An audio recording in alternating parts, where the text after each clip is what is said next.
Mark Memory node 81195 located. sagt einen schönen guten Stand by. Abend. Proceeding with data transfer.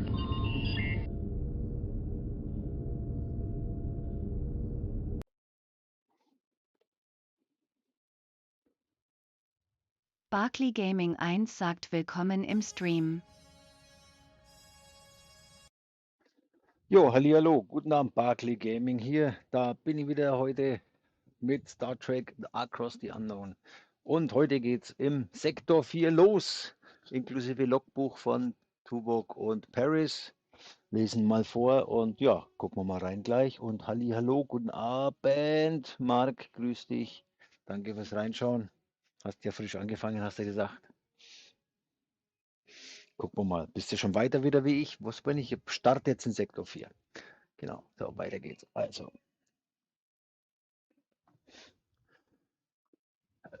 ja, Ende Sektor 3, Logbuch angucken, genau. Ende Sektor 3,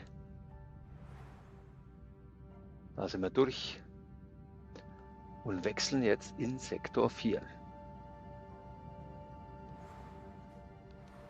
Genau, ist irgendwas schnell entwickeln, läuft noch. Ja, dann let's go, Sektor 4. Schauen wir mal, nächsten Sektor.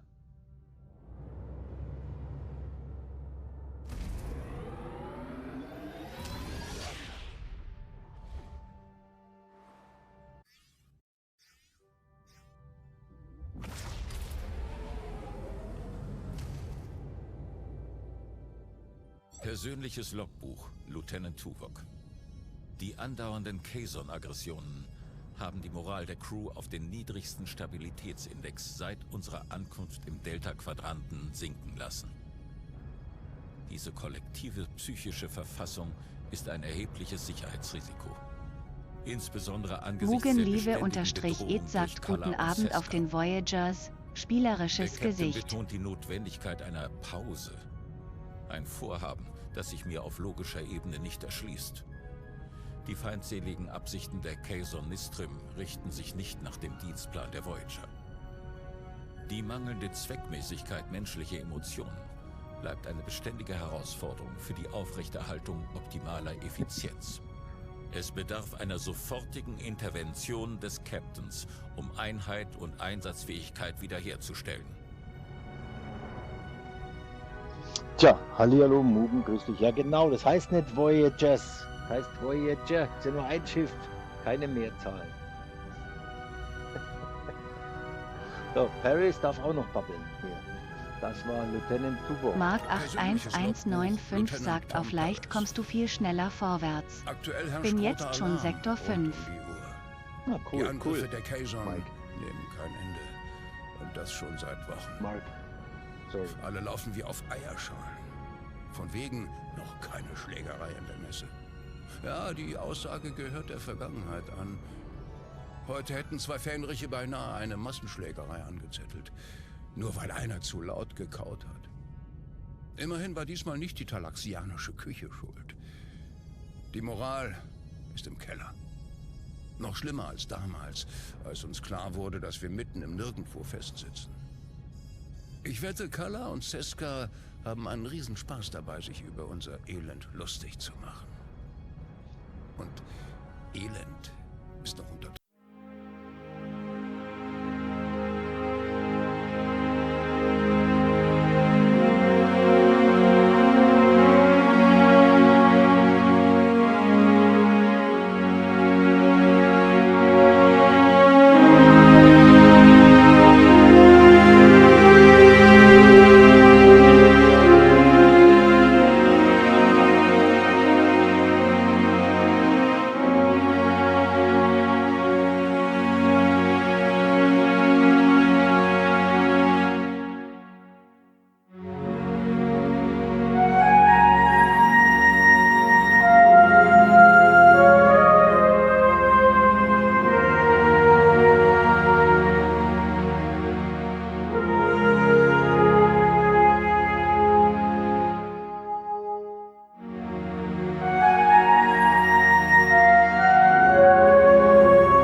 deinen Scheiß, Mugen. Ich weiß, du willst mich nur ärgern. Mein Streamer-Kumpel. So, weiter geht's. Chakotay, Captain. Wieso läuft jetzt dauernd die Musik hier? Willst du mich veräppeln? Moment.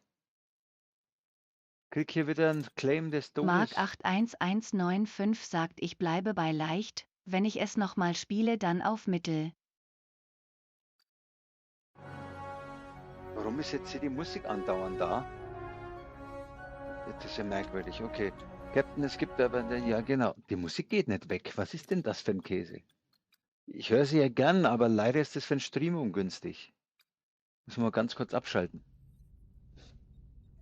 Captain, es gibt eine wachsende Bewegung an Bord der Voyager. 35 Crewmitglieder drohen das Schiff zu verlassen. Was? Sie sind verändert und verlieren die Hoffnung. 35? Das ist aber arg viel. Das geht nicht. Irgendwelche Vorschläge, Commander? Wir müssen uns darauf konzentrieren, Stimmung zu heben. Das Schiff muss sich ein bisschen mehr für Ihren Zuhause anfühlen. Geben Sie ihnen etwas Ablenkung. Die haben ein Holodeck. Hallo, was wollt ihr denn? Holodeck, hier habt ihr mehr als genug Ablenkung. Sicherheitsberichte zeigen, dass die Kayson wieder aktiver werden. Wir müssen jederzeit mit einem neuen Angriff rechnen. Noch aktiver wie im letzten Sektor mit Level 3, okay. Ich werde sehen, was sich machen lässt, Commander, aber ich verspreche nichts.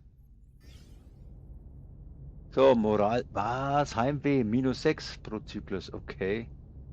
So eine Scheiße. Hier, schon wieder.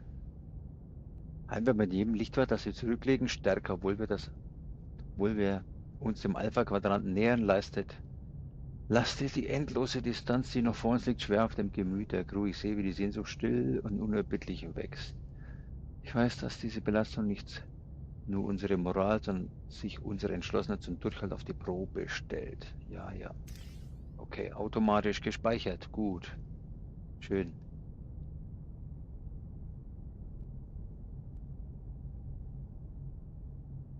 Jo, jo. Mark 81195 sagt, ich weiß, welches Symbol das gestern war. Das ist oben links der Bedrohungsindikator. Oben links. Ah, da oben links. Du hast recht, da ist er doch. Das stimmt. Sektor Bedrohungsstufe, aktuelle Bedrohungsstufe 1, maximale Bedrohungsstufe 3. Das heißt, es hätte dann -1 gegeben. Dann wäre aus den 3 roten, die ich da hatte, im letzten Sektor, war ja heftig, da war ja dauernd was los. Mugenliv_it Ja. sagt, ich lass dann mal den Stream nebenbei laufen, von den Hätte ich auf ganzen 1. Gate-Reisen bekomme ich Kopfschmerzen. Lächelndes Gesicht. Ja, ja, ja. Hätte ich dann von 3 roten auf 2 reduzieren können. Okay, okay, alles klar. Ja, danke fürs Stream laufen lassen. Danke, danke.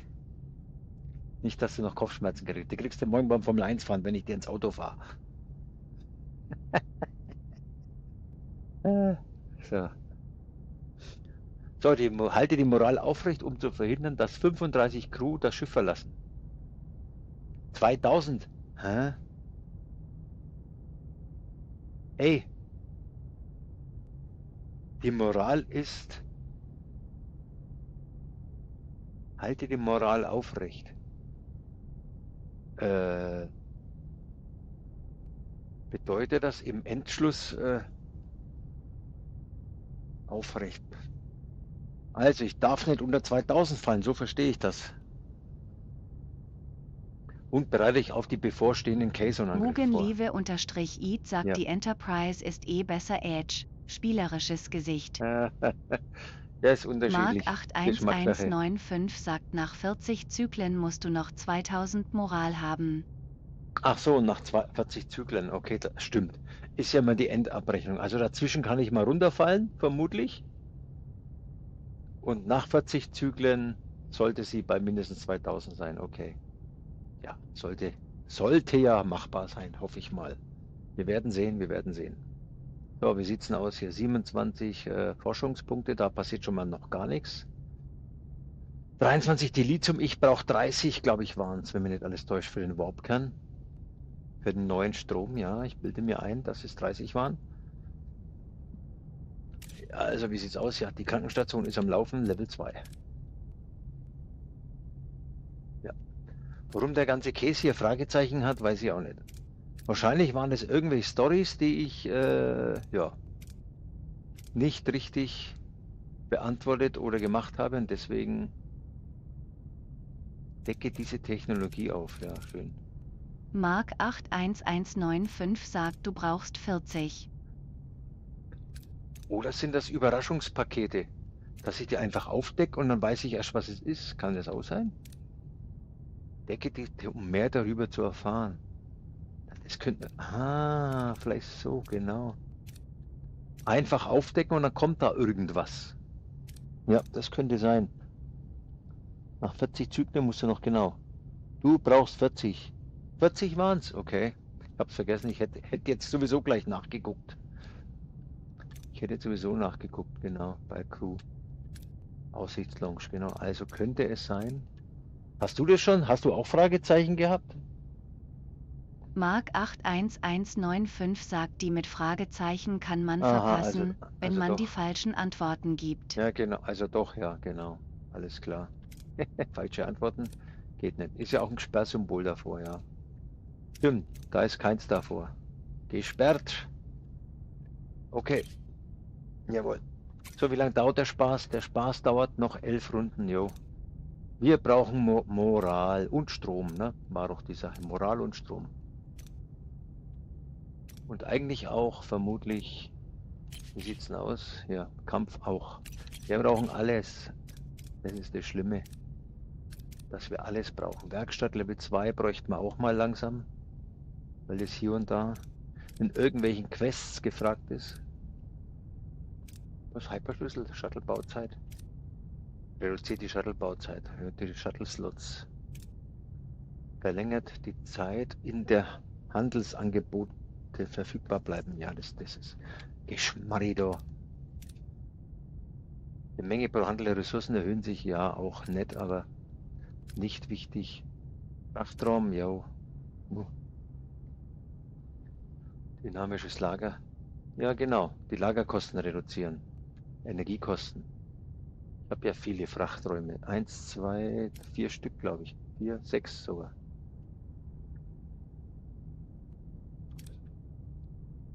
Zwei Arbeitsteams? Ja, brauche ich jetzt nicht. Ja, Photon-Debris, das sollte man mal langsam herstellen können. Ja. Sollte man mal die Photonentorpedos vielleicht bald mal machen.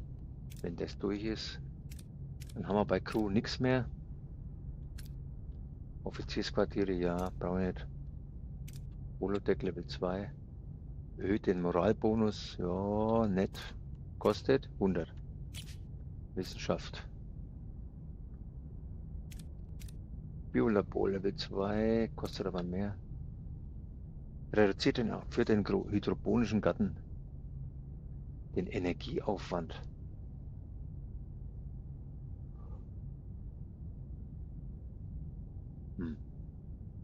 Fortschlicht in Gebäude. Okay. Großer hydroponischer. Genau, das wäre ja mal so ein Ziel, dass ich einen großen Garten baue auch. Ja, man muss alles brauchen. Sensoren zur Ressourcenanalyse, ja, wäre auch nicht schlecht. Vielleicht sollte man mal von oben nach unten das Zeug mal langsam machen, ne? Kampf. Disruptor-Kontrollraum, Torpedoabschusslampe, erhöht den Torpedoschaden, ja, Level 2, wer vielleicht kostet nur 70. Schilddurchdringung, Schildaufladerate, jo, ich glaube, das wäre auch Defense wins the game. Integrität. Plus 50, jo, wäre auch nicht schlecht. Sollten wir vielleicht auch mal machen. Die Belohnung am gewonnenen Kampf, okay. Das wäre 3x70 hier. Okay, 3x70. Wie sieht's da aus? Genau. Wir haben hier 36, was? Plus? Oder wie? Tatsächlich. 36 plus. 6 haben kein Quartier. Und das sind die Kollegen. Okay.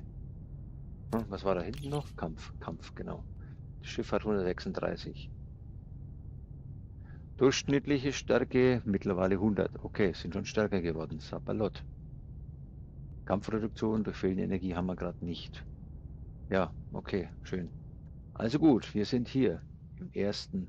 Wie sieht es denn hier aus, sektorentechnisch? Wir haben 1, 2, 3, 4 Systeme bloß. Das sind aber wenig diesmal. Guck an. Was haben wir denn da? Aha. Dann haben wir wieder so einen Nebel. Okay.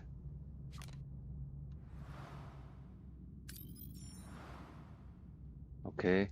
Das sind schon wieder... Nee, sah bloß aus. Keine Asteroiden. Schön, gibt schon mal keinen Schaden.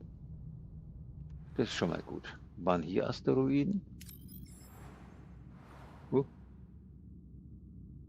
Mann.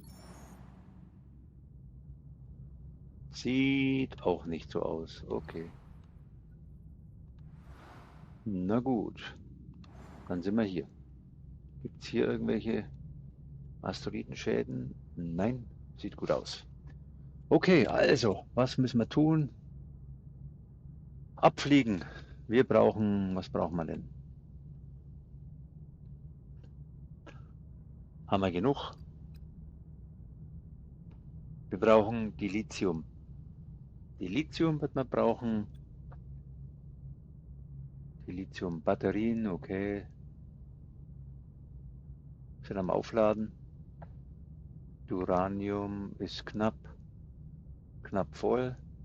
Und Tritanium ist bei 60. Okay. Essen sind wir bei. Wo sind wir denn? Okay, passt auch. Also hier. Obacht geben, nicht mehr wie 100. Jo. Nicht mehr wie 100. Das heißt, Holodeck könnten wir jetzt reduzieren. Dann haben wir trotzdem plus 16. Kostet ja schließlich einen Haufen Strom, ne? Ja.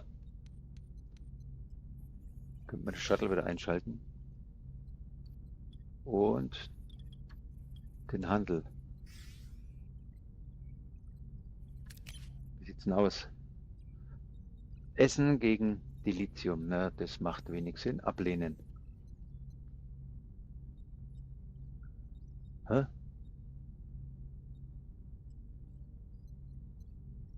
Einsammeln? Nee. Handel abgeschlossen? Habe ich jetzt aus Versehen gedrückt? Nö, nicht, dass ich wüsste. Einsammeln. Okay. Ich hoffe. Okay, habe ich gar nicht gewusst, dass ich da eins abgeschlossen hatte. Sowas aber auch. Okay. Was haben wir hier? Hydroponischer Gar. Ich habe hier die Gärten reduziert. Okay. Was haben wir hier? Die Krankenstation, Biolabor. Mark 81195 sagt, das hast du abgeschlossen, aber vor einigen Zyklen. Anscheinend, ja. Hast du recht. So, die Umweltaufbereitungsanlage. Yes. Die aufzumotzen kostet 6. Okay.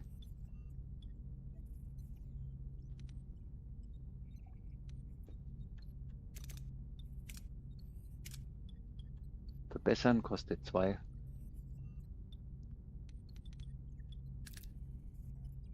Kostet auch 2, aber muss ich erst noch freischalten und entwickeln. Alles klar, alles klar. Gut. Kostet 7. Okay. Na gut, dann würde ich sagen, wir gucken einfach mal rum, ne? Was hier Sache ist. Fragezeichen. Ach so, scannen wäre auch nicht schlecht, ne? Ach so, abgeschaltet. So. Stellarkartografie wieder eingeschaltet.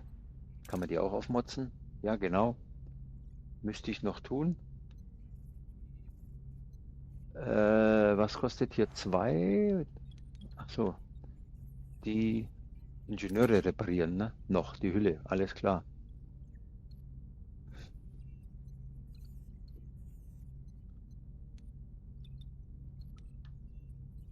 Okay, dann scannen wir mal hier. Ah. wäre mal interessant zu wissen, wie viel das gibt, ne? Im Vorfeld, ja. Müssen wir mal langsam gucken. Handeln.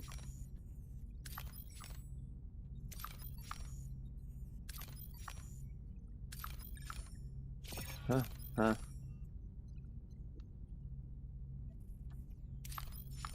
Reparaturstation. Flüchtlinge, das gibt wieder Personal eventuell.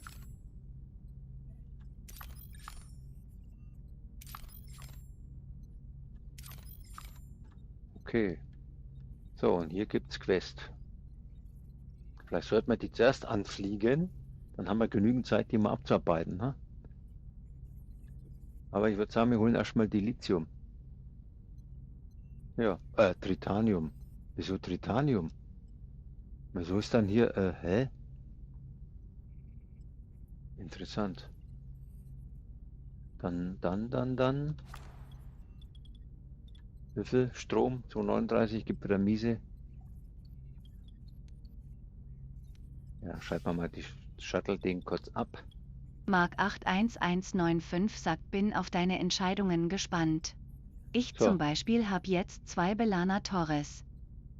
Ah ja, dann hast du wohl die Operation geschafft. Ich nämlich nicht. Kazon Rider, 2 Zyklen entfernt. Kazon Rider. Jo. Der hat hier auf jeden Fall Material, was mich interessiert. Dilithium. Jo, also. Das heißt, Dilithium, na passt doch. Also komm, wir fliegen hin. Wir haben die Schilde sind online. Die Waffen sind online. Schildgenerator. Wo ist denn der? Im hydroponischen Garten und der ist im Phaser. Boah, 73 hydroponischer Garten. Ja, ich würde sagen, den tun wir mal da rein. Ob das was bringt, werden wir sehen. So, also.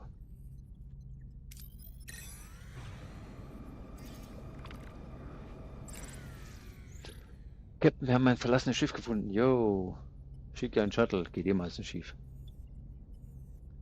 Rot, orange.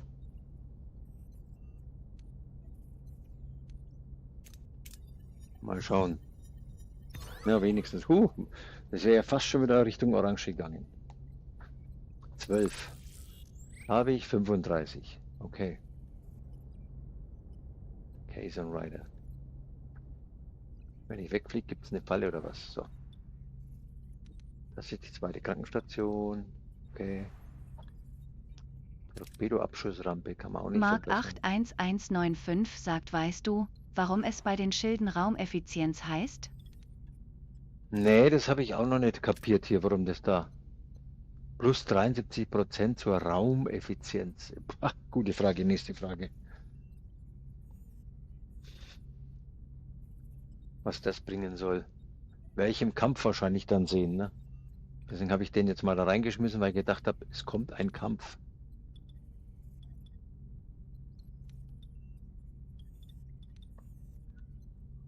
So, also, nichts war. Okay, dann passt alles. Boah, wie war's? Ich kann mir das nicht merken. 40 waren es, genau. Oh, 140 zu 100. Das heißt, ich muss auf jeden Fall das Lager. Ich brauche noch die Lithium, ne?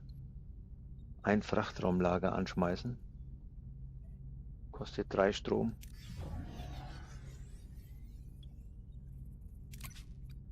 Ja.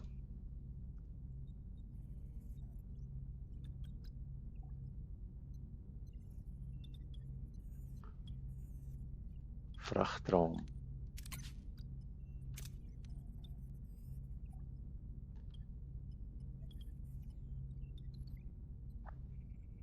Jo. Ein großer Frachtraum ist dann, wie groß ist der große Frachtraum? Kurz checken. Der große Frachtraum, wo ist er denn? Der da. Der kostet 120,30 und der braucht 1, 2, 3, ja okay. 8 Strom. 3, 6, 12. Der braucht 12 Plätze. Mann, oh Mann, ist das ein Riesending. Das wäre das ganze Eck hier. Das hier. Dann hätte ich eine Sorte Frachtraum bloß. Für aber was? Strom? 8 Strom war es, oder? Glaube ich, ja. 3, 6, 7, 8, 9, 10. Ja, okay. Ist natürlich so eine Sache. Na, das machen wir später. Okay. Okay. Wir brauchen das da. Gibt es hier noch irgendwo Dilithium? Hier leider nicht. Steine und Dings. Scheibenkleister, ja. Na gut, hier gibt es Steine, Steine, Steine überall. Nehme ich mal zur Kenntnis. Treibstoff brauchen wir nicht. Reparaturstation. Essen. Handelsaußenposten. Oh, wir schauen uns das mal an, was die handeln. Tausche Tritanium 40 für Deuterium, tausche Dilithium garantiert nicht. Tausche Nahrung für Duranium. Tausche Duranium für Dilithium. Ah, Duranium. Duranium war das linke. Für Dilithium 4. Na, das ist doch mal, das machen wir doch. Ja, Dilithium. Seltenes Material. Genau. Genau, Duranium sind die Steine. Da haben wir mehr als genug. Hier in dem Sektor. Ja. Da würde ich sagen, das machen wir doch. Duranium weg, Dilithium her. Perfekt. Das war doch mal ein sinnvoller Tausch. Das war doch mal ein sinnvoller Tausch. Aha, aha, aha. So, dann machen wir mal einen Zwischenstopp. Was ist das hier? Flüchtlinge. Ich habe eh mehr als genügend Personal. Das ist Reparaturstation, das ist Treibstoff. Da würde ich sagen, ja, wir fliegen mal dahin.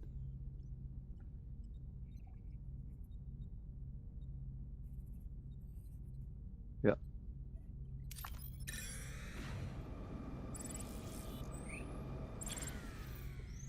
Oh ja.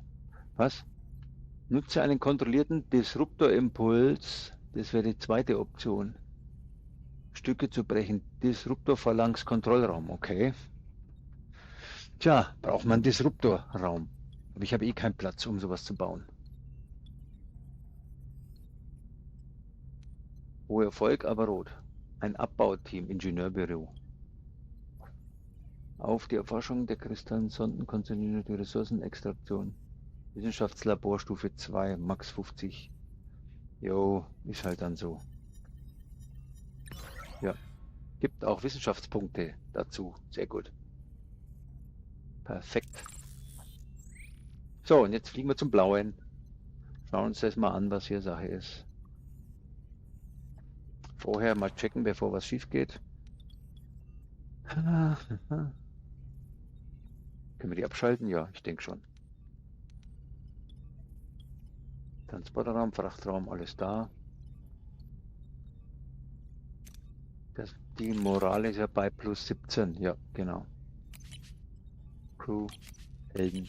Schiff ist Warpkern Tier 3. Kampfkraftreduktion keine. Gut.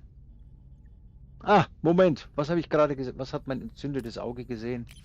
Bei Kampf, hier. Schildgenerator 33. Okay. Ich sehe. Jetzt habe ich 145.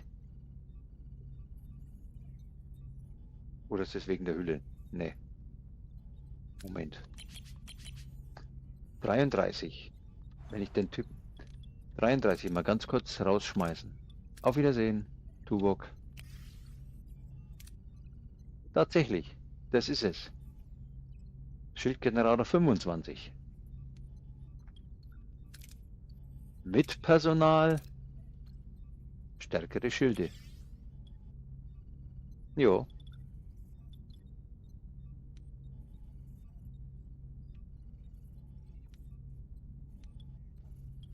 Okay, also gut. Let's go. Wir wollen da hin. Schauen wir mal hin. Zum Blauen. Hurricane, wir haben unser Ziel erreicht. Befehle? Ja.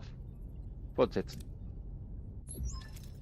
Captain, wir sind angekommen. Das Schiff sieht wirklich mitgenommen aus. Das fremde Schiff scannen.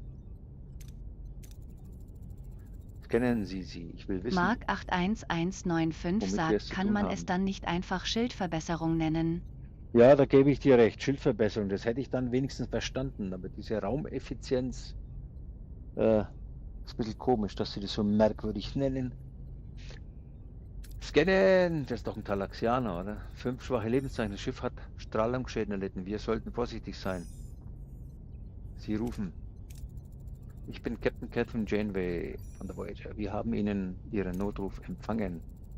Rivus, danke, dass Sie gekommen sind. Wir hatten die Hoffnung bereits aufgegeben. Ich bin Captain Rivus.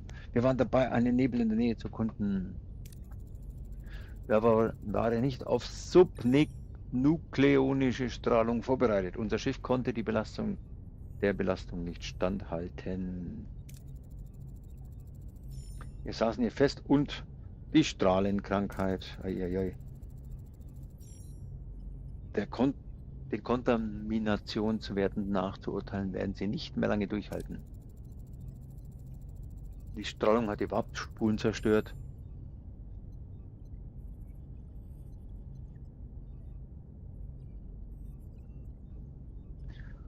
Wir sind manövrierunfähig, wir können nicht zurück. Medizinische Einrichtung auf unsere Basis. So, anbieten Sie nach Hause zu bringen?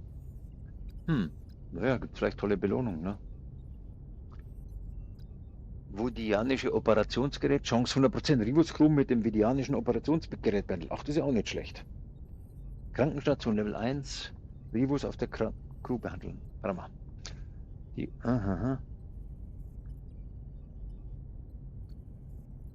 Warpspulen, wir sind manövrierunfähig.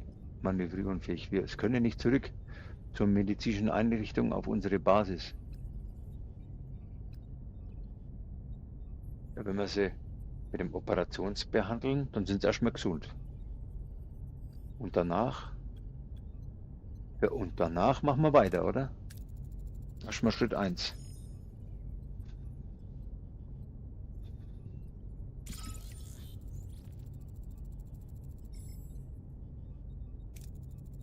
Aber wir sind immer noch gestanden, können wir etwas Polyferranit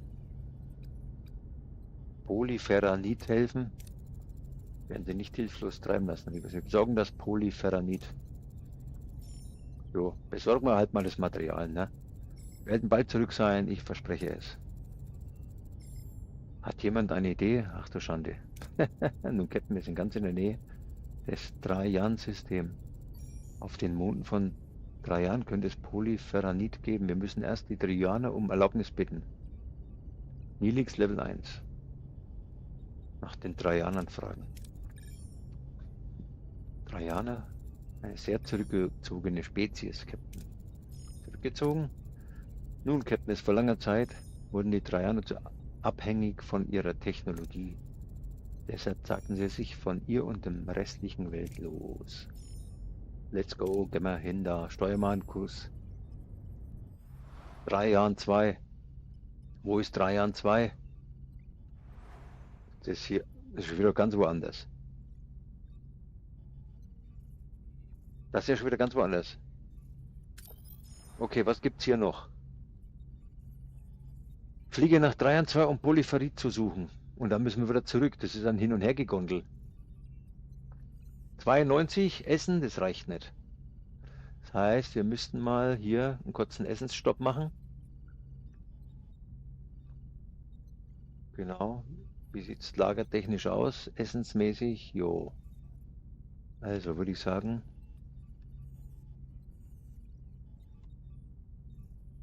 machen wir einen kleinen Essensstopp. 2 Caisson-Reiter nähern sich. Waffen aktiv. Kampfstationen. 28, 28, okay. Na dann. Ihre Starten Befehle, wir mal. Captain? So, was haben wir denn für welche?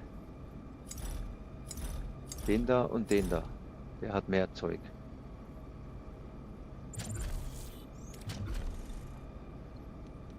Überhaupt keine Waffen. Angriffsvektor Backbord bestätigt, Captain. Fähigkeit bereit, Captain. Feindliche Schilde zerstört. Fähigkeit bereit, Captain. Feindliche Schilde zerstört, Captain. Ein feindliches Schiff hat sich ergeben, Captain. So, das erste. Haben wir das zweite. Auf die Bugfeld Waffen. erfasst, Captain.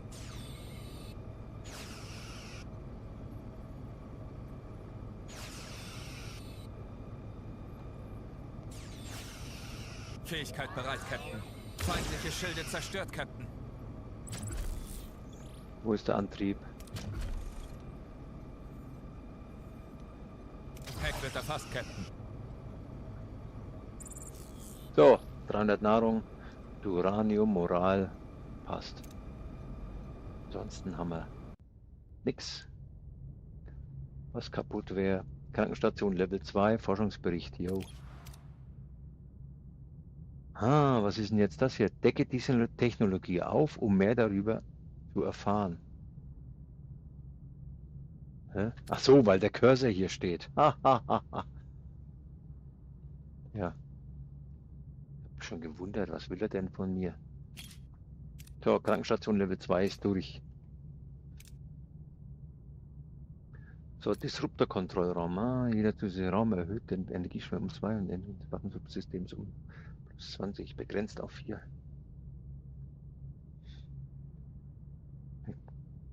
Macht es, ist dann Disruptor stärker als jetzt ein zweiter Phaserraum?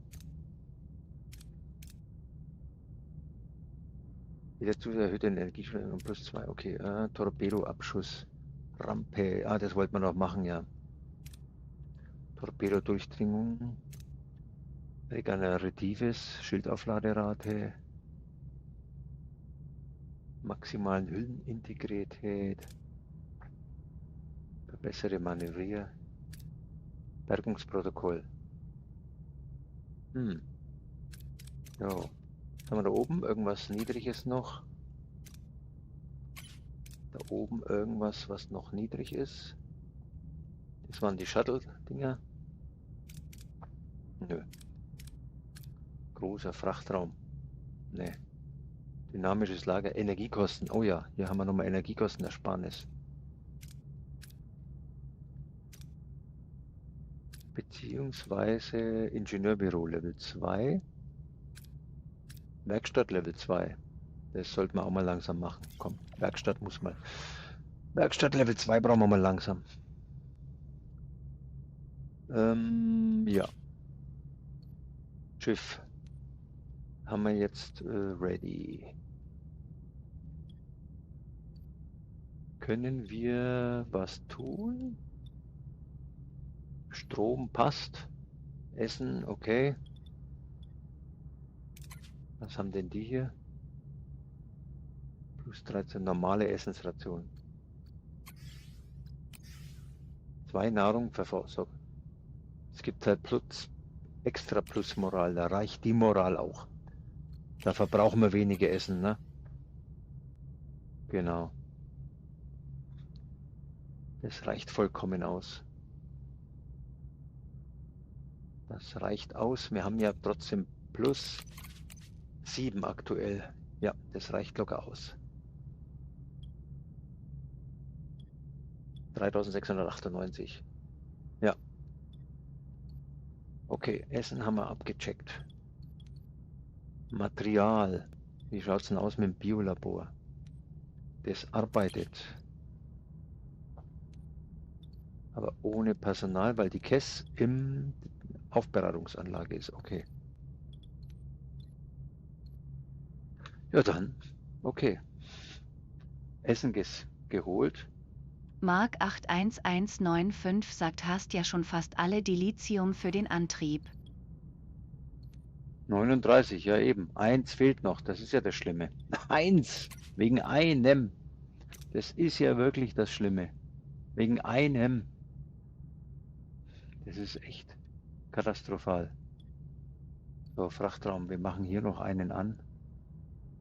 Falls mal was snacken.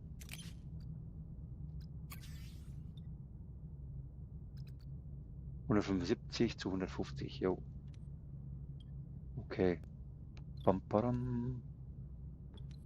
Das Biolabor ist an und tut verbrauchen. Okay. Die reparieren. Die sind bald soweit. Ja, also. Dann fliegen wir. Moment. Das wäre aber Vergeudung. Wir müssen mal ganz kurz pausieren. Ingenieur aus, Ingenieur an. So. Ja, ja, passt. Und wer verbraucht jetzt hier noch? Ach, das ist das Biolabor. Das Biolabor, das ist okay. Das kann verbrauchen.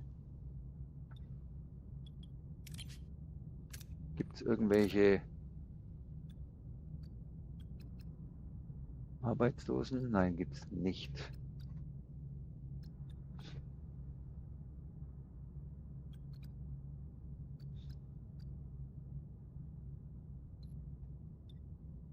Okay. Der ist im Wissenschaftslabor, alles klar. Der ist bei den Schilden. Der könnte mal wieder in den Garten gehen. Wegen dem Essen. Naja, wir lassen so. Also auf geht's. Zwischenstopp haben wir gemacht. Und fliegen mal dahin. Und zwar zum Nachbardings.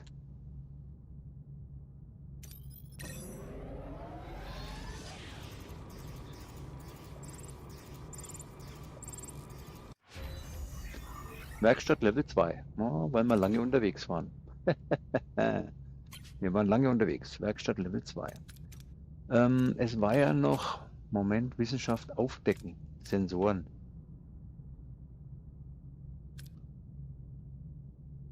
An einem interessanten Ort. Da wüssten wir, wie viel es gibt. Feldstudien. Außenmissionen. XP-Gewinn. Versorgte Schiff im Kampf mit plus 80 Deflektor. Schildraum. Ach ja, das ist ja. Sensorenphalanx. Erhöht die gesammelten Ressourcen an interessanten Orten. Oh. Sensorenphalanx Level 2. Sensorenphalanx. Von interessanten Orten. Plus 8%. Ah, 8%. Das reißt auch nicht raus. Reduziert den Energieaufwand für den hydroponischen Garten großen Fahrzeugen Beleuchtungsmodul um 25%. Ist das eine... Muss man das bauen? Nö, ne? Das ist ja einfach... Ja, das wäre schon cool. Also hydroponische Gärten habe ich 2 unterwegs. Was haben wir? Biolabor Level 2. Erhöht aber die Kosten. Okay. Geht schneller, kostet aber mehr. Offizier, nee, danke. Holodeck brauchen wir gerade nicht. Verringert das. Moralbonus für Replikatorrationen machen wir gerade eh nicht. Kampfkraft, der kostet dann wieder einen Haufen Kohle. Nein, danke. Kleine Batterien Level 2. Oh, das wäre eine Möglichkeit. Bietet jetzt bis 2 Arbeitsteams. Ingenieurbüro, okay, müssen wir auch machen. Hüllen. Plus 1. Erhöht die Hüllenreparatur für jedes Arbeitsteam. Um plus 1 Hüllenintegrität Blue Zyklus. Verringert die Energiekosten für Frachträume. Jo, ich glaube, das wär's. Die Energiekosten. Was haben wir hier? Shuttle, das ist alles Shuttle-Zeug, okay. Handel, ne, genau. Also ich würde sagen, Energiekosten, Frachträume. Hülle oder Ingenieurbüro. Könnten 2 Arbeitsteams machen. Kleine Batterieeinheit. Kleine Batterieeinheit, ja, da könnte man viel Batterie speichern, ne? Level 200.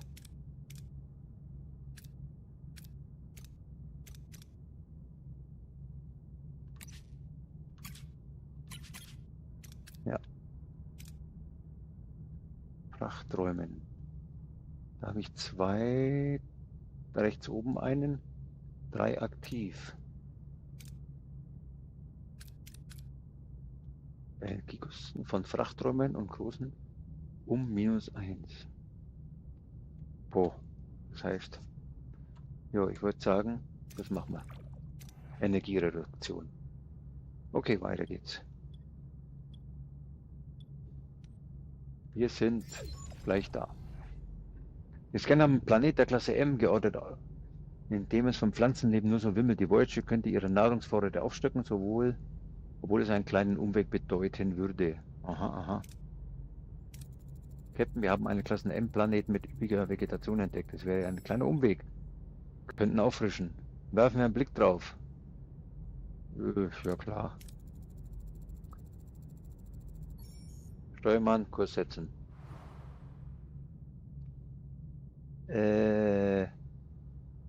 Fliege zu dem üppigen Klasse M-Planeten. Ah, der ist da drüben. Okay. Na ja, gut. Machen wir ja sowieso. So, jetzt scannen wir erstmal die Bude hier. Aktivieren. Okay. Die Bude ist aus. Die Werkstatt. Wenn wir eine Bodenmission machen, brauchen wir ja eh wieder eine Werkstatt. Ja.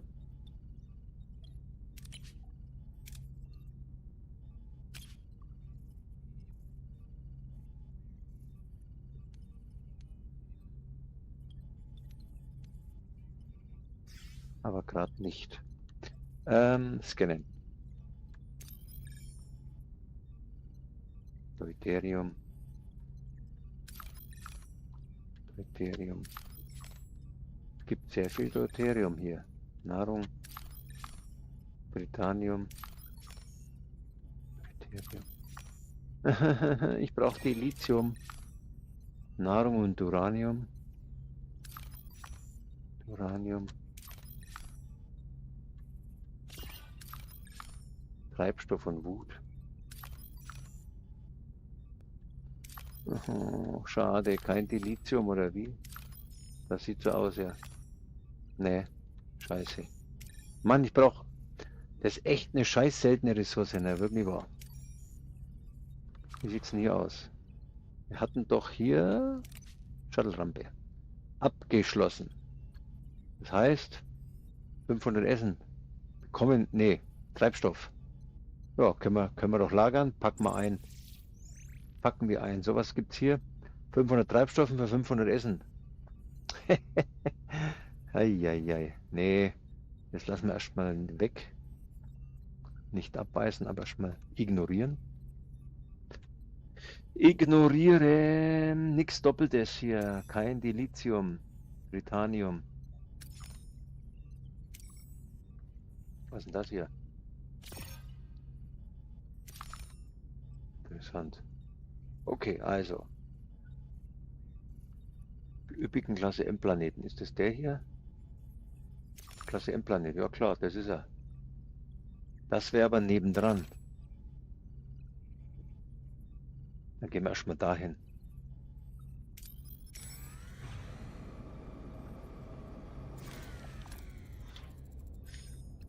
Außenteam, let's go.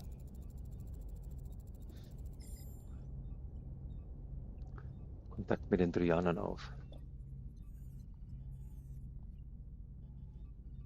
So, Außenteam. Wie sieht's denn aus? Was brauchen wir denn? Werkzeug. Wo ist denn das A? Da. Der ist stark. Der Tuvok ist stark. Also, aber ich muss mal den Paris langsam leveln. Der wird ja nie gut. So, was haben wir noch? Wir brauchen trotzdem nochmal ein... Da wäre der Chakotay gut, aber der ist auch schon stark. Wir brauchen mal ein paar Low-Leveler, die wir ein bisschen leveln können.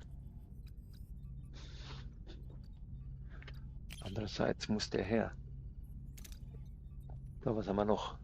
Medizin, 30 wäre die und die Belana wäre 31. Mark 81195 sagt unten drunter hast du gesehen, besondere Merkmale. Ah, empfohlene Merkmale, das stimmt auch wieder. Zum Glück habe ich einen Tom Paris eingepackt. Gibt es noch einen anderen Pilot? Paris? Nee, genau.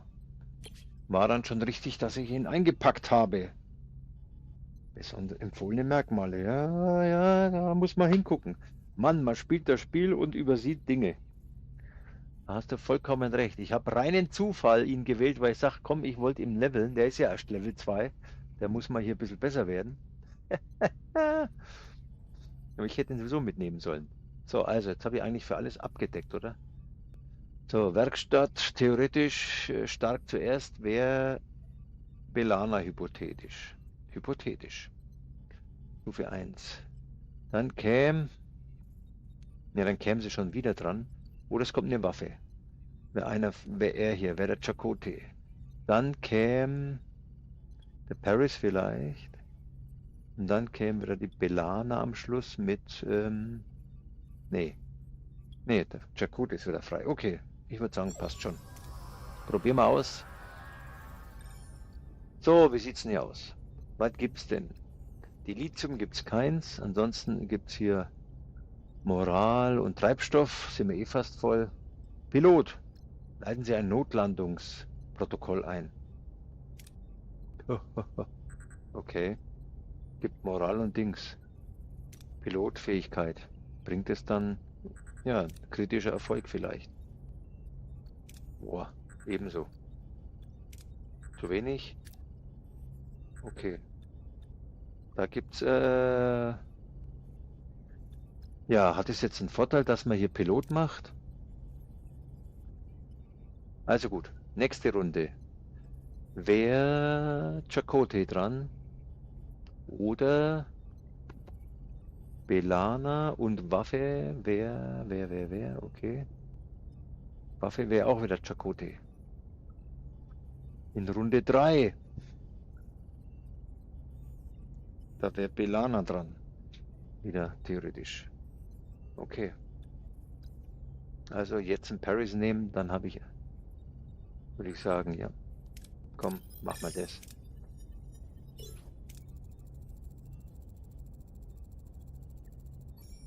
Über 100 Außenteam unbeschadet davon. Wir könnten Reparaturen. Habt ihr das gehört? Etwas oder jemand schleicht hier herum. So, jetzt gibt es hier wieder tolle Punkte. Was haben wir denn? 41, 31. Das ist niedrig. Da ist die Wahrscheinlichkeit, dass was passiert, wenn ich jetzt beide nehme. Dann wäre in der nächsten Runde... Achso, der Paris ist schon wieder platt. In der nächsten Runde eigentlich der Chakotay dran. Und am Schluss Werkzeug und Dings. Werkzeug. Ja, dann ist ja die Belana wieder ausgeruht. Ja, ich würde sagen, wir probieren das mal.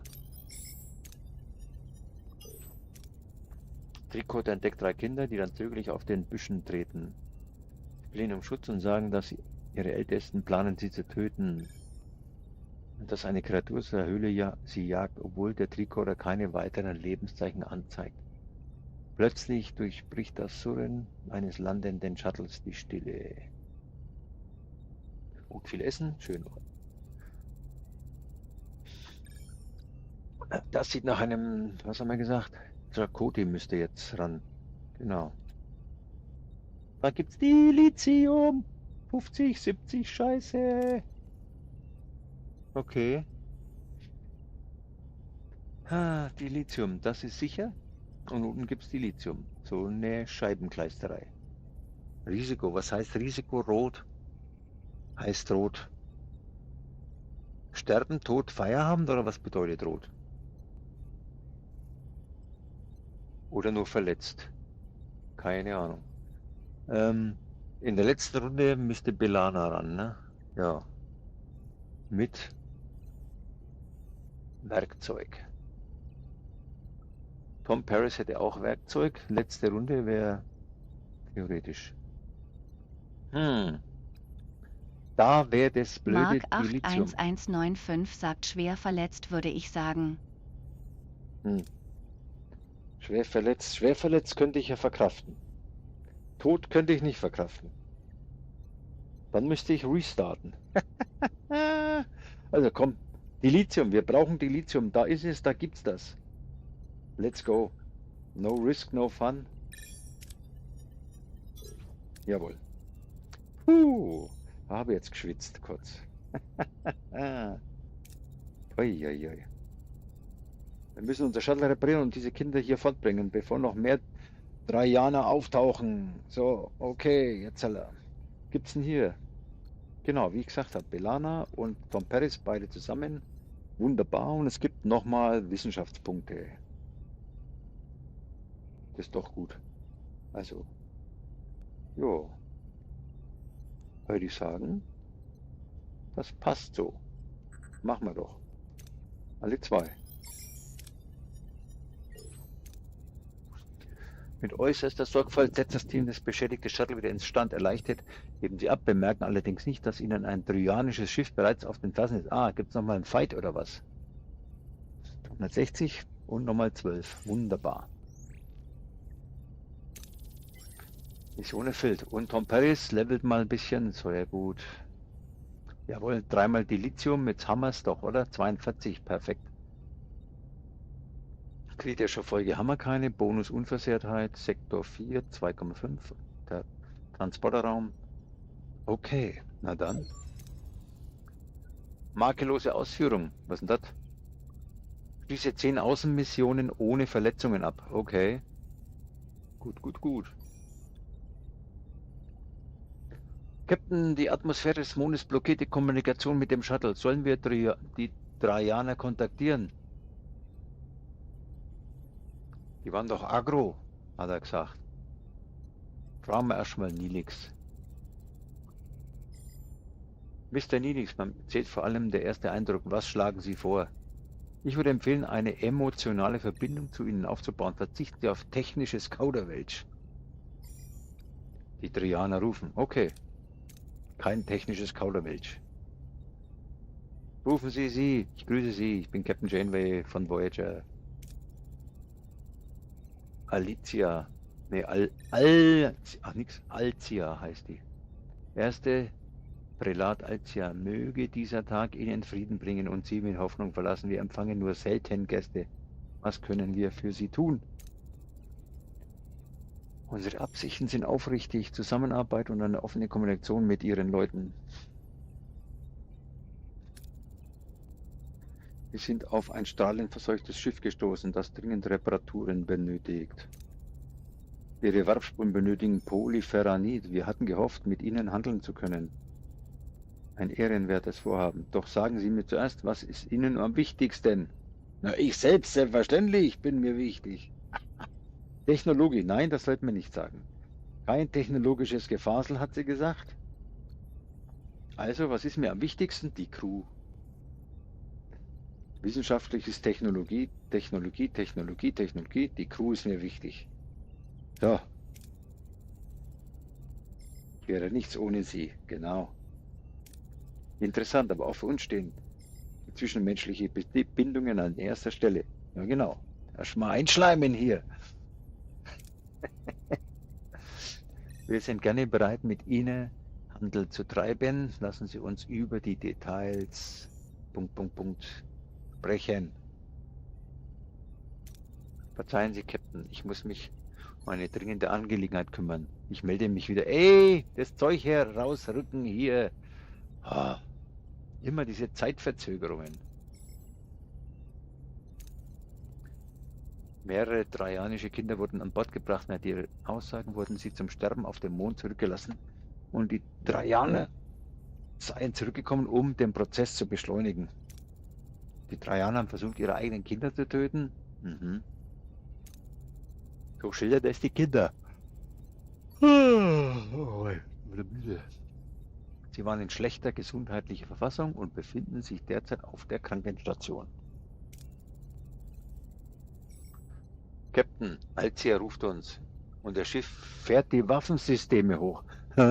gerade was Phasen von zwischenmenschlichen Beziehungen und jetzt geht's schon los hier. Auf den Schirm. Sie haben unseren heiligen Mond entweiht und unsere Leute entführt. Geben Sie sie zurück. Wir haben sie gerettet. Man hätte sie doch dort einfach ihrem Schicksal überlassen. Sie waren dabei, ihre heilige Pflicht zu erfüllen. Ich bezeichne die Jagd auf Kinder als heilige Pflicht. Kinder, Captain, Sie verstehen nicht. Diese Kinder sind in Wahrheit unsere Ältesten.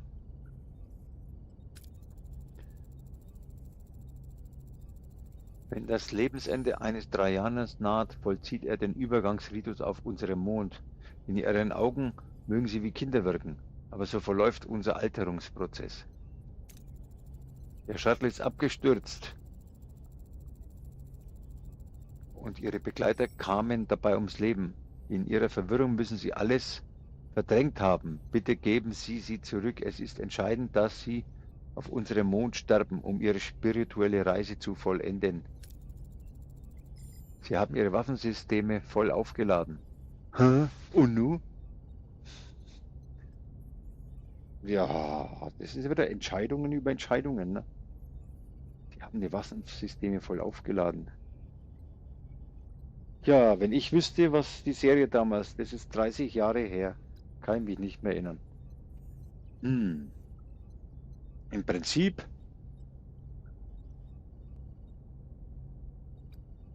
wenn meine Kinder bestützen, gibt es Action. Mark 81195 Ja, sagt was machen wir Captain, denn? denken Sie an die oberste Direktive. Ja, ja, weiß ich doch. Die oberste Direktive. Das ist ja hier. So, Sie haben Ihre Waffen voll aufgeladen. Die Kinder beschützen, gibt's Action. Das wäre Dings. Alicia vertrauen wäre sich nicht einmischen in die anderen Gelegenheiten, ne? Ist ja auch so eine Sache. Ja, hier habe ich leider vergessen, die oberste Direktive, was da genau drin steht. Alicia vertrauen wäre nicht einmischen. Die hat gesagt, ja, ja, dann schicken wir sie wieder zurück. Und wenn es stimmt, dass die Kinder keine Kinder, sondern Alte sind, die wie auch immer andersrum altern, ich habe keine Ahnung. Was machen wir denn? Die Kinder beschützen, ja, was ist denn da? Ene, mene, mu. Was mache ich nu? Wenn wir ballern, machen wir sie fertig. Das ist doch schlecht. Komm, wir machen mal was ganz Komisches. Alicia vertrauen.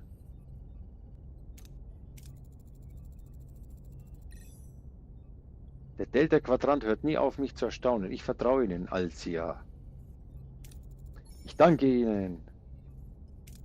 Ich habe eine verwandte Seele in Ihnen gespürt, Captain Janeway. Ich bin froh, dass Sie unsere Tradition respektieren.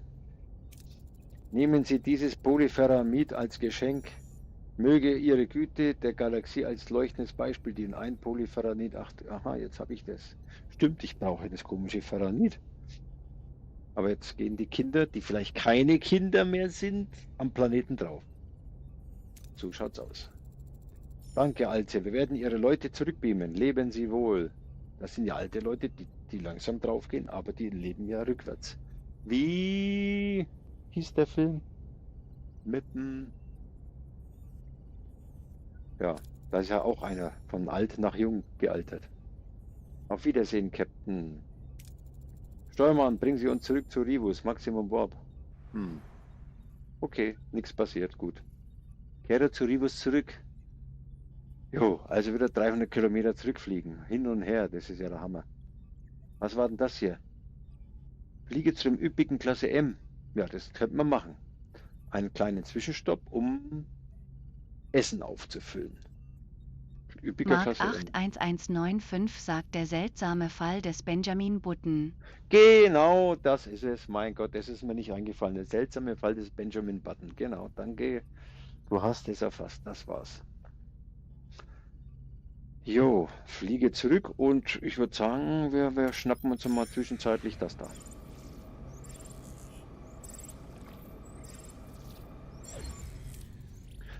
Idiot! Jetzt hätte man den Warpkern schon mal machen können. Moment, später zurückkehren. Schiff, Warpkern. Wo ist er? Das da dauert noch und zwar 5 Runden, okay. Schiff, Warpkern. Wo bist du? Hier bist du. Scheiße. 140 zu 100. 140 zu 100. Also wir brauchen das und das. 140 zu 100. Jo, jo, jo, Werkstatt. 140 zu 100. Aha, nicht, dass wir was verschwenden. Frachtraum. Einschalten. Oh, ja, einschalten und...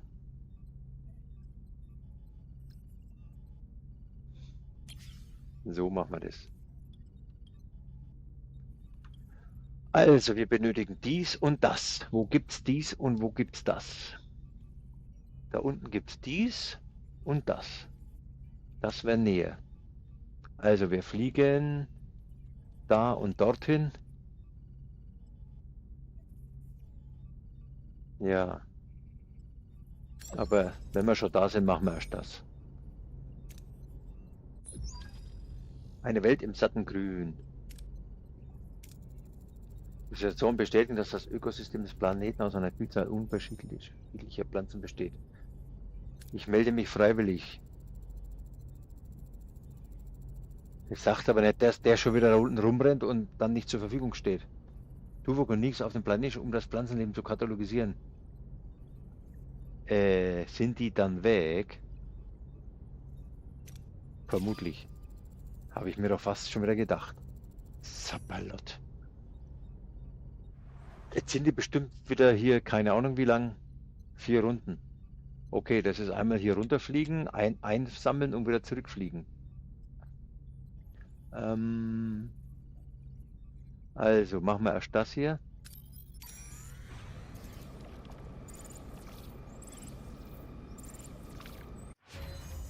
Dynamisches Lager ist ready. Jo.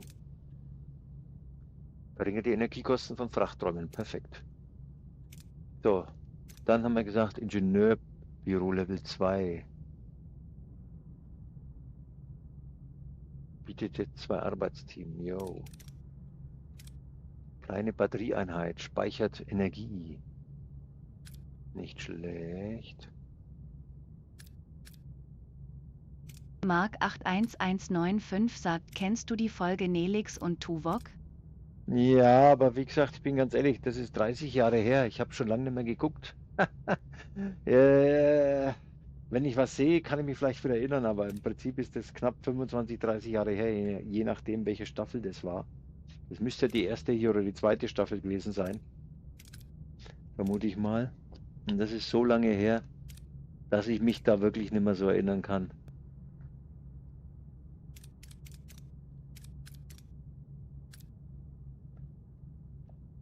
Pro Handel der gewonnenen Ressourcen.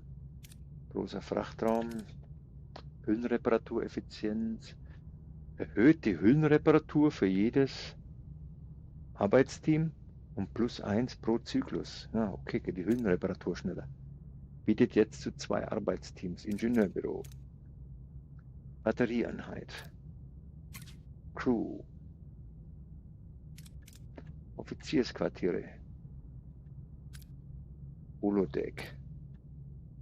Moral. Das muss ich aber bauen.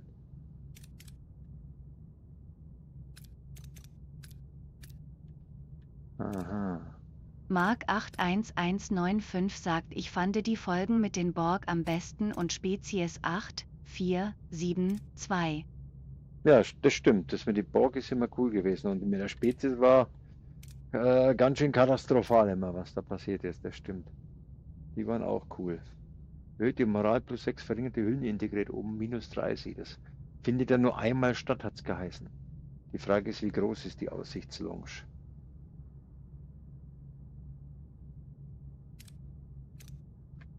Holodeck Level 2. Offiziersquartiere. Dann können wir die mal bauen. Biolab Level 2.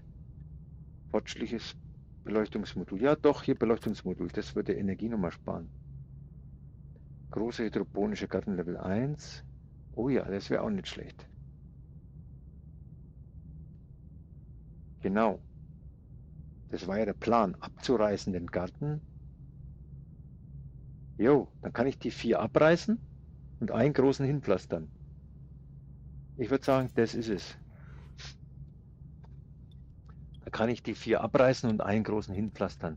Die brauchen Strom von, Moment, wo steht denn das? Da. 5 Strom und 5 Strom macht 10 Strom. 2 Stück. Der große Hydrogarten braucht 16 Strom. Und macht Fettnahrung. 16 Strom. Also der dritte hat 15 Strom. Ja. Oh ja, schauen wir mal. Werden wir sehen.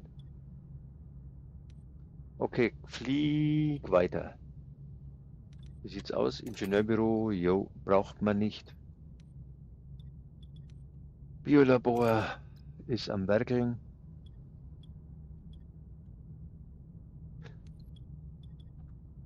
Maschinenraum wollten wir machen. Können wir noch nicht, weil noch Material fehlt.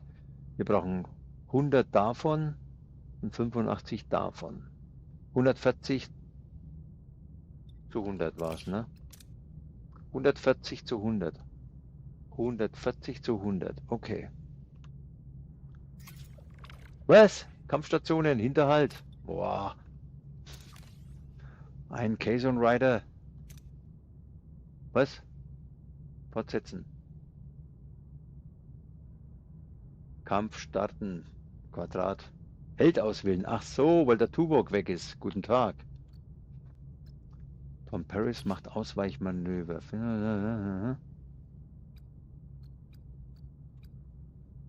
Schildüberladung. Machen wir Schildüberladung, ja. Ihre Befehle, Captain? Tja. Let's go, Befehle. Was haben wir denn? Ein Schiff. Offensiv. Erstmal auf die Flugwetter Waffen. fast, Captain. Beziehungsweise, nee, wir machen mal was Langsames. Wir machen erstmal den Antrieb Feldwetter platt. fast, Captain. Fähigkeit bereit, Captain.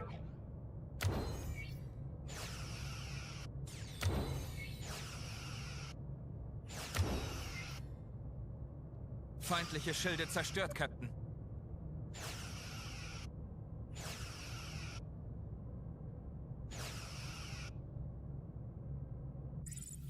Schon vorbei. Kampfergebnis geflohen. Ey, ich habe doch die Dings anvisiert. Komisch. Deuterium, Duranium, Moral.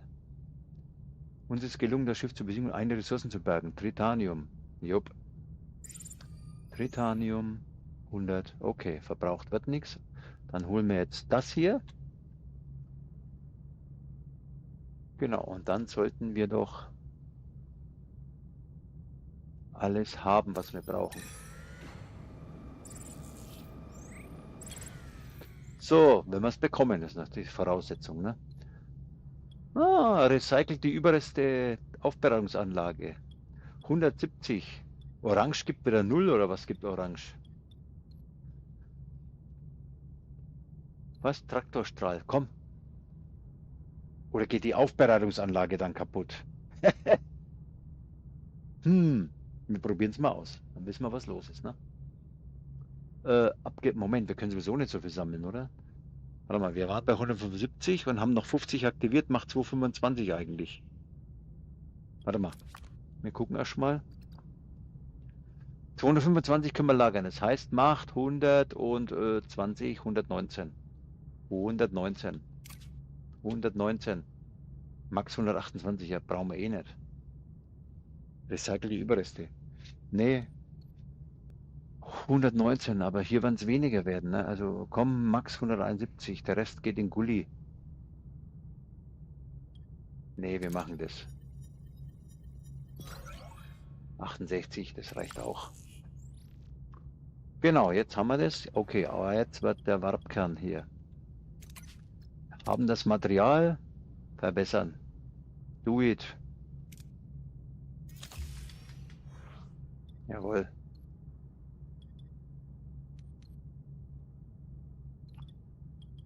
Warte mal, wird verbessert. Ein Arbeitsteam arbeitet. Das ist ja die da. Bietet ein Arbeitsteam. Arbeitsteam werden häufiger. Nee, warte mal, verbessern. Was bindet? Stellt nun bis zu 2 Arbeitsteams bereit. Ändert die Energie von 3 zu 5. Oh ja, 2 Arbeitsteams brauche ich die aktuell nicht, dass ich wüsste. Aktuell nicht. Aktuell nicht. Gut, dann müssen wir jetzt wieder... Oh, wir haben keine Nahrung. Die ist schon wieder am Nudeln.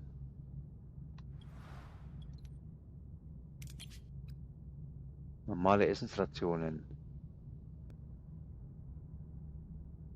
Was ist denn hier los? Die Moral? Warum ist die Moral bloß bei +1?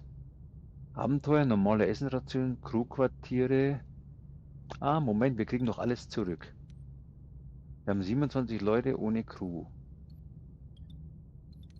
Könnten wir irgendwas umdisponieren? Hier ist ein Notquartier. Und hier ist ein Notquartier.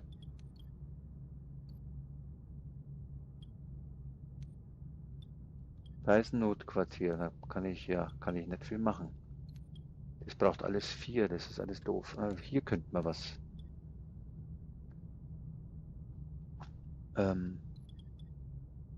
Notquartier abreißen bringt uns hier wenig.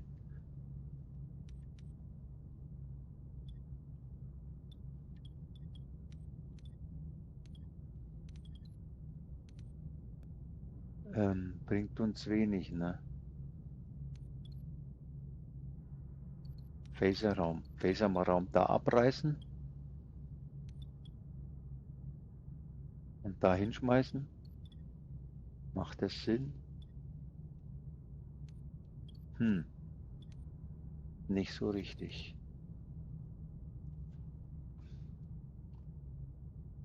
Ja, nicht so richtig.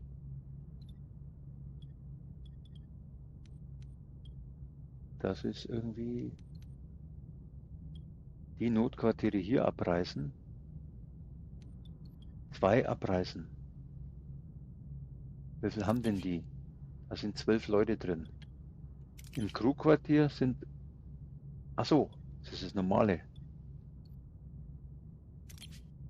Das ist das Verbessere. Ach, Moment, ich wollte doch... Stimmt. Crewquartiere verbessern. Jo, da war doch noch was.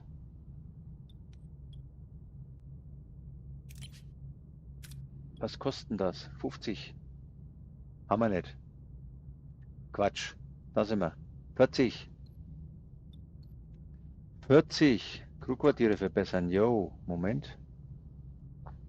Das machen wir doch. Da snacken wir uns noch mal hier was.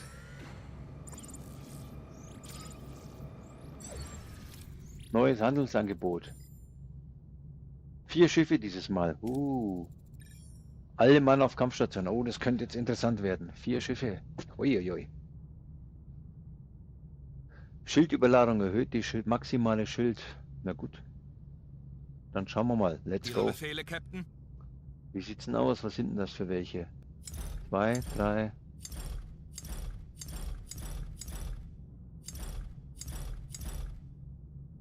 Die kleinen.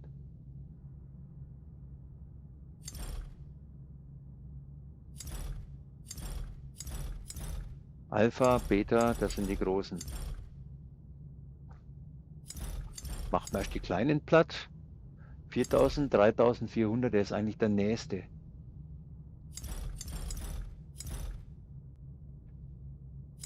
Oder man fängt außen an. Dass wir erst den fertig machen. Ja, probieren wir mal. Also, erstmal den fertig Wird machen. erfasst, Captain. Marquis-Manöver, Schildüberladung. Fähigkeit bereit, Captain. Mike STGT sagt Tuvok ballert 2 Schüsse aufeinander ab.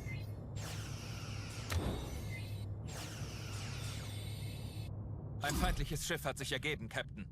Okay, dann gehen wir auf den nächsten. Befehle, offensiv, Waffen. Wird erfasst, Captain.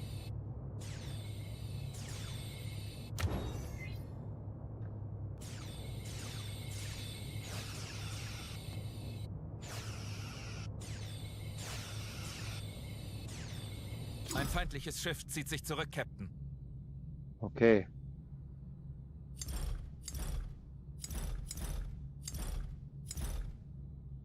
Dann nehmen wir das. Das da unten, nee, das ist näher dran. Wir nehmen das. Einmal Befehl, offensiv auf die Waffen. Angriffssektor Backbord bestätigt, Captain. Fähigkeit bereit, Captain. Feindliche Schilde zerstört, Captain. Ein feindliches Schiff hat sich ergeben, Captain. Fähigkeit bereit, Captain.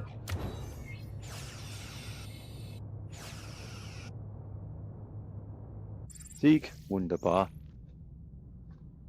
Deuterium, Wissenschaftspunkte, Moral. Nichts passiert, alles supi. Ich habe wieder nicht gelesen, was da gestanden ist. Gab es eine Extraaufgabe? Scheiße. Moment. Ziel? Besiege den Feind. Okay, Glück gehabt. Keine Extraaufgabe, die ich wieder verpennt hätte. Habe ich nochmal Dusel gehabt. Höhenbruch auf Deck 3. What? Minus 40. Maschinenraumbericht. Kaputt. Also die Schilde sind zu schwach. Wir brauchen stärkere Schilde. Ich übernehme wohl den Kommunikationsdienst. Oh, in Ordnung. Wie ist die Lage im Maschinenraum? Es herrscht pures Chaos. Captain, eine Crew wurden gerade in einer Mark Konsolenexplosion erwischt. 81195 sagt Mike, Tuvok ist im Moment nicht verfügbar. Ja, eben. Der hat ja schöne Phaser abgeschossen immer. Aber mir geht's gut. 3 Crews sind verletzt. Moral 500. Ich verstehe. Helfen Sie Lieutenant Torres bei mir zu melden, sobald Sie fertig sind. Grenzt ein Wunder, dass wir ohne Verlust davon gekommen sind. Wir müssen jetzt ein Ende setzen, Captain. Die Frist, die die 35 uns gesetzt haben, ist abgelaufen. Sie klingen, als hätten Sie bereits einen Plan, Commander. Eine Allianz. Wir würden uns mit den Kaiser-Sekte verbünden lassen, die uns die anderen in Frieden. Ihnen zustimmen, bedenken uns und empört. Was? Eine Allianz, wenn wir uns mit einem Kaiser-Sekten verbünden lassen, uns die anderen in Frieden. Bedenken äußern, empört. Ich kann das nicht ernst sein, ihm zustimmen. Wow. Bedenken äußern. Verzweifelte Zeiten und manchmal verzweifelte Maßnahmen. Captain, wir sind nicht weit vom Planet Sopras und von der Heimat der Kaiser, der mir einen Gefallen schuldet. Ja, ist doch schon mal nicht schlecht. Für die Sekte zu sprechen? Nicht direkt, aber der Maye schenkt ihm sein Gehör. Wir würden keine Konfrontation riskieren. Mike STGT sagt, hast du dir die klingonische Belana geholt? Geholt habe ich die nicht, die ist gestorben. Ich habe die menschliche Belana. Ich habe keine klingonische Belana mehr, die ist gestorben, die haben sie... Der Doktor hat es nicht geschafft, die zu retten. Denken Sie darüber nach, Captain, die Allianz könnte das Vertrauen Allianz mit den Käsen anstreben. Ja, komm, machen wir das mal. Nehmen Sie Kurs auf... Aber doch nicht jetzt. Kurs auf Sobras. Nee, wir holen erstmal Tuvok wieder zurück. Nummer 1. Und eigentlich wollten wir hier die Steine snacken. Schicke Deuterium. Biete Deuterium. Was? Biete Deuterium im Tausch gegen Tritanium an. Nicht, dass ich wüsste, dass ich das tun wollte.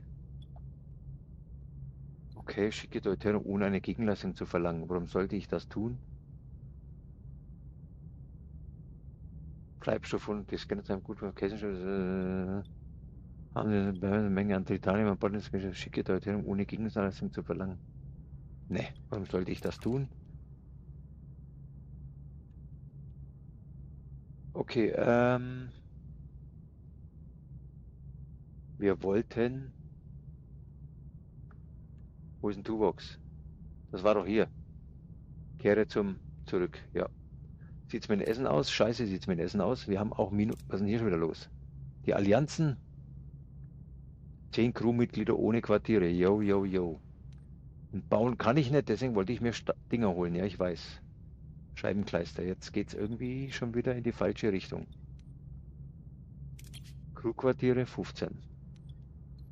Crewquartiere 15. Ah ja, das sieht man ja an der Deko, oder? Dass das die besseren sind. Genau, die haben noch einen Stuhl drin. Das sind die schlechteren. War nicht irgendwas defekt hier? Deck irgendwas? Nö, ich sehe nichts Kaputtes. Alles sehe jetzt auf den ersten Blick nichts, was defekt wäre. Das schaut doch gut aus. Was ist hier los? Zurückweisen, Angebot. Ah, 50 Steine. Haben wir auch nicht. Scheiße. Haben keine Steine und wie sieht's hier aus mit der Messe? Essen.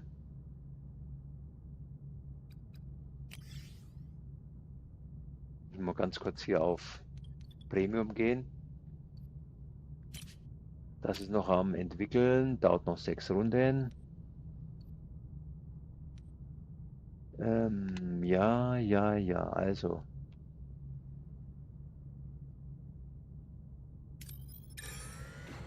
Machen einen kurzen Abstecher. Lebenserhaltung. Maschinenraum ist ready. Ja, gut. Brauchen wir aber noch nicht. Können wir jetzt tun? Ja. Müssen wir aber nicht tun. Werkstatt ist offline. So. Weil wir gespart haben oder was? Ja. Das ist noch am Werkeln. Die Moral ist bei +5. Wir brauchen immer noch Crewquartiertechnik.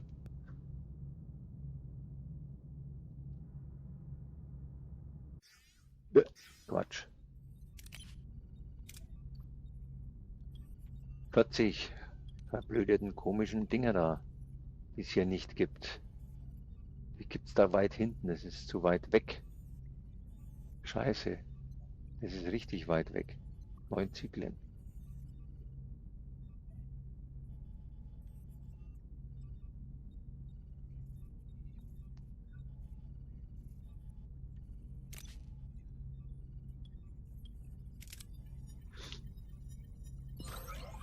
Das war ja voll erfolgreich. Essen gibt's da unten. Moment, Essen. Hier ist Essen. Holen wir mal schnell.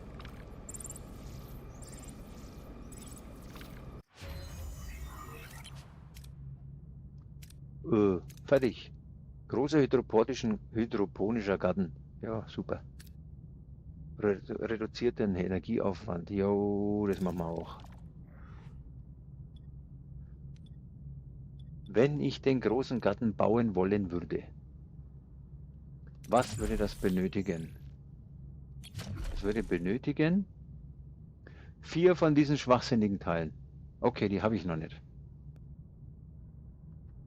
150:30 und 4 von den Teilen. Okay. Geht noch nicht. Aber ich Moment, beim Abreißen würde ich jetzt Material zurückbekommen, ne? Ja, Moment. Genau. Ich würde Material zurückbekommen. Achso, aber ich habe ja keine 4 blaue. Okay. Also nichts machen. Ich habe ja noch keine 4 blauen. Essen ist auf Premium-Replikator. 16 Runden kann ich fliegen. Achso, ich wollte Essen holen, um umzustellen.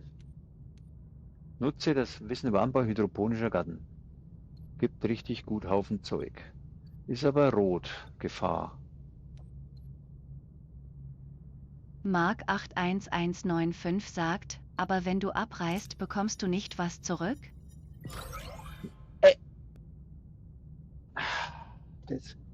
Ihr wollt mich doch verarschen. 0, 0, 0, 3 Tote. Gut, spart wieder Personal. Manometer. Ja, wenn ich abreiße, bekomme ich was zurück, aber ich habe keine hier. Mir fehlen noch 2 Gelpacks. Und Gelpacks bekomme ich ja nicht zurück, wenn ich abreiße, weil da war ja nichts mit Gelpack, glaube ich. Wenn man jetzt mal schaut, der hydroponische Garten, der ist ja bloß, der ist ja schon Stufe 2, glaube ich. Den könnte man jetzt nochmal verbessern. Und da kostet der jetzt Gelpacks. Dann macht er statt 75 120. Genau. Und jetzt braucht er 5 Strom und 4 Leute. Macht 10 Leute, 10 Strom, 10 Strom und 8 Leute. Aber generell sind die zwei jetzt momentan offline. Wenn aber normalerweise offline, eigentlich wäre das. Das wäre eigentlich. Oh Mann, ich komme hier nie mit dieser Menüführung zurecht. 5, ach so, 5, 10, genau 10 Strom, 15 Strom, 20 Strom. 20 Strom und 4, 8, 16 Leute.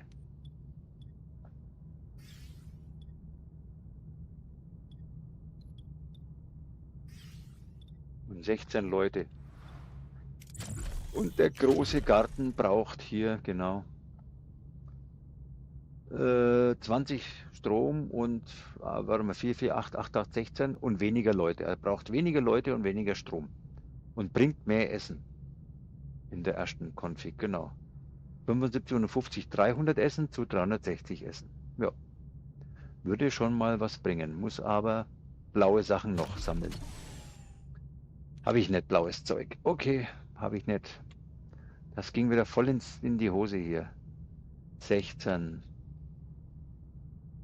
Also ich würde sagen, wir holen erstmal Tuvok zurück. Das sind 10 Zyklen. Kehre zu Rivus zurück. Muss man auch machen. Also komm, wir machen erstmal das hier. Scheißegal.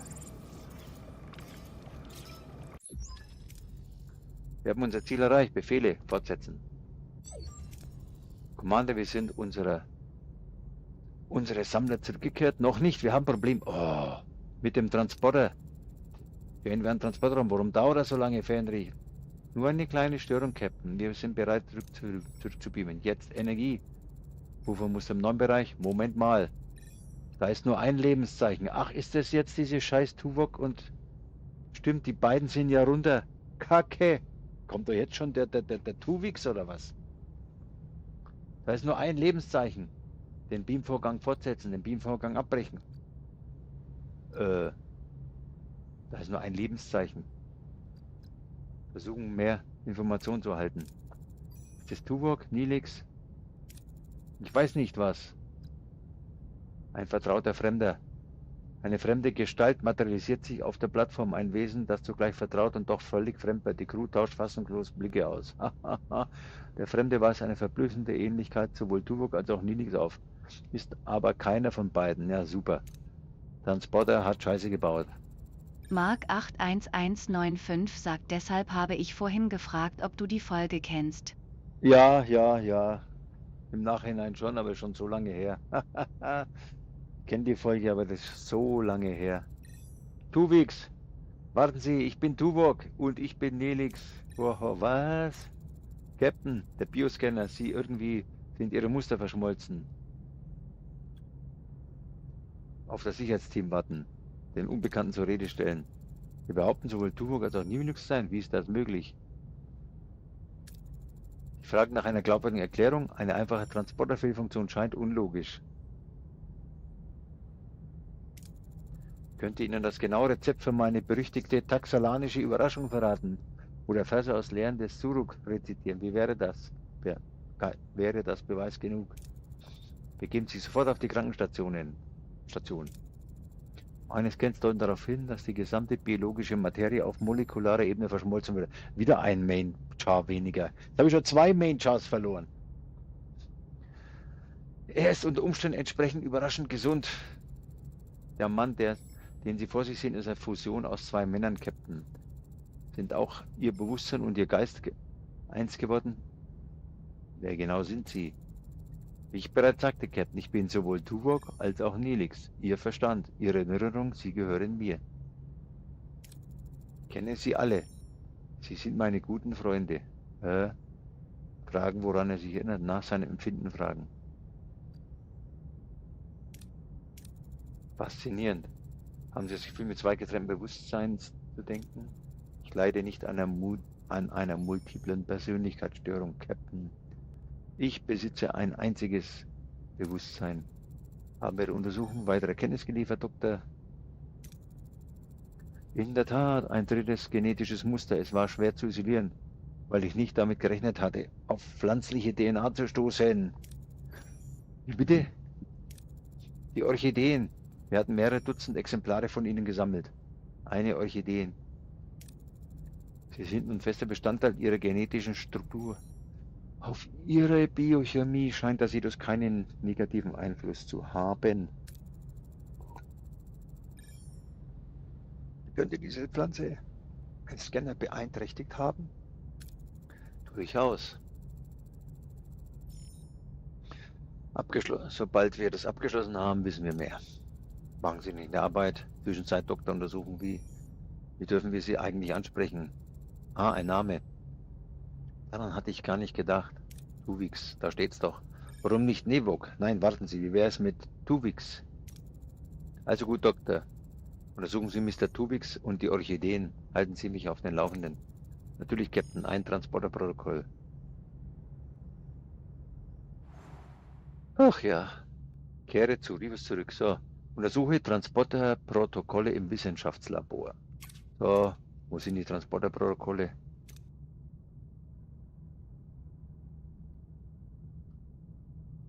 Transporterprotokolle.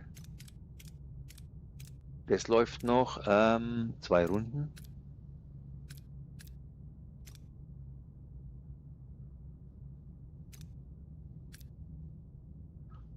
Wo sind die Transporterprotokolle? Wollt ihr mich jetzt auf Stufe 4? Hoffe nicht. Transporterprotokolle. Im Wissenschaftslabor. Hä?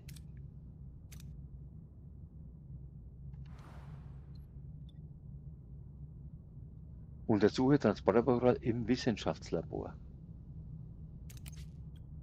Ach hier. Fortschrittliche Beleuchtungsmodul. Dauert 2 Runden. Das warten wir noch ab. 2 Runden. So, wie schaut's aus mit Essen und Dings? Wir sind hier. Das ist, rechnen mit weiteren Caisson-Angriffen. Scheiße. Wir müssen eigentlich zu Rivos zurückkehren. Wir haben kein Dings. Wir haben dies nicht, das nicht, das hier ging alles schief, was schief gehen kann, da unten schon wieder. Also wir fliegen erstmal dahin. Und brauchen wir den Treibstoff. So, und jetzt haben wir, wo war's? Da. Transporterprotokolle. 6 verbleibend. 3, okay. 1 brauchen wir noch. 1 brauchen wir noch. 20 Runden verbleibend. Moment, 20 Runden ist ja heftig. Der Doktor ist doch arbeitslos in der Dings. Aufbereitungsanlage, Doktor, komm, mach mal was Sinnvolles. Im Biolabor, weil Kranke gibt's ja keine. 16 Runden, okay. 16 Runden.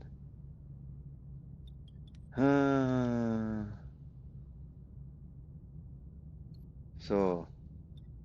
5 Runden. Das ist ja Katastrophe hier, echt, ey. Was braucht denn hier so viel Strom? 79. Wer verbraucht denn hier so viel Strom aktuell? Das ganze Zeug oder was? Ja klar, hier. Nee. 79 Deuterium wird verbraucht. Von was? Ach so, vom Essen. Ja, Moment, wir gehen wieder auf normale Essensrationen. Das war's.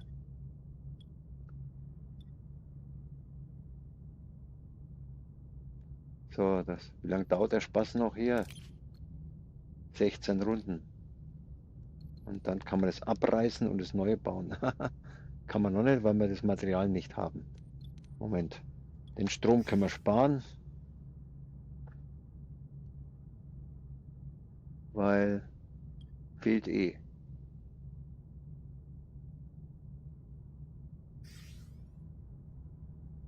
System. Weiterfliegen. So, was haben wir denn hier? Hier schon ein rotes Zeug. Machen wir das. Ah! Ich habe schon Schiss gehabt, dass es wieder im Orangen landet. Uiuiui. Okay. Gut. Wir fliegen jetzt wieder rüber. Das ist eine Scheiße. Nein, was klicke ich denn, ich Idiot? Mann, ich wollte den Planeten direkt anfliegen. Scheiße. Oh Mann, ey. Man verklickt sich immer wieder in diesem Spiel. Ah, so eine Scheiße. So, die sind fertig. Die Orchideenproben unerforscht. Das nächste. Also das nächste erforschen. Wie sieht's denn da aus? Die reparierende Hülle. Das ist okay.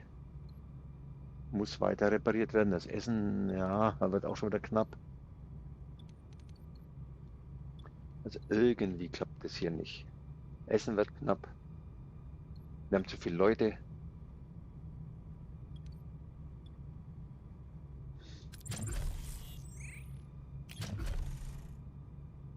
»50 könnte ich bauen, einen Raum.«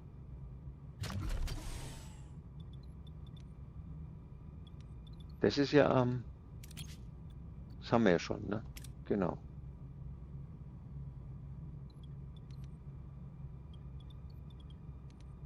Können wir hier noch ein Crewquartier? Das sind die besseren Crewquartiere, glaube ich. 15, 15, 10. Kostet 50. Nee. 25, 40. Oh Mann. Immer fehlt das Material. Das ist eine Katastrophe in dem Spiel. Orchideenproben sind ready. So. Derzeit keine Forschung. Dann schauen wir mal. Dass wir nicht vergessen, was zu tun hier. Kleine Batterieeinheit Level 2 erhöht. Ingenieurbüro Level 2. Hüllenreparatur +1. Ja, ich glaube, das ist es. Großer Frachtraum.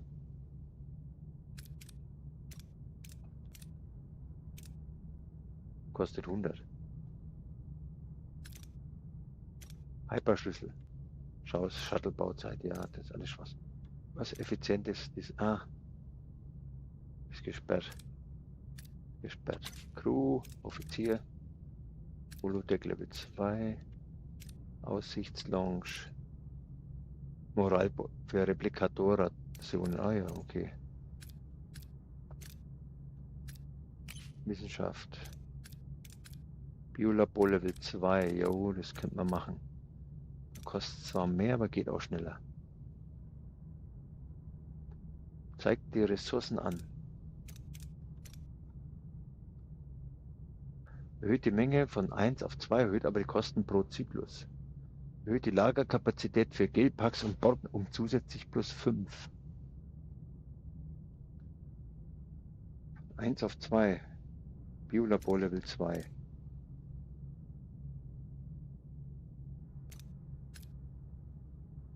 Zeigt die Ressourcen an.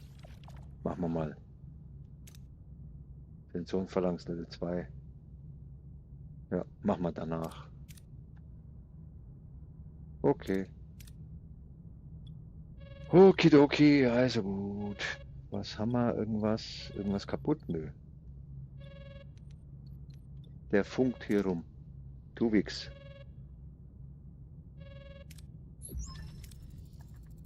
Captain, ich habe die Diagnose abgeschlossen. Der Transport verlief laut Protokoll absolut fehlerfrei. Keine Anomalien, Überlastungen oder Fehlfunktionen. Tja, was ist mit den Orchideen, Doktor? Sie sind nur eine Pflanze, Captain. Lyosome, Enzyme, Protein nicht so gut. Entschlossenheit zeigen. Zugeben, dass es wie eine Sackgasse erscheint.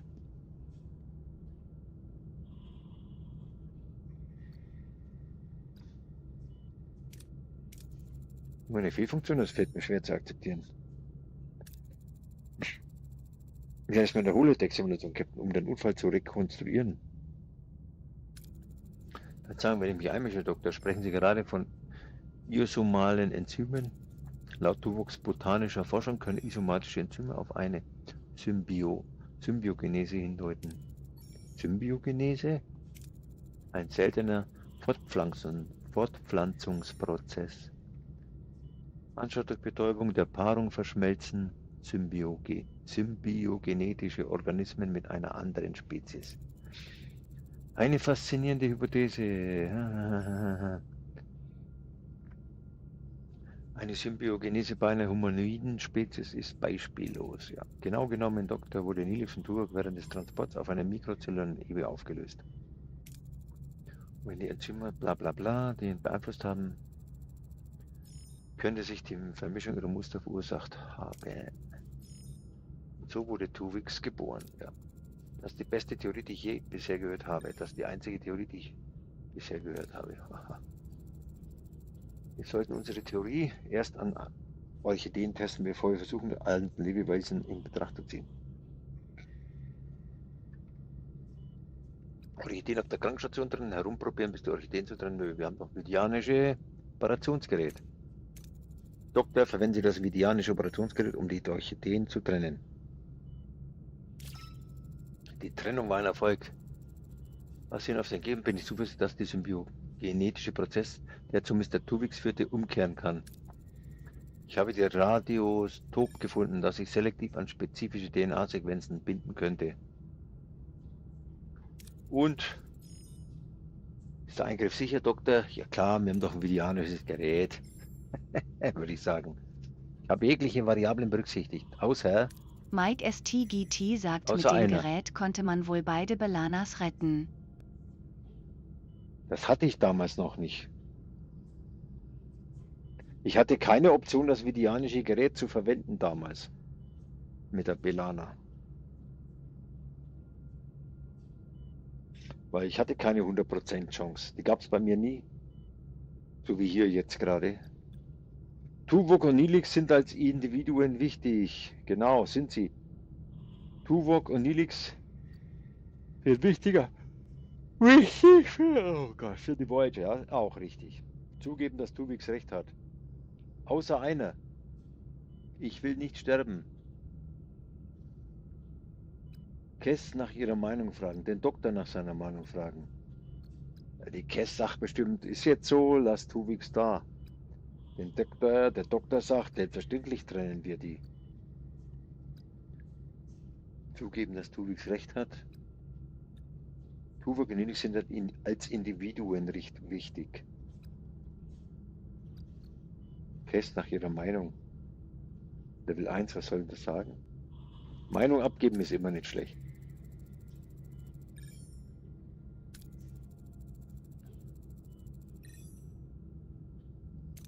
Ich weiß, wie grausam, es fühlt sich schuldig an sozusagen, aber ich will Nilix zurück. Das ist klar. Der Doktor, fragen wir mal nach der Meinung. Doktor, wie lautet Ihre Meinung? Einmal trennen, wir brauchen Original wieder. Mr. Tuvix ist ein fühlendes Wesen, ich werde mich nicht an seiner Exekution beteiligen. Ach du Scheiße. Seine Existenz zu beenden, selbst um Tuvok und Nilix zurückzuholen, würde gegen alles verstoßen, wofür ich stehe. Okay.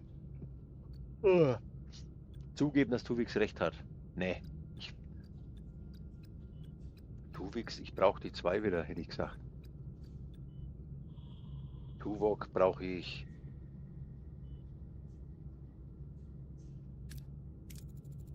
Als Captain muss ich im Wohle der Crew entscheiden, Tuvok und Nilix, Fähigkeiten für die Erfahrung. Was habe ich jetzt angeklickt? Habe ich jetzt für die Crew Oh, ich wollte doch Dings. Egal. Nichts ist verloren. Tuvok und Nilix und die Fähigkeiten existieren in mir weiter. Aber sie können die Expertise und Effizienz von zwei eigenständigen Personen nicht mit einer einzigen ersetzen. Captain, was im Weg ist eine Exekution. Meine Existenz ist kein Verbrechen. Ich bin hier, ich lebe. Ey, Mann, ich weiß gar nicht, was war denn damals?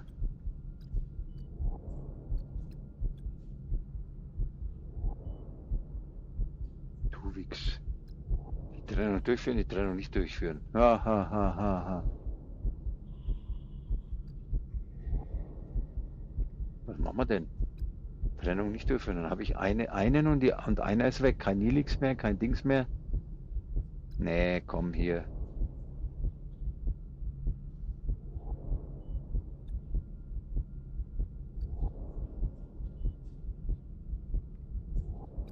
Ja. Die Trennung nicht durchführen. Dann habe ich Tuvix und keinen Tuvok mehr. Ja, wie gut ist denn das? Level 1 Heini und was kann der? Kann der was? Kann der nix? Habe ich keinen Koch, kein effektives Kochdings mehr? Das ist ja blöd. Oder gibt's dann, wie war das? Gibt's dann Ersatz? Wenn einer weg ist, kommt da ein anderer? Ich habe keine Ahnung. Boah, das ist eine blöde Entscheidung, echt. Ja, ich bin hier, ich bin ja eigentlich wäre Sternenflotte das untere nicht durchführen. Jo. Ich bin hier, ich bin ich lebe, ja. Mike STGT sagt, find Weiß. beide schon wichtig. Die Trennung nicht durchführen, ne? Ja. Nee, komm. Trennen. Ich weiß, aber Nilix haben ebenfalls ein Recht zu leben. Es tut mir leid. Will denn niemand einschalten? Hat niemand Einwände? Wollen sie alle tatenlos zusehen, wie sie einen Mord begeht? Übertreibt nicht. Stumme Verdammnis. Tuviks Verzweiflung erfüllt die Krankenstation, als er grausame Realitäten einer bevorstehenden Trennung ins Auge sieht. Sein Flehen um Gnade stößt auf taube Ohren. Das Schweigen der Crew spricht mehr als 1000 Worte. Sie werden alle damit leben müssen. Und das tut mir wirklich leid. Ihr alle seid nämlich gute Leute. Captain, ich kann den chirurgischen Trennung nicht durchführen. Ich bin Arzt. Ich kann und werde Mr. Tuvix nicht töten. Du tötest nicht, du trennst ja nur. Du machst aus einer wieder zwei. Captain, bitte, ich möchte leben. Ey Mann, lecco mio.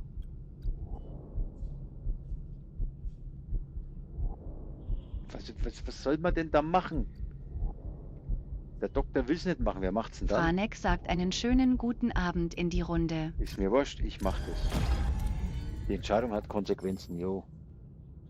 Franek, hallihallo, guten Abend. Ich danke dir fürs Reinschauen. So, mal schauen. Dreht Sie beiseite, Doktor. Kein Zurück mehr.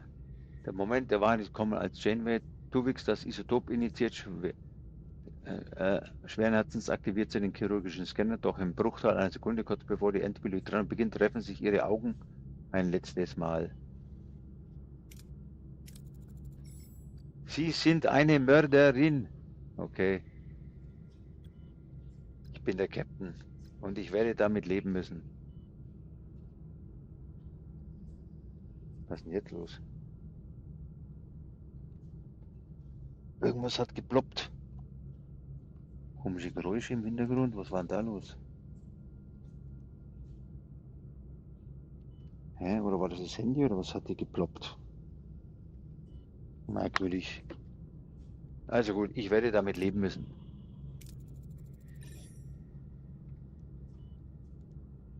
So. Ja, das ist mal eine ganz schwierige Entscheidung. Bitte süßes Wiedersehen. Tuvok und Nilix sind zurück, doch die Atmosphäre auf der Krankenstation ist von Schuldgefühlen durchgetränkt.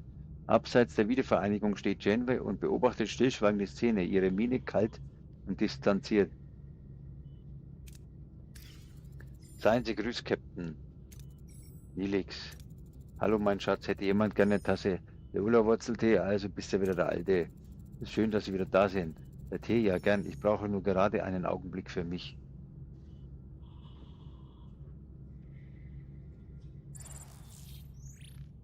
Tuvix, Mission erfolgreich. XP 250 und 5 Dilithium. Okay. Na gut, haben wir zumindest wieder Personal, was wir brauchen. So ist er wieder. Schildgenerator. Und Nilix hängt wieder in der Kantine rum. So, wie sieht's denn aus? Wir haben 3, immer noch nicht. Noch nicht genug. Hydroponischer Garten, okay. Dann, wie sieht es mit Entwicklung aus? Ist noch am Laufen. Stromtechnisch passt das. Kann man sagen, ja. Könnte man mal ein bisschen weiter fliegen, so. Betrieb oder Notstrombatterien. So, jetzt sind wir da. Hier gibt es Happa Happa. Das nehmen wir doch gleich mal mit. So, 584. Pflanzen Wasser sammeln und Nahrung aus der nutzbaren Biomasse extrahieren. Aufbereitungsanlage. Da ist was Rotes dabei, finde ich nicht gut. Da ist komplett Geld 584. Machen wir das. Schauen wir mal. Ah, war doch erfolgreich. So, und gibt schon wieder Action hier. Kaisen Rider. Moment. Belana, Mensch, Schilderhöhung. Nee, machen wir wieder hier. Tuvok, koordinierter Angriff. Kampf starten. Ihre Befehle, Captain? So. Wir machen erstmal den Warp-Kern platt. Angriffsvektor Backbord bestätigt, Captain. Fähigkeit bereit, Captain.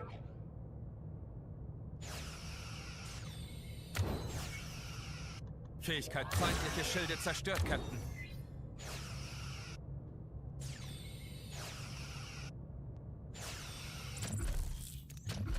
Bug wird erfasst, Captain. Feindliche Schilde zerstört, Captain. Fähigkeit bereit, Captain. So, Deuterium, Wissenschaftspunkte, Moral, Hüllenstatus. Schon wieder so viel kaputt. Habe ich nicht Obacht gegeben. Ja, aber passt schon. So, haben wir gesnackt. Erwischt, passt. Essen haben wir, dann können wir mal umstellen wieder auf Essensrationen. Ja, auf normale, das reicht ja. Wir haben ein plus 26, okay. Plus 26 haben wir. So, irgendeiner quatscht schon wieder da oben. Die Brücke, was will denn die schon wieder? Kehre zu Rivas zurück, ja. Tribbel. Ach du Scheiße, wir haben ein Problem. Die zahme Tribbel des Crew aus einem Quartier inzwischen Lagerraum mit Lebensmittelkrank. Durch den unbegrenzten Zugang zur Nahrung vermehren sich in unglaublichem Tempo. Wenn wir nicht sofort angreifen, versinkt die Voyager bald am Meer aus Tribbles. Baue Fallen in der Werkstatt, um alle umlaufenden Tribbles zu fangen. Investiere die Zeit, die Analyse der Tribbles, um ihren Weg zu finden, ihre Fortpflanzung zu stoppen. Beamen sie alle auf einen unbewohnten Planeten, Transporterraum Level 2. Habe ich das? Habe ich nicht. Baue Fallen in der Werkstatt. Baue Fallen in der Werkstatt. Wo ist die Werkstatt? Da unten ist die Werkstatt. Trippelfallen. 4010 haben wir zum Glück. Trippelfallen. 14. Werkstatt. Müssen wir optimieren. Helden. Wer ist denn hier? Irgendeiner arbeitslos? Nein. Der hängt beim Deflektorschild rum. Würde am meisten bringen. So, Herstellung. Mark 81195 sagt, endlich hast du auch die Tribbles. Ja, scheiß Tribbles. Ja, Krankstation, ist nichts los, Glück. So. 7. So. Ja, die Steine gehen ständig weg, das nervt echt, ey.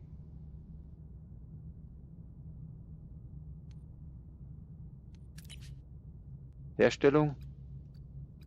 Ah, man kann hier auch was anderes herstellen, ja. Können auch Steine herstellen. Alle 9 Runden 6 Steine, ja.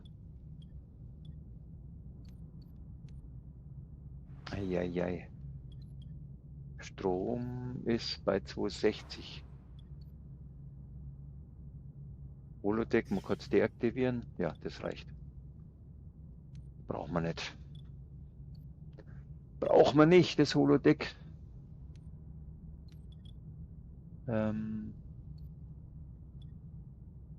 Jo. Crewquartiere, Notquartiere, Crewquartiere. Crewquartier aufmotzen kostet 50 Steine. 50 Steine. Wenn ich ein Notquartier abreiß.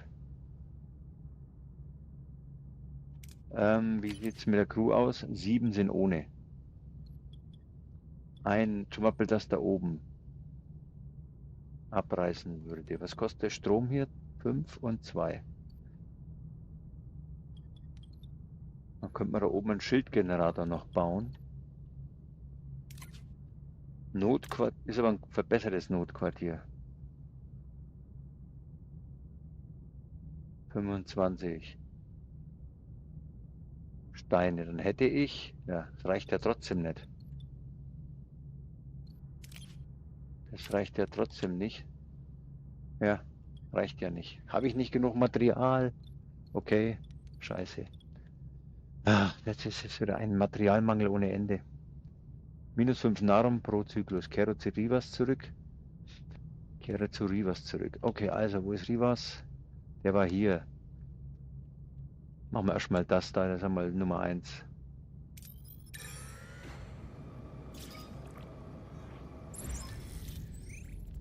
Wir haben unser Ziel erreicht. Befehle fortsetzen. Rivas Schiffe sind Rufweite, Captain. Rufen Sie sie. Captain Janeway, wir haben Ihre Rückkehr sehnlichst erwartet. Jo. Wir beamen das Polyferit Veranit jetzt zu Ihnen. Wir sind zu allem tiefen Dank verpflichtet, Captain. Bitte nehmen Sie diese Mineralien. Uranium kann ich brauchen, Nahrung, jawohl, Deuterium, Titanium, ein bisschen hiervon, von allem was, okay.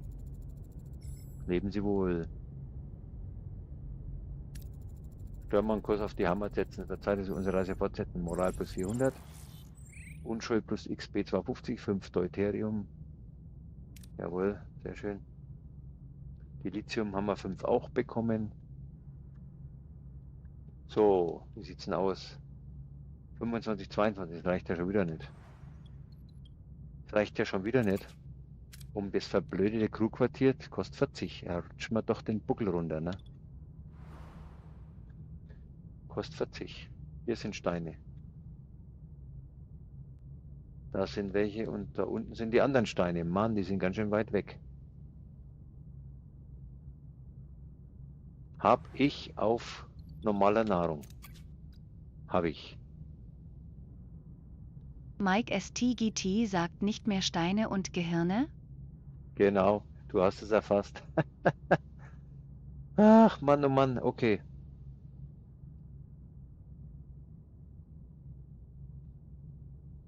Ich habe jetzt 4, Moment, ich habe 4 blaue, genau, ja, Moment. Also, ich könnte jetzt die große Ding bauen.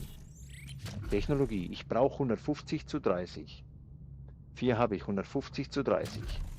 Das bedeutet 150. Abreißen würde bringen. Demontieren 70. Oh ja. Zweimal abreißen bringt ja schon alles. Jo. Und dann kommt hier der große hydroponische Garten hin. Ich würde sagen, demontieren. 1. Aha, scheiße. Es dauert ja schon wieder ewig. Demontieren. 2.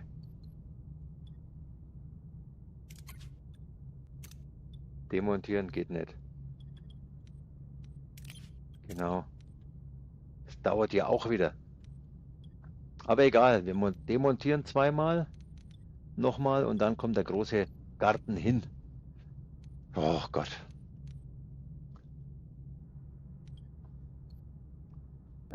So, System. Moment, wenn wir demontieren und das Material zurückbekommen, müssen wir es auch lagern können, ne? 175, 77, 140. Ja. Und hier 100, okay, wir tun mal lieber hier was einschalten.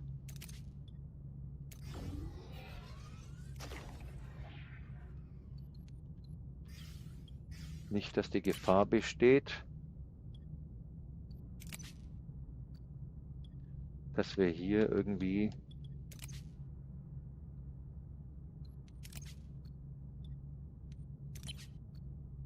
...75, das hier ist Treibstoff, ja. Machen wir so. 100? Hä? Ach doch. Ich habe gedacht. Ach so, ja, hier. So.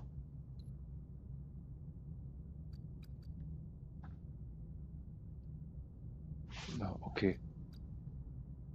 Okay. Die futtern wegen was weg, aber das sollte gehen jetzt. So, machen die noch was? Dribbelfalle, 8 Runden. Dribbelfalle, 8 Runden. Der baut Biolaborzeugs. Das könnte man mal abschalten, oder? Na, lass laufen. Kriegen ja Material zurück. Wir kriegen ja Material zurück. So, wir sind hier.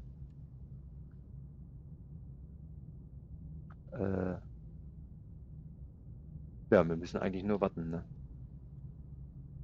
Wir müssen nur warten. Also, wenn wir jetzt rüberfliegen, brauchen wir ein bisschen was zum Essen. Also, nehmen wir uns das Essen hier mit. Was war denn hier los? Notsignal, Klasse M, ne? Unterschlupf, Handvoll Lebensraum. Kommt, da gucken wir doch mal. Biete Nahrungsvorräte an. Bieten Sie ihnen Saat an, damit sie anfangen können, ihre eigene Nahrung zu ernten. Nahrung 150, hydroponischer Garten. Biete ihnen an, der Crew beizutreten. Aber ja noch mehr Leute. Die brauche ich aber auch, oder? Brauche ich die? Ich würde sagen später. Später. Also hier einmal Essen.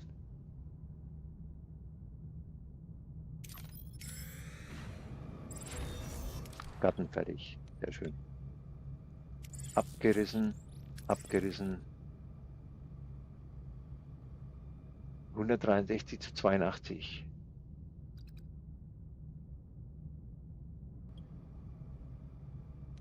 Das heißt, Moment, wir können jetzt... So, ja. Das dauert noch 4 Runden.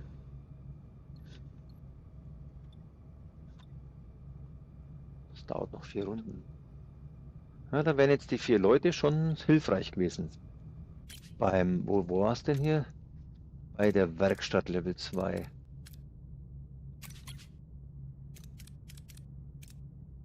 Naja. Müssen wir abwarten.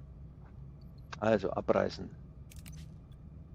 Bringt 70.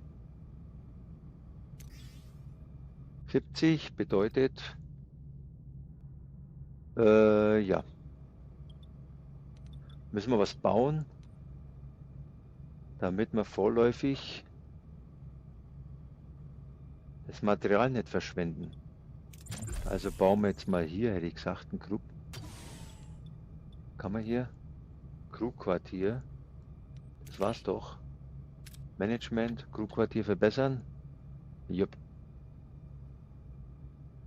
Wie viel kostet das? 150 zu 30. 150 zu 30. Ich muss aber 2 abreißen. Stupido.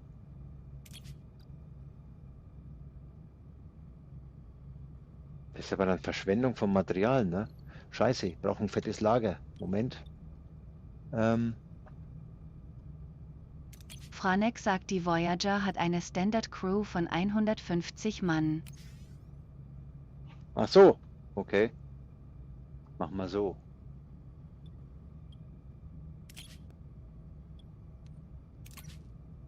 Das ist das da. Genau, wir machen das so. Dann hätten wir hier 200 zu 175. Wir kommen jetzt hier zurück. 70 und 30. Wir bekommen 140 und 60 zurück. 140 zu 60. 140 zu 60. Das heißt, macht hier 300 zu 120. Okay. Das heißt, ja, das müssen wir so machen. knapp 300 zu 120. Das sind 100.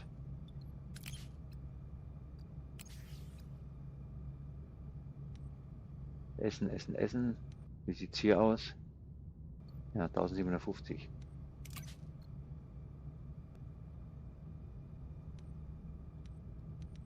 Haben wir nicht noch irgendwo da einen Frachtraum rumstehen gehabt? Ach ja, den habe ich ja abgerissen, den Frachtraum, der da mal war. Ja, ja, ich kann mich erinnern. Das ist der Essensfrachtraum. Genau. Das ist der Essensfrachtraum. Das hier ist für Deuterium, das ist für Dings 75, das ist nochmal für Dings und das hier ist für die Steine. Verstehe ich nicht. Dann ist die Standardkap... Na eben, jetzt sag ich doch, 150, dann war bloß deaktiviert. Ja, ein bisschen was verlieren wir, Pech gehabt. Ja. Ist halt so. 2 Zyklen. Okay.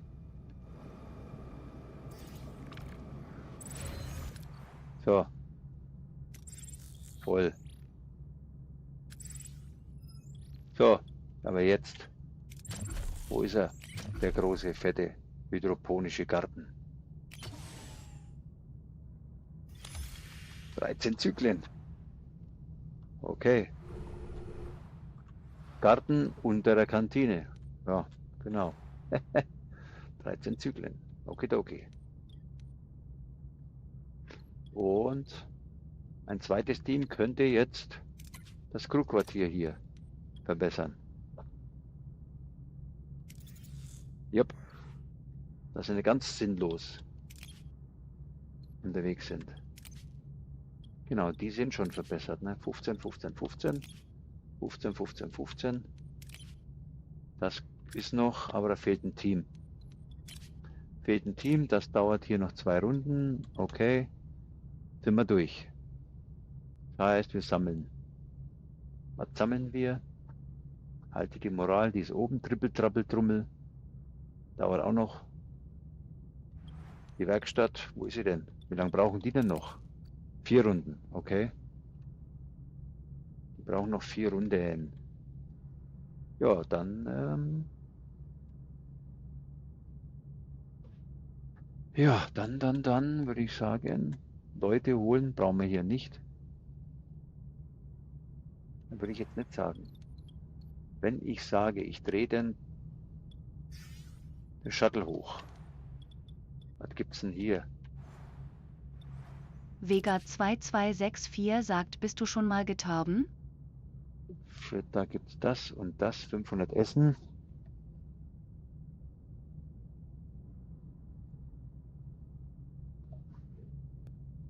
So, bin ich schon mal da. Okay. Oh, falscher Knopf, falscher Knopf. Falscher Knopf. Management hier. Verbessern kostet 6 Steine. Vega 2264 sagt gestorben. Ich bin noch nicht gestorben, nein. Das Glück hatte ich noch nicht. Das Pech nennen wir es mal eher so. Das ist noch meine erste Runde. Okay. Die werden verbessert. Ja. Dann müssen wir jetzt abwarten und Tee trinken, ne? Wenn wir jetzt alles einschalten, einfach mal nur, um zu wissen, wie viel Crew ich brauche. Ja, okay. Dann ist hier noch 19 Crew übrig. Okay. Also schalten wir wieder aus, das Holodeck.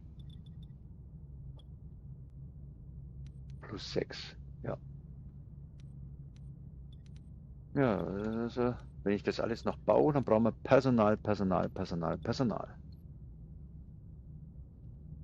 Und das hier... Franek sagt, kommt noch. Ja, vermutlich, ja. 7. Das dauert auch noch. Okay. Dann, was machen wir denn? In 2 Runden ist was fertig. Also Steine haben wir hier und da haben wir Zeugs. Was ist denn das hier? Ein Zyklus entfernt. Ja, komm. Ein Zyklus ist nicht weit. Ah, da war doch das Essen, deswegen bin ich so hingeflogen. Aufbereitungsanlage, jo. Okay, oh, schwer verletzt, sind verletzt, Moral. Ah, kann der Doktor wieder was tun? Wollte doch zum Essen fliegen. Dann fliegen wir zum Essen. So, fertig. Und das ist auch fertig. Ingenieurbüro, jetzt 2 Arbeitsteams, genau.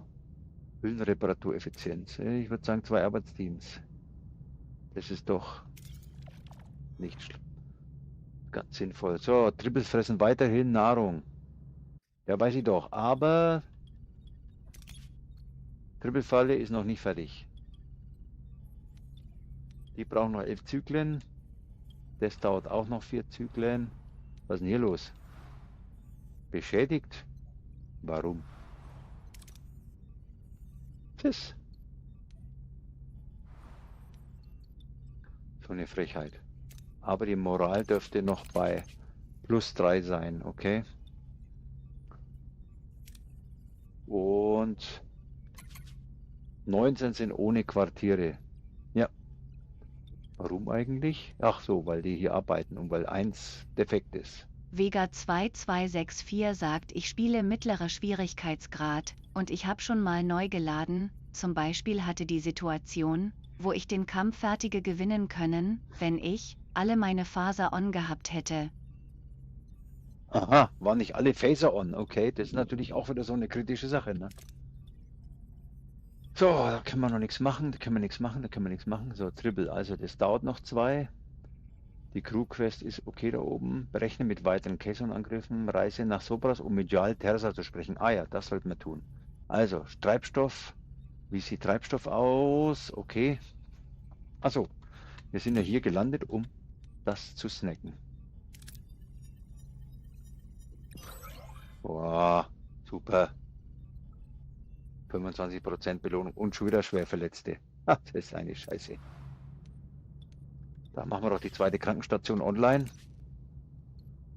Und wo ist der Doktor? Der macht die Gelpacks. Nee. Ich würde sagen, Doktor in die Krankenstation. Und schon war er 17, 14. Die hier brauchen auch noch, okay. Krankenstation Level 2, habe ich das schon entwickelt? Nee, habe ich noch nicht. 60 zu 70. Muss ich auch noch machen. Wo sind die? Habe ich die überhaupt? Die Krankenstation 2 oder kommt die weiter unten? Nee, die hatte ich, glaube ich, schon gesehen irgendwo. Replikatoren. Aussicht. Holodeck. Wissenschaft. Sensorenphalanx. XP-Gewinn für Helden. Franek sagt, ich bin heute in den Borgraum eingedrungen. Oh, in den Borgraum. Cool. Biolabor Level 2. Jo. Wo ist denn die verblödete Krankenstation? Oder habe ich die schon? Crewquartiere? Die habe ich doch schon, oder? Kann das sein? Aussichtsplattform. Vega 2264 sagt, da bin ich gerade rausgeflogen. Oje. Crewquartiere. Wo ist denn jetzt die Krankenstation wieder? Ach ja, warte mal, vielleicht habe ich die schon oder ich weiß es nicht. Kleine Werkstatt Level 2, Interphasen, Material, Frachtraum. Mark 81195 sagt, hey Vega, ich habe schon zweimal versucht auf Mittel, bin nur bis Sektor 5 gekommen. Jetzt spiele ich auf leicht. Komisch, ich habe doch hier irgendwo Krankenstation Level 2 mal gesehen. Wo ist denn die? Ingenieur wäre doch bei Wissenschaft, oder? Krankenstation wäre doch Wissenschaft. Würde ich sagen. Hydroponischer. Transporterraum, Deflektorschild. Vega 2264 sagt haha, lächelndes Gesicht, ich bin nur zu unfähig.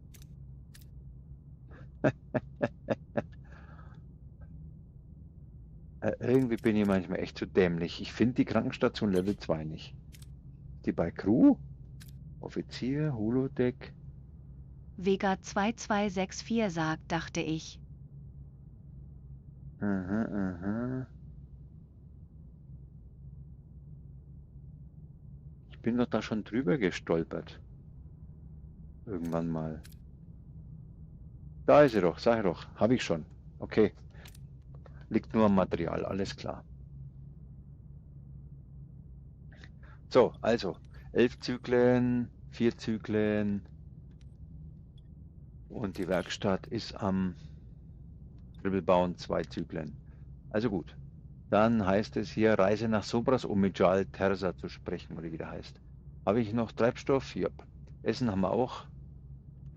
Essen haben wir auch. Und Essen ist in der Messe. Kann man die verbessern? Ne. Normale Essensrationen ist okay.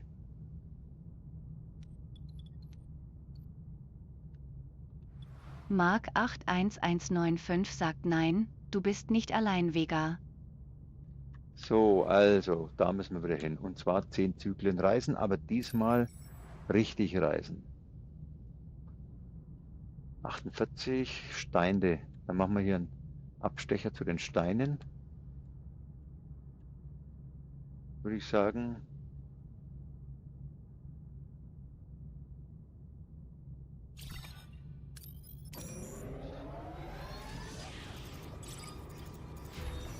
So, Crewquartier, Lebenserhaltung aktiv. Fertig.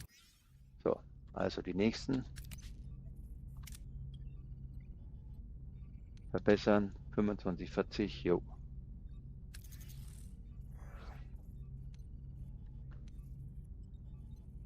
Strom sind wir genau bei 0. Wie sieht es denn hier aus? Da können wir noch ein Teil abschalten. Vega 2264 sagt at Mark 81195, ich habe einfach den Sektor neu geladen, aber ich find krass, dass du bis Sektor 5 gekommen bist, ohne zu sterben. Wo bin ich jetzt? Im Sektor?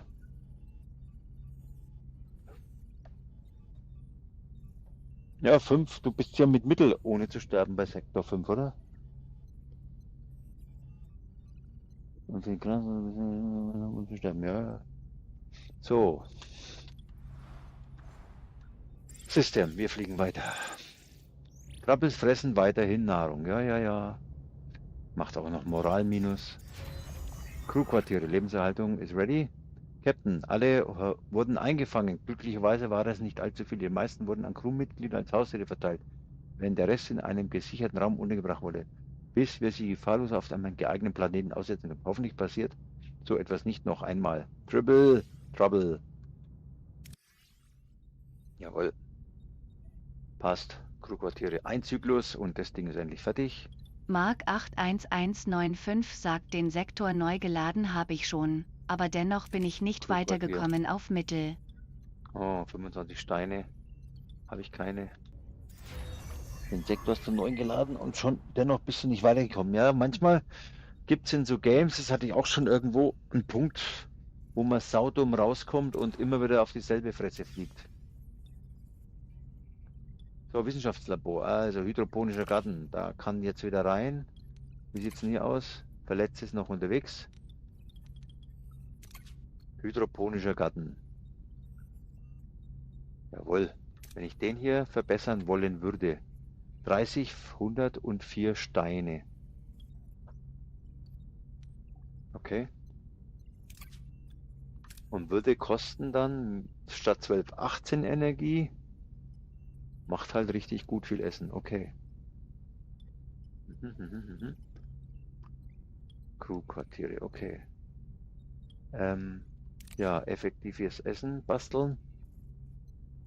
Welcher Held könnte hier reinpassen? 14. Der ist im Wissenschaftslabor, jo. Krankenstation, gibt es noch Kranke? Ja, ich glaube schon, oder? Ja, sind noch ein paar unterwegs. Sind noch ein paar Kranke unterwegs, also 16%. Schildträger, Produktionsdauer Belana, komm, bist mal da unterwegs. Dann dauert es jetzt nur noch 9 Runden. Okay. Jupp. Crewquartiere. Okay. Ah, Notquartier reparieren. Und Lager, upsi, reparieren. Ist ja auch kaputt. Habe ich ja gar nicht gesehen, Sapperlot. Aber ja, ist so. So, wie sieht's denn da aus? 7 brauchen wir da. Müssen wir da Gelpacks produzieren. Sind am Laufen. Biolabor Level 2 geht noch nicht. Fehlende Technologie. Also, heißt, verbraucht 2 Gelpacks, bekommt man 2 Gelpacks, braucht man aber 6. 9 statt 6 und 2 statt einem. Naja, aber zumindest kommen 2 raus, ne? Beim Essen ist es gut, die Rate. Beim Duranium ist die Rate doppelt. Die Scheiße. 5 Crewmembers und 11 Energy. Okay, also ich sehe gerade Crewmembers haben wir nicht mehr viel übrig. Wenn alles aktiv ist hier, so gut wie es jetzt ja auch ist, wenn die 2 Räume ready sind, ja, dann sieht es wieder mit Personal wieder finster aus. Genau, sieht man auch hier am Holodeck, braucht ja auch Personal. 8 zum Betreiben. Also ist die Personaldecke ganz schön dünn. Kann man so sagen, ja, ja.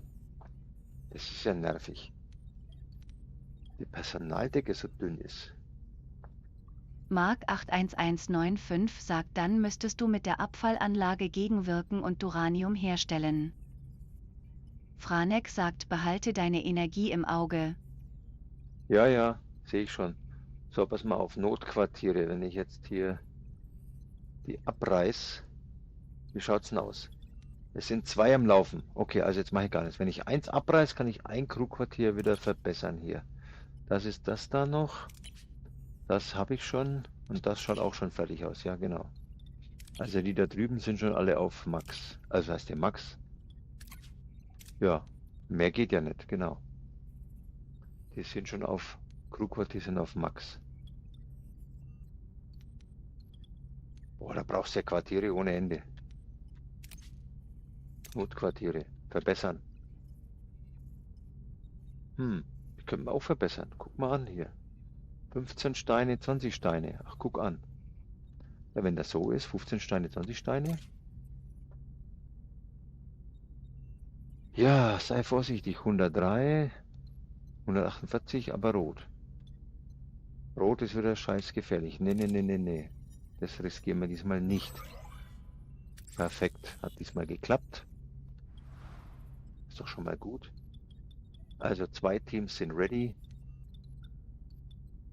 Wie sieht es beim Ingenieurbüro aus? Die machen nichts. Arbeitsteams 1. Hinzufügen Arbeitsteam.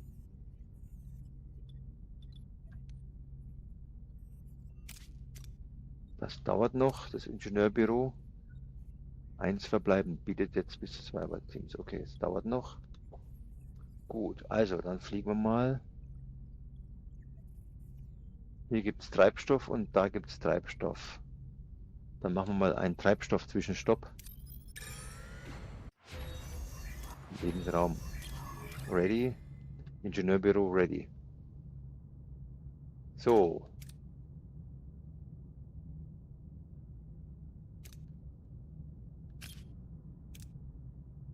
Wie sieht es denn hier aus? Offiziersquartiere, ja, brauchen wir nicht. Holodeck. Vega 2264 sagt @Mark 81195, ich bin am Anfang direkt immer in den nächsten Sektor Erhöht die geflogen. Moral. Was mir geholfen hat, war Läger im Sektor bleiben. Ja, ja, genau. Länger im Sektor. Ich versuche auch immer länger im Sektor zu bleiben und eigentlich so gut wie alles noch abzugrasen. Ist so ein bisschen meine Strategie bisher immer gewesen. Für die Replikator-Rationen, ja, könnte man tun. Das wäre bei der Crew. Ingenieurwissen. Na, Kampf haben wir. Moment, wir haben gesagt, Kampf brauchen wir was. Das haben wir sehr lange vernachlässigt, aber jetzt im dritten Sektor wäre schon nicht schlecht. Torpedoschaden erhöhen. Regeneratives.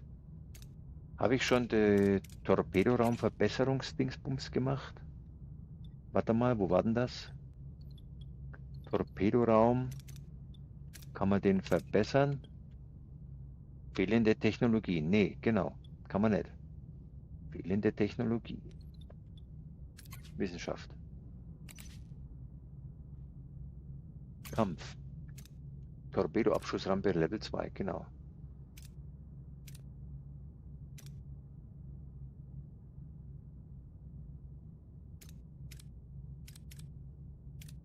Was haben wir denn? Belohnungen nach einem gewonnenen Kampf. Das wäre natürlich auch nicht schlecht. Energieschwelle für Antriebssystem, maximalen Hüllenintegrität, Schildaufladerate 20%. Vega Machen wir das. 2264 sagt also, ich frage mich, wie du so viel erforscht haben kannst. Ich habe alles gleichmäßig erforscht. Oh, wie so viel ich so viel erforscht haben kann? Ja, hier. So viel ist es doch gar nicht, was ich erforscht habe. Da fehlt ja noch so viel. Na? Ich habe halt Wert gelegt beim Erforschen hier. Ich habe halt frühzeitig mehrere Wissenschaftslabore mir gebaut und die auch natürlich gleich verbessert, damit die mehr ausspucken. Wissenschaftspunkte. Könnte man nochmal verbessern. Geht jetzt noch nicht, muss ich erst wieder die Technologie finden. Ne? Aber eigentlich war das so mein Ding, mein Ziel. Ne? So, ein Zyklus. Das ist fertig. Frachtraum. Yep. Das ist der große Frachtraum und der ist, was heißt der große? Das ist das Essen gewesen, jawohl. So, Strom ist jetzt auf Plus zu viel Verbrauch. Können wir wieder ein bisschen was abschalten hier.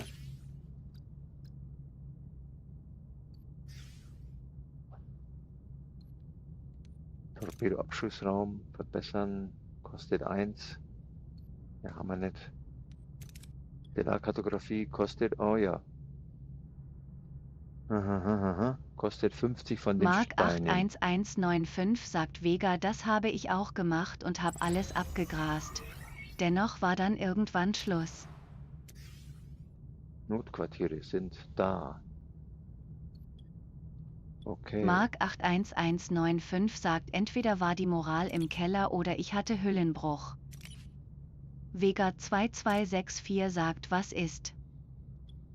Vega 2264 sagt, passiert.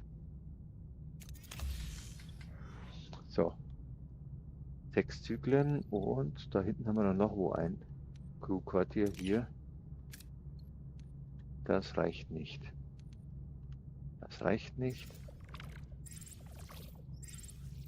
Wo fliegt er denn hin? Dahin. Oh, da ist wieder was Rotes dabei. Nee, dann machen wir das. Shuttle-Rampe Level 2, okay. Passt. Entweder war der Moral im Keller oder ich hatte Hüllenbruch. Ja, genau. Also Moral habe ich ganz selten Probleme gehabt. Da habe ich immer versucht darauf zu achten.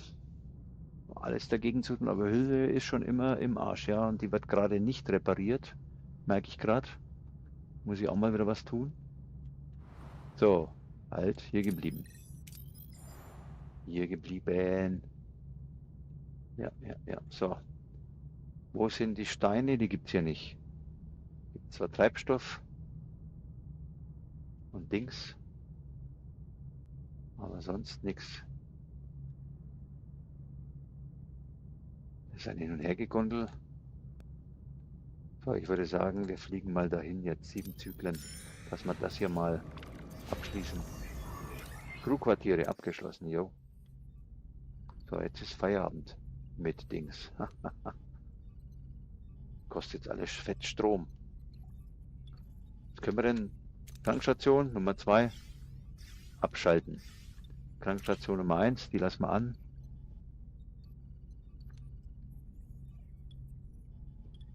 Yep. Das lassen wir an. Notquartier ist da. Mark 81195 sagt 20. ja, warte mal ab, wenn die Lebenserhaltung ausfällt und das ganze Deck nicht mehr zur Verfügung steht. Ja, dann Dann wird's geht die lustig. Moral gleich runter. Das stimmt. Und wenn ich mir sowas anschaue, hier dieses Deck 5 ist ja Katastrophe. Deck 5 ist ja, macht ja alles platt. Das wird richtig beschissen.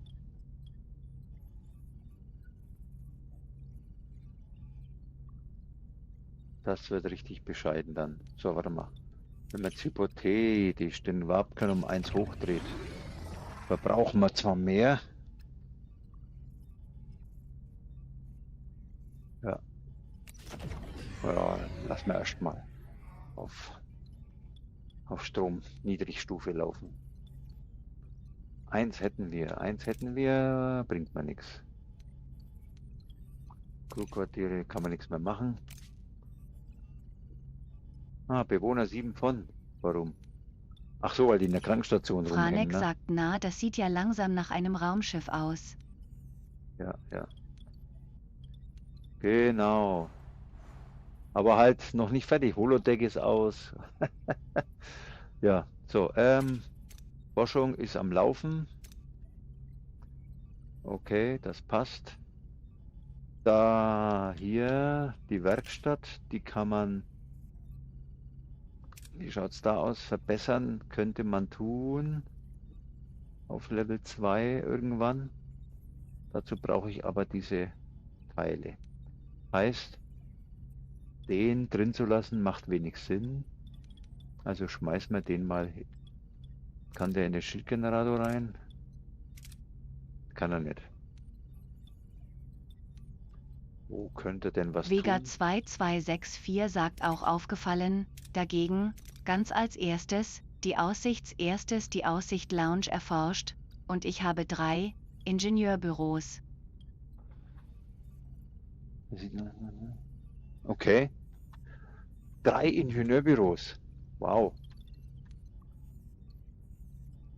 Weswegen so viel Ingenieurbüros? Wegen Hüllenreparatur oder was? Ja, kann man vorstellen. Das ist der einzige Grund. Dass man dann richtig was machen kann. Ja, verstehe ich. Ingenieurbüro, wie sieht es mit Verbessern aus? Kostet 45 Steine. Und Rezept habe ich eh noch nicht. Bloß fehlende Ressourcen. Okay. Könnte ich tun, fehlende Ressourcen. Krankenstation. Fehlende Ressourcen. Fehlende Ressourcen, das ist immer das Vega Hauptding. 2264 sagt ja, hat mir den Arsch gerettet. Okay. So, System. Let's go, wir fliegen weiter. Hinterhalt, 54 zu Dings. Okay, das sollte kein Problem sein. Ihre Befehle, Captain? Ist nur ein Schiff. Okay, ja dann, wenn das so ist. Warpkern. Waffen. Bug wird erfasst, Let's go. Captain. Mark 81195 sagt, beim ersten Mal ist mir Fähigkeit bereit, Tuvok Captain. gestorben wegen den Organtypen. Beim zweiten Mal ist Belana, beide, gestorben. Beide Fähigkeit Belanas bereit, gestorben. Ach feindliche du Schilde Scheiße. zerstört, Captain. Das ist ja weniger gut. Schon rum. Okay. Haha. Deuterium, Duranium, Moral. Okay. Regeneratives Schildsystem erforscht. Fertig. Okay. Erhöhte Schildaufladerate. Schön, schön, schön.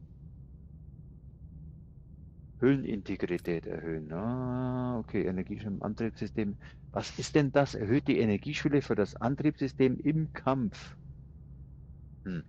Mark 81195 Belohnungen. sagt, dann hast du nicht das Geld, um die Ausrüstung freizuschalten, und dann hat ein Dialogweg gefehlt, beziehungsweise eine Technologie.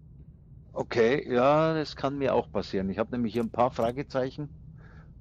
Einige, wer weiß nicht, dass wir da irgendwann mal was brauchen. Durchaus möglich. So, schließen. Okay. Haben wir hier alles? Jo. Material haben wir nichts. Essen passt auch noch. Das hier verbessern. Fehlende Technologie.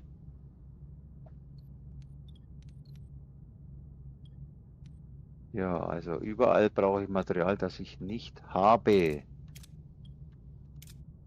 Verbessern. 60. Es kostet alles Tritanium. Das nervt. Überall braucht man Tritanium. 1750. 225, das ist übertrieben. Da können wir mal abschalten. Ja, genau. Habe ich ein das. Es reicht erst einmal so. Ja, genau. Okay, System. Sich mit Jaltaser zu treffen. Außenteam schicken. Yo, do it.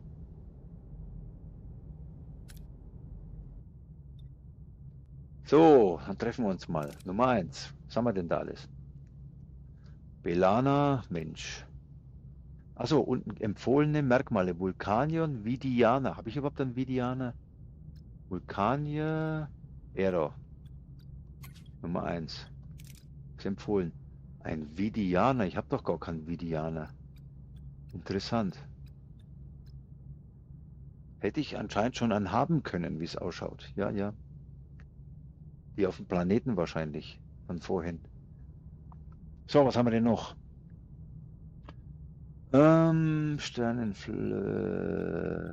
Behandeln 29, 33, 50, 69 Nilix. Werkzeug hätte er auch. Gucken wir mal rein da. Der Nilix auch mal. Dann hätten wir hier 53. Tja. Also in dem ersten... Vega 2264 sagt in meinem Spielstand, ist der Vulkanier auch schon Lagen nicht mehr da und Jekote und Carrie sind auch schon tot. Oh wei, oh wei. So viel Tote, das ist ja echt schlimm.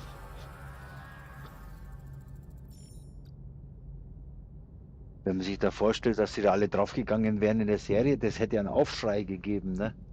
Das geht nicht, die können doch nicht Main Chars killen. So, jetzt hätten wir, was gibt's denn, was wir gerne hätten? Wir hätten gern das hier. Das ist aber mit, da müssten wir 2 Leute schicken, das ist nichts. Versichern, dass die Leute, ach so, warte mal, was will denn nicht gerade fröhlich aus, wie sollen wir denn ansprechen? Sprechen Sie ihm Wiederherstellung des Friedens unter den Käsen. Machen Sie ihm klar, mit welchen Alliierten die Voyager dank der Technologien wäre. Versichern Sie ihm, dass die Voyager ein mächtiger Alliierter sein kann, okay? 59, 69, also. Theoretisch wäre das cool. So, dann ist Stufe 2 angesagt. Da braucht man Medizin. Das wäre nur die Kess. Vega 2264 sagt und Kess, aber die ist nach Story, planmäßig gegen Argen. Okay. Und Dings. Das könnte nur die Kess sein. Ja, schwierig, schwierig. Nächste Runde. Ja, aber wenn ich jetzt den Tuvok jetzt nehme, den Tuvok jetzt nehme, dann ist in der nächsten Runde ja auch der Nilix zur Verfügung, weil in der übernächsten Runde wäre der Tuvok ready. Ich glaube, dann ist es strategisch so rum besser. Und in der letzten Runde wäre Medizin, wäre Tuvok plus. Okay, wir probieren es so rum. Wir probieren es so rum. Ja. Mark 81195 sagt ja, da kann ich mich noch an der Serie erinnern, wie das mit Kess war. Da kann ich mich echt nicht mehr erinnern, das ist so lange her. Ich habe das damals im Fernsehen aufgenommen und immer angeguckt. Ich habe sogar noch die Videokassetten hier im Schrank stehen, immer noch. Mann, oh Mann. VHS, so, Moment. Also Medizin und Behandlung. Das wäre jetzt, wie sieht's denn aus? 45 zu, gäbe es denn hier 240 und hier gibt es wieder schöne Dinge. Das wäre doch cool. Was? Vidianer nutzen ja vidianisches Wissen, um die Trabe zu behandeln. Ach scheiße. Ich habe kein vidianisches Wissen.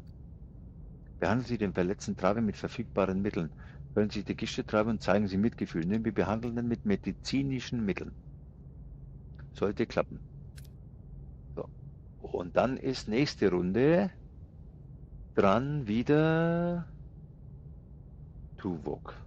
Genau, also machen wir Mark das. 81195 sagt an Serien und so kann ich mich gut erinnern, an alles andere nicht. Beschämtes, lächelndes Gesicht.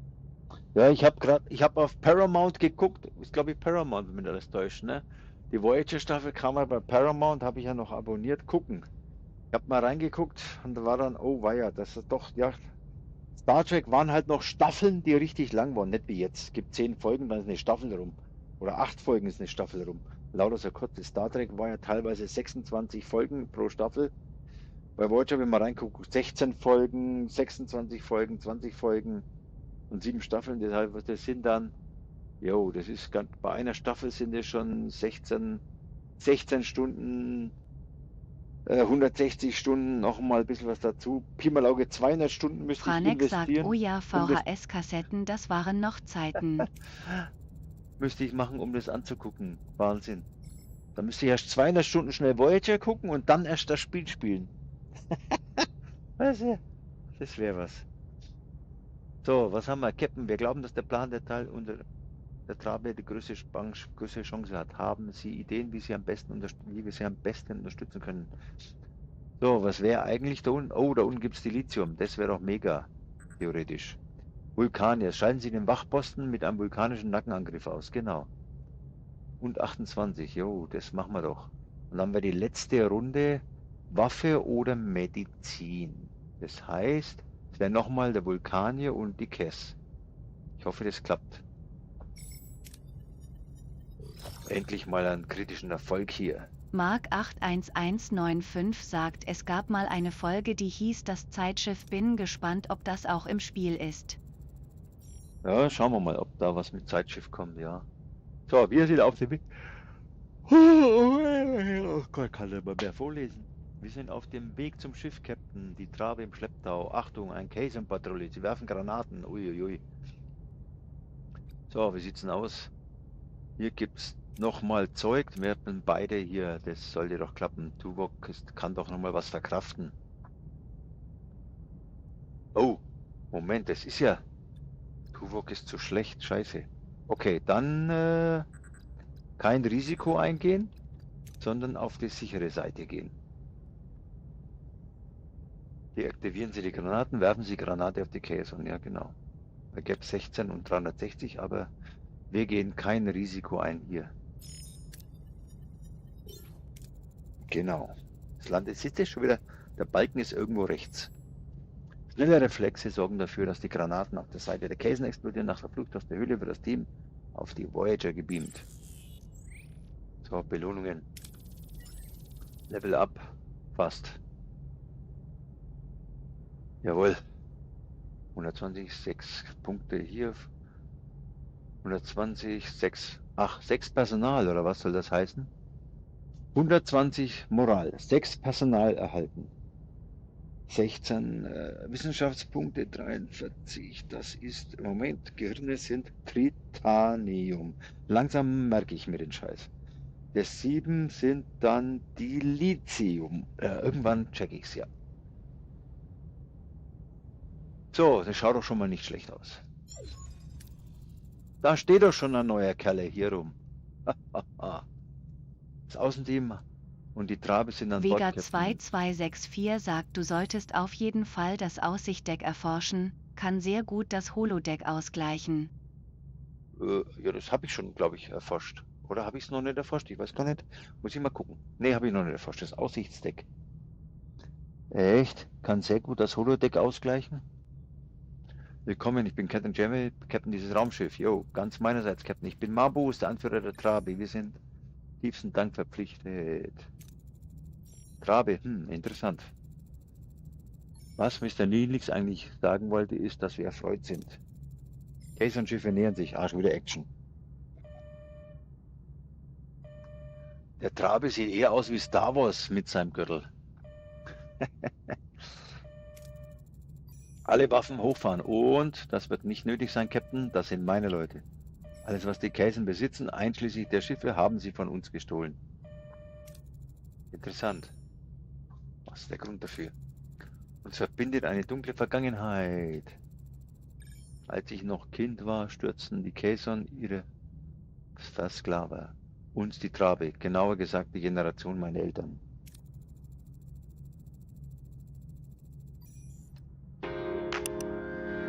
So, mal hier Abo-Like wäre nicht schlecht.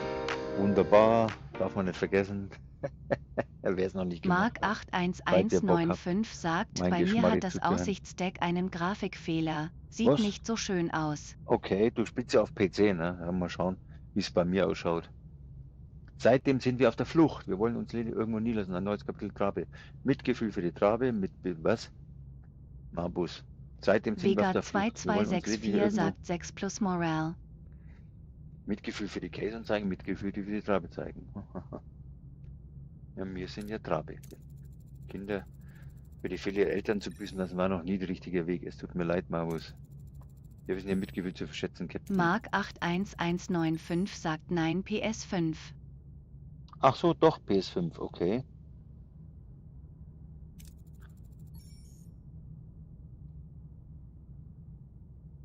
Dann wird es bei mir vielleicht auch einen Fehler haben. Ich bin ja auch PS5. Gehe ich da fast davon aus, dass ich es vielleicht dann auch haben könnte. Werden wir dann irgendwann sehen. Ja, wir haben es versucht. Wir sind vielleicht nicht mehr so zahlreich, aber mit wenig Hilfe könnten wir einen Teil unserer Stärke zurückgewinnen und ein wertvoller Alliierter werden. Die Trabe waren vor dem Kayson-Aufstand eine hochmoderne Spezies. Ich halte sie für wertvolle Alliierte, Captain. Ah, ja. Baumaterial teilen, ja, kann man machen. Hilfe ist nicht möglich. Neelix fragen, was er über den Aufstand weiß. Nahrung mit den Trabe teilen. Erstmal voll quatschen. Neelix direkt zum Vorhin entnimmt, dass sie mehr über die Trabe wissen. Ja, kennt die Trabe, Captain. Großartige Gelehrte und Künstler, aber niemand wüsste etwas von den Kayson-Sklaven. Wie war das möglich? Wie konnte das sein? Dürfte nicht einfach gewesen sein, das zu verheimlichen. Die Trabe waren reich und mächtig. Sie kontrollieren Informationen, niemand wagte es, sich mit ihnen anzulegen. Also gut, Baumaterial teilen, do it. Wir können etwas Material für die Reparatur ihrer Schiffe entbehren. Danke, Captain, das ist sehr großzügig. Mehr mit ihnen teilen? Mehr gab's Mark nicht, ne? 81195 sagt, wenn ich die Ressourcenrückgewinnung erforscht habe, baue ich es ab und versuche es an einem anderen Platz nochmal.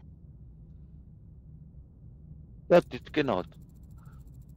Wenn die Russen erforscht habe, baue ich es ab und versuche es an einem anderen Platz nochmal. Ja, genau, das war auch mein Ziel.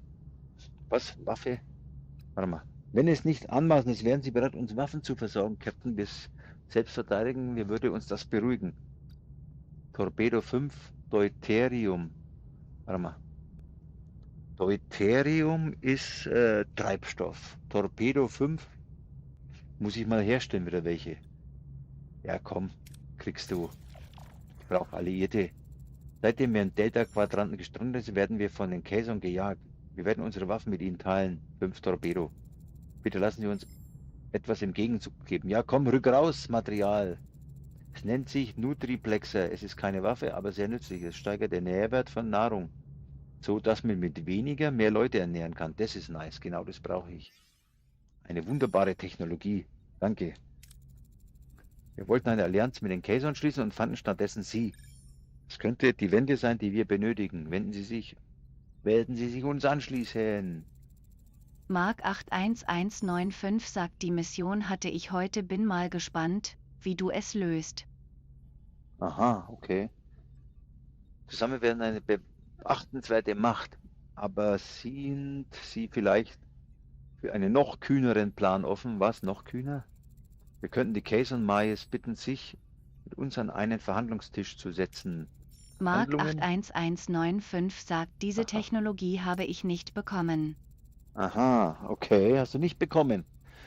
Hast du vielleicht nicht Material rausgerückt? Weil ich habe ja alles Material rausgerückt. Also zumindest das erste Mal, dann habe ich gesagt nein und beim zweiten Mal habe ich ihm Waffen gegeben. Ja, bringen Sie die Fraktion zusammen, überzeugen Sie den Frieden im Interesse aller. Vega 2264 sagt im MacBook-Team Raute.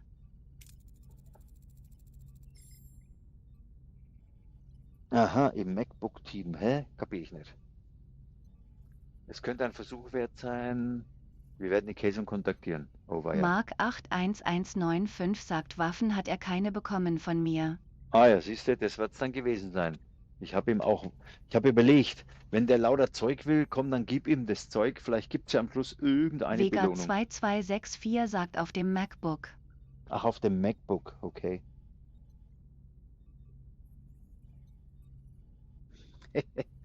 So, wie lange dauert denn das andere Zeug da oben nach Allianzen?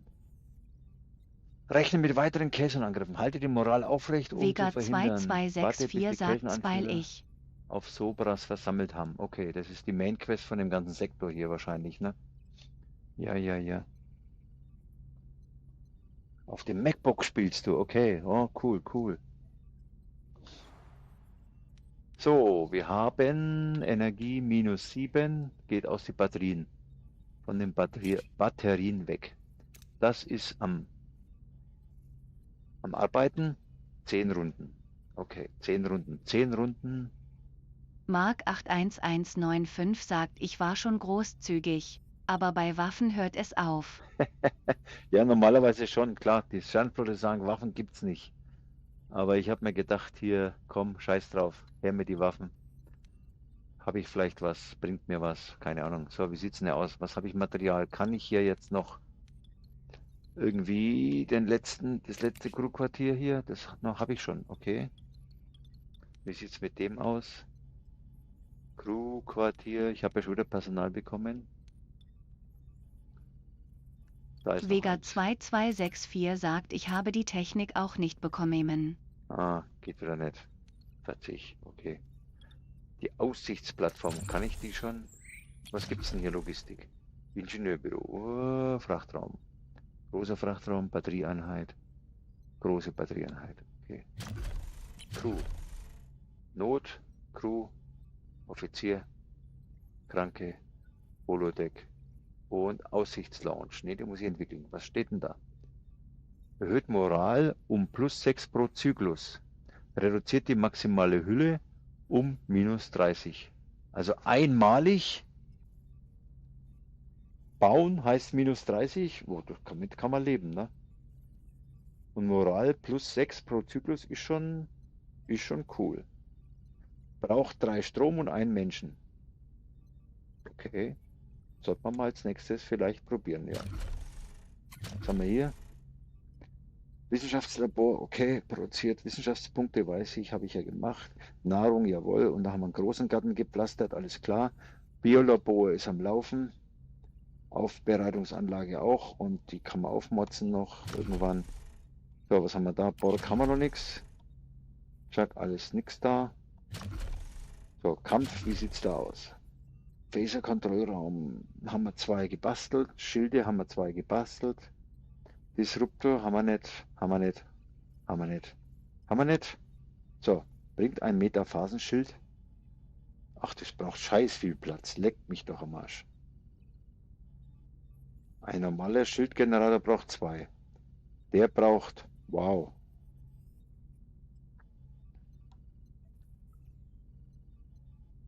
Erhöht, also mit Deflektorschilden während des Kampfes. +80. Wow, okay. Da haben wir noch keinen Platz dafür. Okay, also macht keinen Sinn, den Metaphasenschildraum zu entwickeln. Disruptor-Phalanx braucht 1, 2, 3, 4. Was macht denn die? Die braucht 6 Strom, 5 Mann. Feuert einen Impuls ab, der mit hoher Schaden an Schilden, aber geringen Schaden an der Hülle verursacht. Jeder zusätzliche Disruptor-Kontrollraum bietet 2 Disruptor-Energieschwimmer, 20 Waffen. Ja, Also einen zusätzlichen Disruptorraum wäre nicht einmal so schlecht. Als nächstes irgendwann. Energiedissipator Vollkontrollraum. Deaktiviert alle feindlichen Systeme für 4 Sekunden. Ja, 2 Energiedissipator. Oh. Der braucht ja richtig viel. Das ist ein Endgame-Ding. Disruptor Phalanx-Kontrollraum. Ja, Strom 6, 5 Mann. Könnte man tun. Braucht 4 Felder. Das ist ja noch im Bereich des Möglichen. Ja, also Disruptorraum und sonst nichts. Das passt ja sogar hier hin. Hypothetisch. Aber eigentlich will ich das freilassen, damit ich weiß, was ich habe. So, wie sieht es mit dem Mannequin aus? Crew ist bedient. Alle sind im Quartieren. Sehr gut. Das ist schon mal nett. Weiße neuen Teams in Ingenieurbüro zu. Ah ja, warte mal. Ingenieurbüro. So, könnte man wieder ein bisschen was reparieren, ne? Reparieren wir wieder ein bisschen Hülle hier. Ingenieurbüro, genau. Verbessern. 2 Arbeitsteams, kostet Steinchen 45. Solche Steine. Gibt es hier Steine? Hier gibt es keine Steine. Aber Essen gibt es hier. Doch, da gibt es Steine. Hier gibt es Steine. Da fliegen wir mal ab, hier die Steine. Das war viel Entscheidung. Wir hätten erst mal die anderen holen sollen.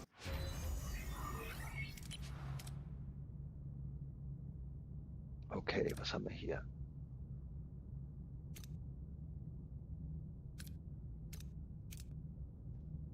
Schilddurchdringung von Torpedos. Torpedoabschussrampe. Disruptor-Kontrollraum. Nee.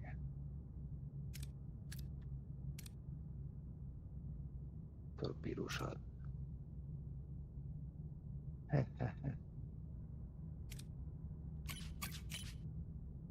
Biolabor Level 2. Jo.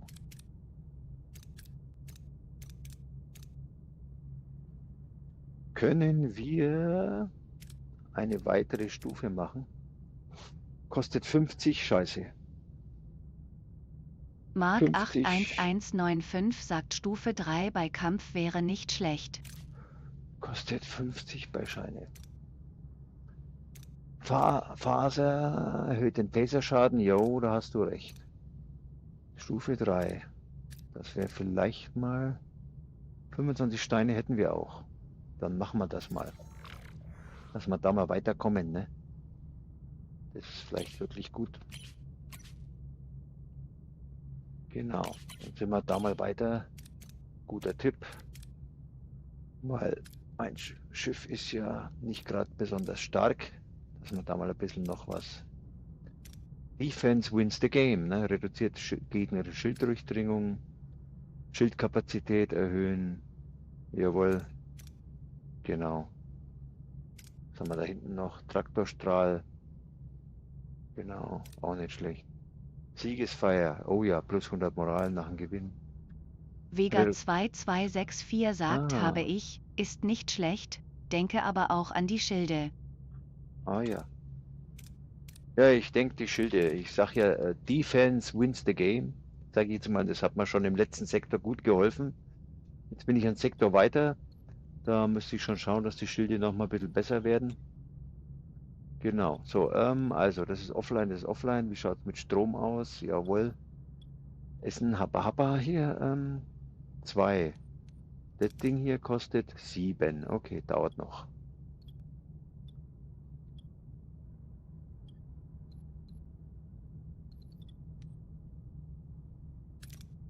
Das hier kostet 1. 40, 20. Okay, wir sind dahin. Okay, wie sieht's aus? Torpedo. Rot, nein. Rot, nein. Machen wir nicht. Wir gehen auf Sicherheit. War mir klar, schlecht. Und es wäre beim anderen wäre es rot gewesen, ne? Hülle 40 minus. Scheißdreck. Mark 81195 sagt, du könntest 2 Batterien umverteilen. Dass nicht alle auf Ebene 3 sind. So. Ach so. Könnte ich umverteilen. Ja, aber wohin, ne? Das heißt, wir könnten umverteilen. Wenn wir hier ein Notquartier abreißen. Hier ist ein Notquartier.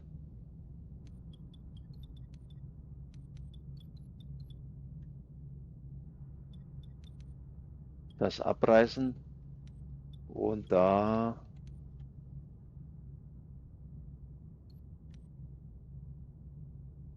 das Notquartier abreißen. Das gibt demontieren 25.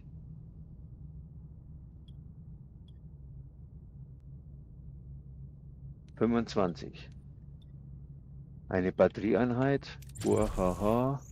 Die ist, wo ist denn die? Technologie? Nee. Vega 2264 sagt, ich verfolge die andere 10 Starteguide zu auf ein 15. möglichst, 10, damit ich das 15. ganze Deck einfach abschalten kann. 10, 15. 10, 15. Uahaha.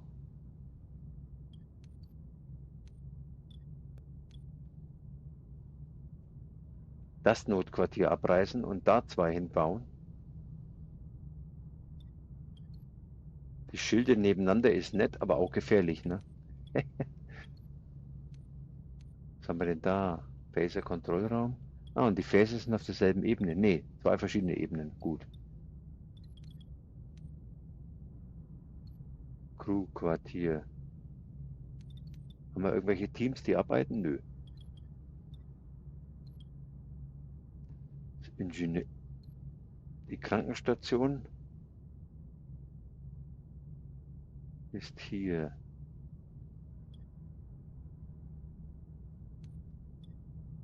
Das Notquartier abreißen und da ein Schild hinpflastern.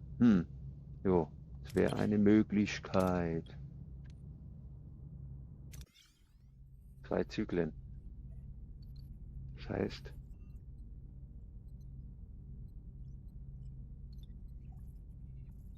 wo ist ein Schild? Hier ist ein Schild. Könnten wir hier Biolabor, eine Batterieeinheit.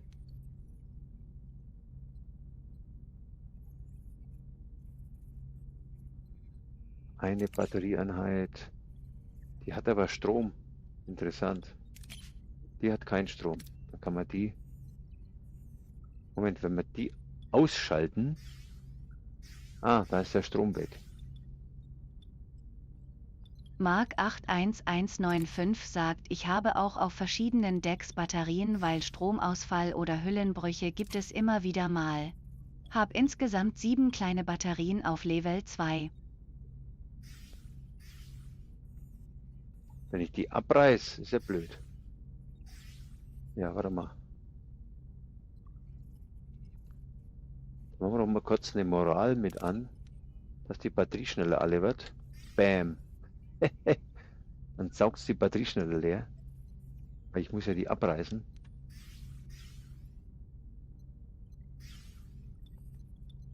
Das ist aber blöd. Weil die rechte, kann ich die abreißen?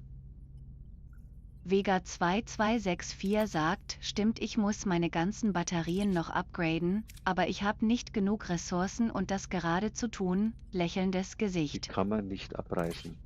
Mark 81195 sagt, vielleicht magst du das am besten, wenn du keinen Strom mehr drauf hast. Offline. Die hat keinen Strom. Demontieren geht nicht. Warum nicht? Kein Arbeitsteam verfügbar. Ach so, kein Arbeitsteam. Ich verstehe. Die sind ja am Reparieren der Hülle unterwegs.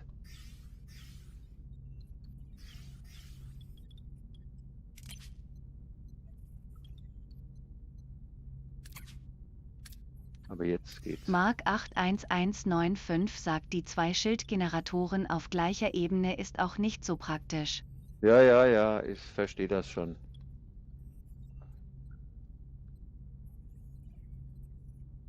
So, 2 Zyklen, 2 Zyklen. dauert der Spaß. Okay. Wo bin ich? Da bin ich. Ich will Essen snacken.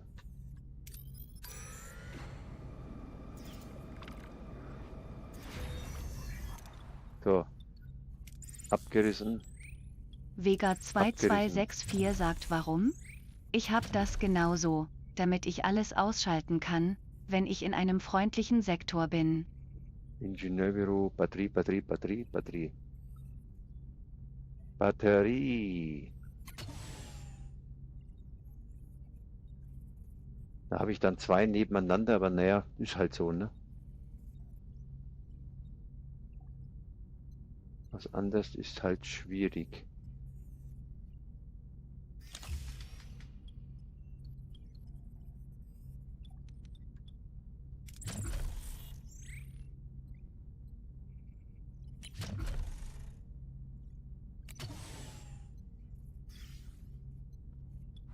Sechs Zyklen, okay.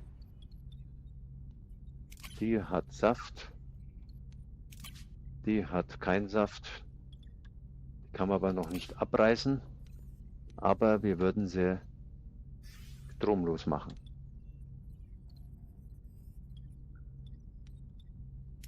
Die hat Saft. 120. Genau.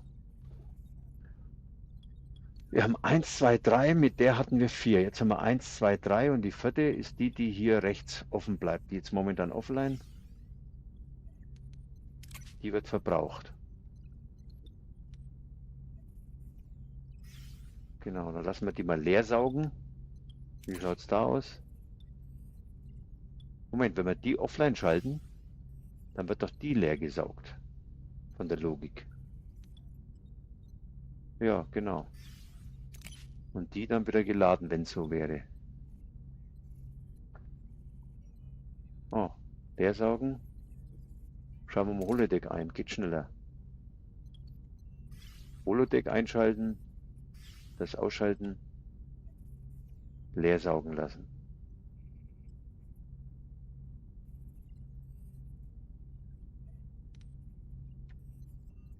Mark 81195 sagt, wenn ein Hüllenbruch ist auf Deck 2, hat er kein Schild mehr.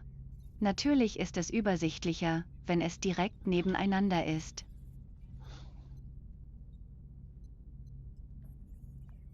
Jo, okay.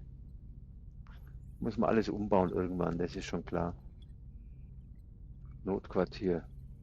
Oder hätten wir auch hier zwei Batterien nach oben bauen können, das wäre auch gegangen. Hätten wir hier ein Schild bauen können, naja, scheißegal. Das ist alles irgendwie komisch. Na gut, 2 Runden, 6 Runden, auf geht's. Die Batterie saugt sich doch leer. Ja, 3 Mark Runden. 81195 sagt, hatte schon oft Kampfbeschädigungen auf Deck 2.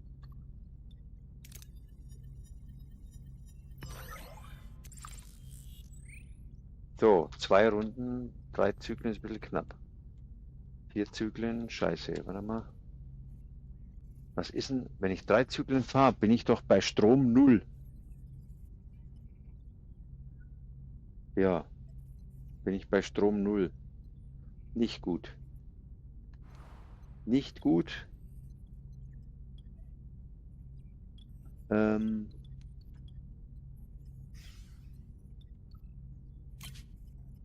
Also machen wir so, die Batterie bleibt mit an. Dann wird der, schauen wir mal, welche er leer saugt. Wir fliegen erstmal dorthin.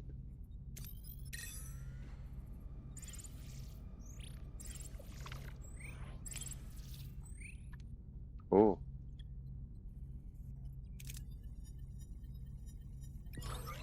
Okay. Gut, dann wäre das 7 Zyklen entfernt. 7 Zyklen. Bist du weit weg? Was sieht es mit Sektor aus?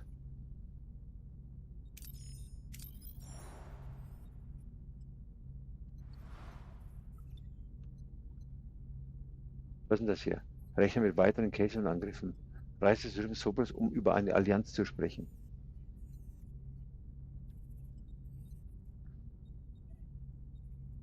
Jo. 7 Zyklen entfernt. Nein! Wir haben bloß 4. Upsi. Wie schaut's aus? 3 Zyklen.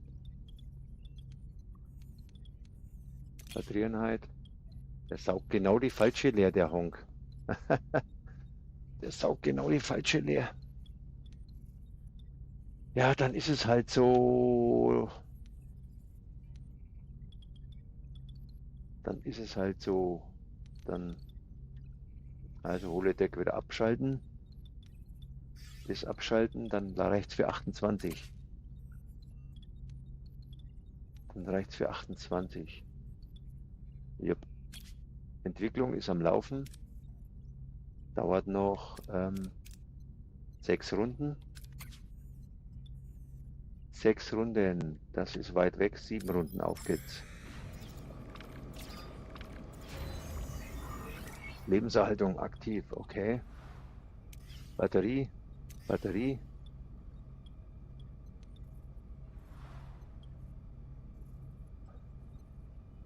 So,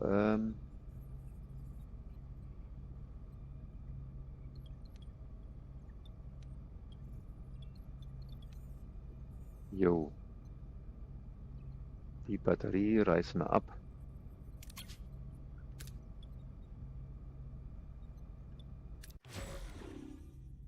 Ja, Vega 2264 sagt Danke. okay, Schiff, aufgrund von Energieverlust. Was willst du von mir?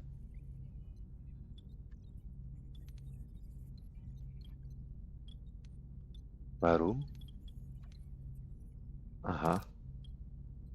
Frechheit. So. Nicht genug Energie. Aha. Interessant.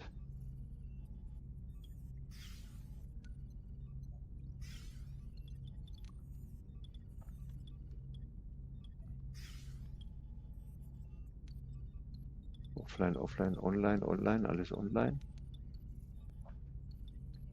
Ja, ja, ja, okay, okay, okay. Ingenieur, nee, die reparieren gerade nix. Ne, genau, weil ich ja abreißen will. Doch, dann können die jetzt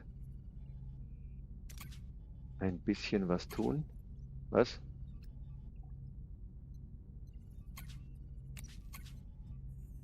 Was passiert? Was willst du von mir?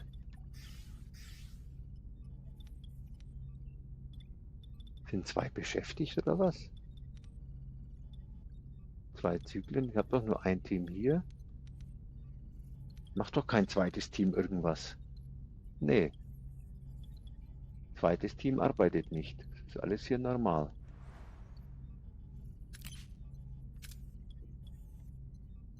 Fehlende Technologie, ja, okay. Komisch.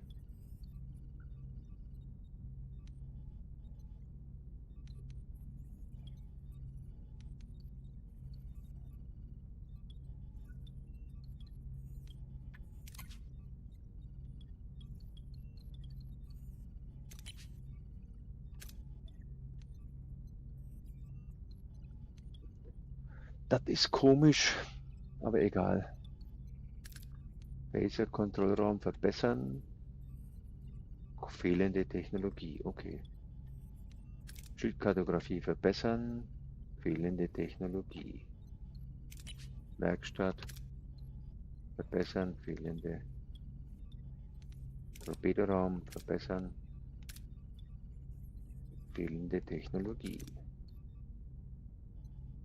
Mark 81195 sagt, der hat genau den Ingenieur für die Hülle ausgewählt, der an einem Bau beschäftigt war, deswegen kam die Meldung. Ja, ja, aber... Ach so, meinst du das? Warte mal. Wenn ich kurz pausiere, kurz abschalte. Jetzt sind 2 da, genau. Muss man ein paar Mal hin und her zappen. So, dann ist der jetzt hier beschäftigt. Und der muss jetzt Hm. Dieses Arbeitsteam ist derzeit einem Raumzug wissen. Die Arbeit an diesem Raum wird pausiert. Fortsetzen. So. Und jetzt noch ein zweites Team übrig. So, jetzt soll es gedreht. Ja, das ist ja komisch. Genau. Ingenieur 1 war da oben und deswegen. Okay, jetzt passt's. Okay, Essen haben wir genug. 7 Flugstunden weit weg. Moment, was ist jetzt aus, falls der Kampf kommt? Wir sind reduziert. Nö, haben wir nicht. Alles klar. Benötigt Kampfenergie, alles Paletti, alles gut. Oder ist es wohl, wenn wir auf Notreserve laufen, ist es dann anders? Will ich mal wissen. Nein, ist das gleiche. Ja, Mark egal. 81195 sagt ja, genauso mache ich das auch, einfach fortsetzen. Batterieeinheit. Entfernt. So, wenn es entfernt ist, kann ich also hier den Schildraum bauen.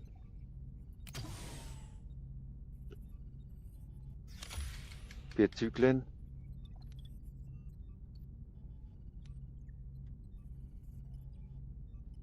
Drei Batterien, 4 Batterien sind wieder da. Die können geladen werden.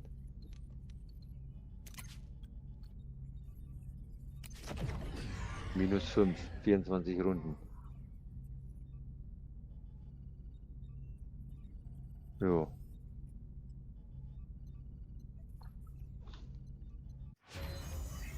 Kampf Stufe 3. Betrieb über Notstrombatterien. Okay. Kampf Stufe 3. Was haben wir denn? Phaser-Kontrollraum. Phaserschaden um 10% erhöhen. Ja, ist ja schon mal gut. Schilddurchdringen von Phasern. Auch gut. Disruptor-Kontrollraum. Torpedo-Abschussrampe. Level 2. Ja, genau, das brauchen wir.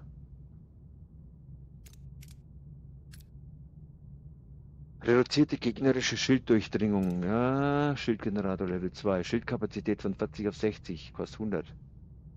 Ja, das wäre doch schon mal als nächstes nicht schlecht. Maximal plus 100. Belohnung nach dem gewonnenen Kampf. Kostet auch noch Steine. Siegesfeier Moral. Wahrscheinlich, dass die Crew mit im Kampf verletzt werden. Okay, das machen wir auch noch irgendwann. Okay, was machen wir jetzt? Schildkapazität 40, ja, da muss ich aber erst weiterentwickeln dann. Schilddurchdringung.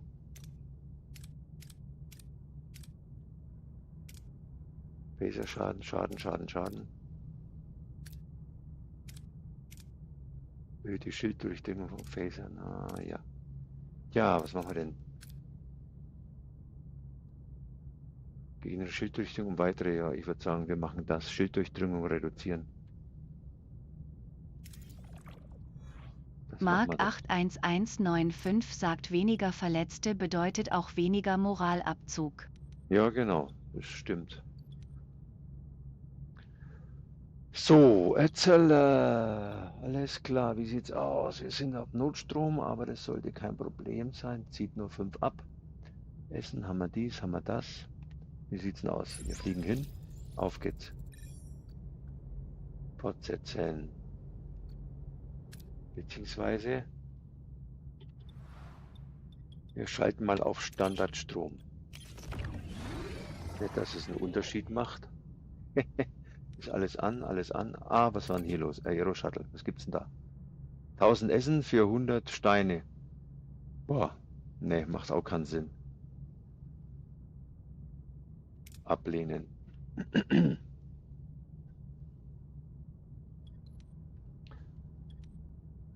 Essen brauchen wir. Das ist am Laufen, das ist am Laufen, das ist am Laufen. Jo. Biolabor, wie sieht's hier aus? Fehlende Technologie. Ja. Schild, das bleibt erhalten. Okay. Dauert 2 Zyklen. Na gut, dann haben wir. Let's go. Schauen wir uns das mal an hier. Weil danach wird ja hoffentlich gespeichert und dann ist Feierabend. Captain, wir haben unser Ziel erreicht. Fortsetzen. Irgendwas trinken. Ja, von hier oben aus gewährleisten. Eieiei. Haben wir noch viel zum Erforschen hier in dem Sektor.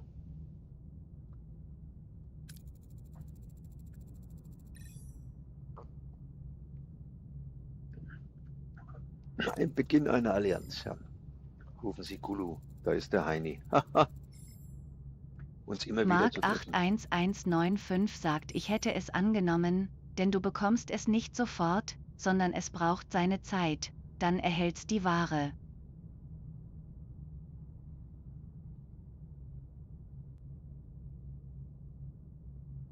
Aha. Ich hätte es angenommen, okay. Ich hätte es angenommen, denn du bekommst es nicht sofort, das verstehe ich nicht. Was habe ich denn nicht angenommen?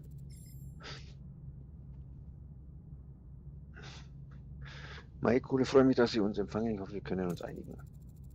Seien Sie meine Skepsis gegen Verhandlungen mit Sklavenhaltern. Appellieren und Hoffnung anbieten. Bedenken anerkennen, Notwendigkeit des Friedens und anmerken, dass Angst ihn zurückhält. Mark 81195 sagt, meine den Handel. Den Handel, okay.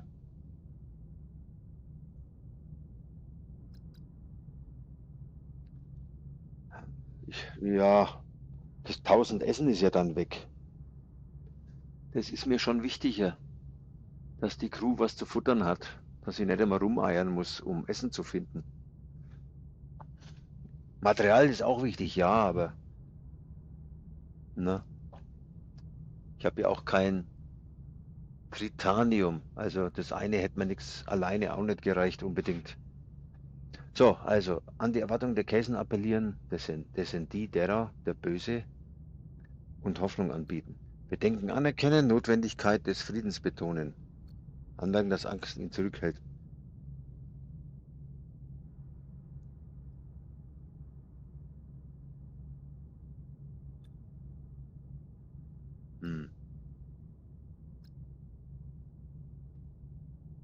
An die Erwartungen der Käsern appellieren und Hoffnung anbieten.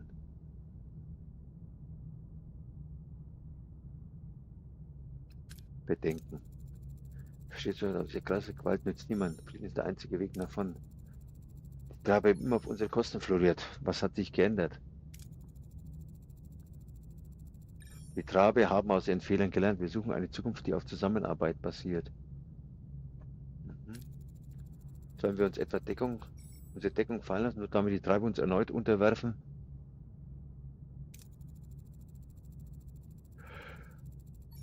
Wir sind kaum eine Bedrohung, Mayekulu. Wir sind verstreut, verzweifelt. Wir bitten nur um die Chance auf eine neue Heimat. Vergangenes Unrecht anerkennen, Wandel betonen. Die gegenwärtigen und zukünftigen Bedürfnisse der Trabe betonen. Die Vergangenheit ruhen lassen, aktuelle Schwächen der Trabe betonen. Vergangenes Unrecht anerkennen, Wandel betonen. Die Vergangenheit ruhen lassen, aktuelle Schwäche der Trabe. Das ist die gegenwärtigen und zukünftigen Bedürfnisse der Trabe betonen. Vergangenes Unrecht anerkennen. Trabe handelten unrechtmäßig in der Vergangenheit, aber sie streben nach Veränderung. Können wir ihnen die Chance geben, das zu beweisen? Taten sprechen lauter als Worte. Traben müssen sich unser Vertrauen verdienen. Wir dürfen nicht in der Vergangenheit verharren, das könnte unsere Friedensbemühungen gefährden. Diese Allianz mit den Traben wirkt wie ein Versuch, uns zur Kapitulation zu zwingen. Wenn ja, ist er zum Scheitern verurteilt. Also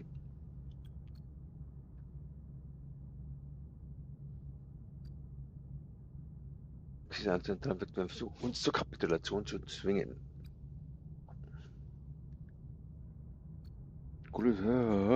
Urteilsfrage gestellt.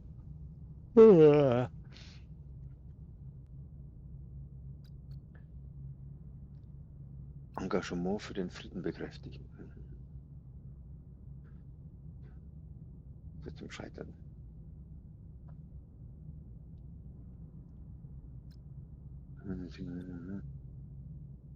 Engagement für den Frieden.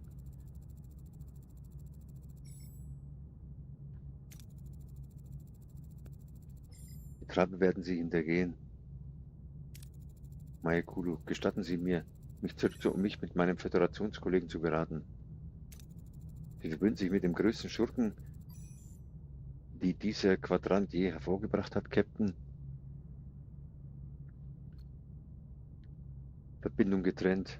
Während Kulu spricht, bricht die Übertragung abrupt ab. Müde. Die Brückenkonsolen stimmen einen schrillen Alarmton an. Alarmkorn, während ihre blinkenden Lichter alles in ein alarmierendes Rot tauchen. Was ist gerade geschehen? Kayson und Trabe haben das Feuer aufeinander eröffnet, Captain. Na super.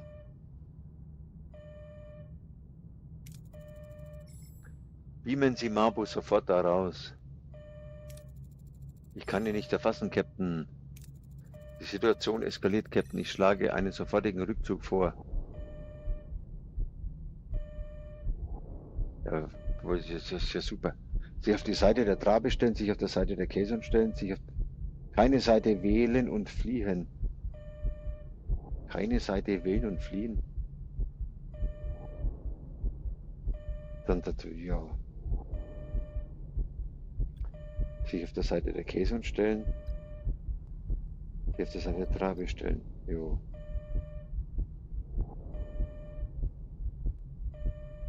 Wer hat jetzt hier geschossen zuerst? Gute Frage. Trabe. Schauen wir mal. Lassen die Trabe nicht im Schiff. Öffnen Sie das Feuer auf die Kayson.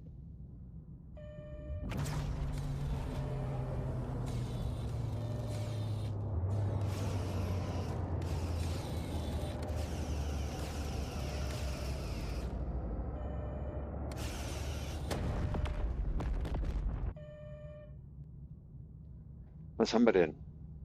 Ein Trabejäger und 3 Kaysons. Kampf starten. Schauen wir mal. Ihre Befehle, Captain? So, was haben wir denn für Schiffli da? Ein Kayson-Jäger, 72, 36, 36. Das ist der große, der ist weit weg. 3-4, 3-7, 4-2. Okay. Ja, dicke Schilde, die sind schnell down. Die auch. Dann machen wir stehen da. Befehle. Schießen. Waffen. Wird erfasst, Captain. Let's go.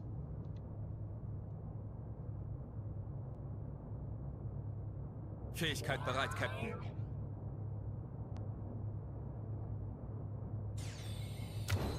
Fähigkeit bereit, Captain. Feindliche Schilde zerstört, Captain. Feindliche Schilde zerstört, Captain.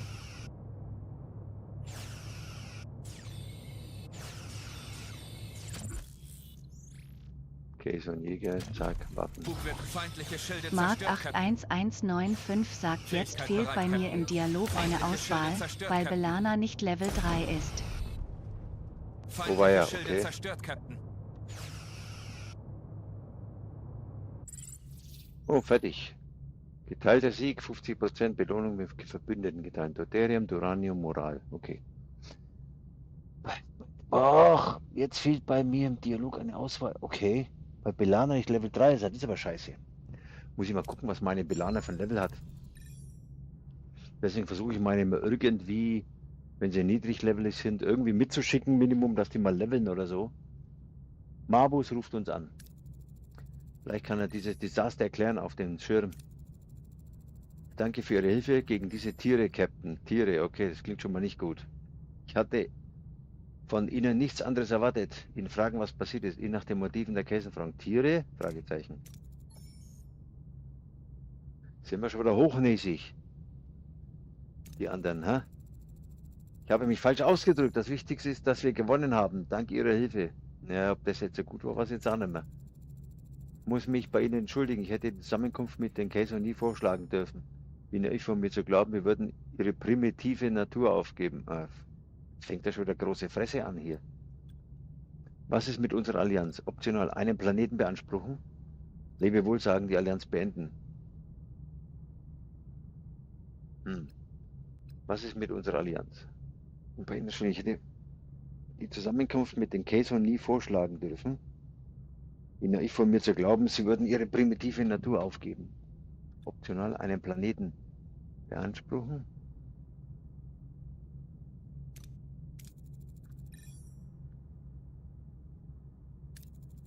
Ich habe mich falsch ausgedrückt, Captain. Ich meinte natürlich, uns auf einem Planeten niederzulassen. Wir haben nicht die Absicht, die Rechte anderer anzufechten. Wir suchen lediglich ein friedliches Zuhause. Ich bin mir jetzt nicht so sicher. Was ist mit unserer Allianz? Ach, wir hätten eine Verabredung, Marbus. Gesammelt sind wir stärker. Trabeschiff wird sie begleiten, als Zeichen unserer Allianz, aber ich muss den Rest meines Volkes eine neue Heimat führen. Leben Sie wohl, Moral. Ich hoffe, Ihr Erfolg findet Frieden. Das ist verdient. Leben Sie wohl. Ein verbündeter Trabe, ein Caisson Rider ruft uns.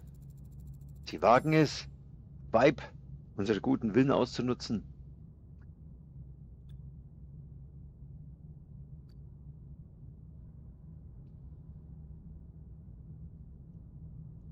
Die Caisson beschuldigen. Halten Sie mich nicht für dumm, dass Ihre Leute zuerst angegriffen haben. Ich wünsche, das hätten wir. Dafür werden Sie alle bezahlen, das verspreche ich Ihnen. Okay. Wir haben die Caisson gegen uns aufgebracht. Und die Treibbilanz könnte der Rettungsanker für die Moral der Crew sein. Gute Nachricht, Captain. Trotz allem haben wir 35 beschlossen zu bleiben. Scheinbar haben sich unsere Bemühungen ausgezahlt. Ein Beweis ihrer Widerstandsfähigkeit. Unter Team finden Sie nicht auch, Commander? Moral 500. Steuermann, entnehmen Sie wieder Kurs auf die Halme und bringen Sie uns nach Hause. Allianz im Auge des Sturms. Was haben wir da? Schließen Sie Hauptmission von Sektor 4 ab. Okay. Completed. Herzlichen Glückwunsch. Du hast die Hauptmission Allianzen abgeschlossen. Du kannst jetzt in den nächsten Sektor weiter oder in diesem Sektor bleiben. Selbstverständlich bleibe ich hier noch und tu noch schön aufmotzen, machen und tun. Machen wir dann im nächsten Stream. X bleiben, hier bleiben. Genau, X ist die Taste und hier bleiben. Hier bleiben. So, wie sieht's denn aus, Schiffli? Noch 2 Zyklen. Essen Hammer, Steine Hammer. Wie sieht's denn da oben lagertechnisch aus? Ja. 175 zu 100. Jawohl. 23 Reichweite. Ja. Wird umgebaut. Okay. Wir haben das. So, wie sieht's denn hier aus? Wo sind wir? Da sind wir. Was gibt's denn hier? Gibt's Steine und Treibstoff? Oh ja. Dann nehmen wir mal den Treibstoff kurz mit. Lebenserhaltung aktiv, jo. So, jetzt können wir den Schildgenerator abreißen.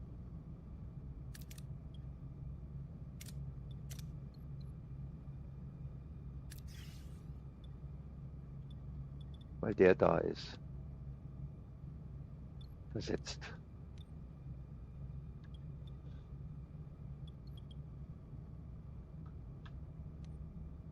Jo.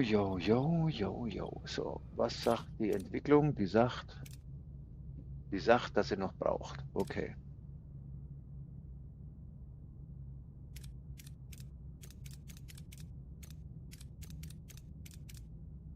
Torpedoabschussrampe Level 2 wäre mal nicht schlecht, oder? Ja, dass wir die mal... Ne, irgendwo war doch Torpedos bauen. Wo ist denn das?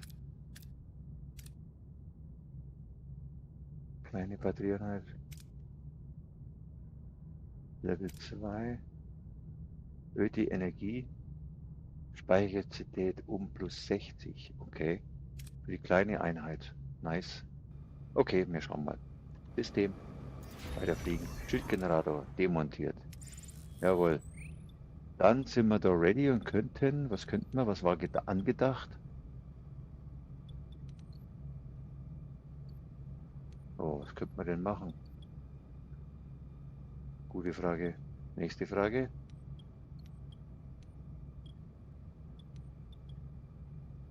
Crewquartiere, wie sieht's da aus? Crew ist, ah ja, 12 haben keine Zimmerchen. 12 Leute. Dann tun wir mal hier ein Quartier. Ein zweites da oben bauen. Ja, ich würde sagen, das passt schon. Crew, ein Notquartier. Oder? Gibt's noch? Das braucht 2, das braucht 3, das braucht auch 3. Was ist denn das hier? Krankstation, Holodeck und Aussichtslounge, die braucht 3. Die Mark Aussichtslounge. 81195 sagt, wie wär's mit einer neuen Ebene? Ja, das geht ja noch nicht. Das geht ja noch nicht. 75 beschissene Dinger da habe ich nicht. Außerdem habe ich keine 7 blauen Teile. Das bringt noch nichts. Na, können zwar da unten, das ist die Billigebene. Ja. Billigebene. Das ist eine kleine, günstige Ebene. Was könnte man da bauen? Da ist eigentlich ursprünglich Lagerplatz gedacht von mir. Das ist eigentlich der Ursprungsplan. Ja, aber dann haben wir zumindest schon mal Reserven, ne, für irgendwas. Oder Phaser oder so ein Kram. Oh ja, das könnten wir tun, ne? Reparieren, komm. Dann haben wir zumindest schon mal Möglichkeit, noch was zu bauen und können endlich das hier mal zumachen. Große Ebene wäre nicht schlecht, aber die Runden sind günstig. Na, ja, günstig. Kann man jetzt hier noch die Crew bauen oder ist die 50? Könnte man.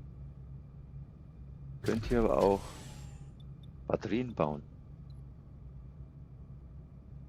Brauchen Batterien auch Personal? Yep, brauchen auch Personal.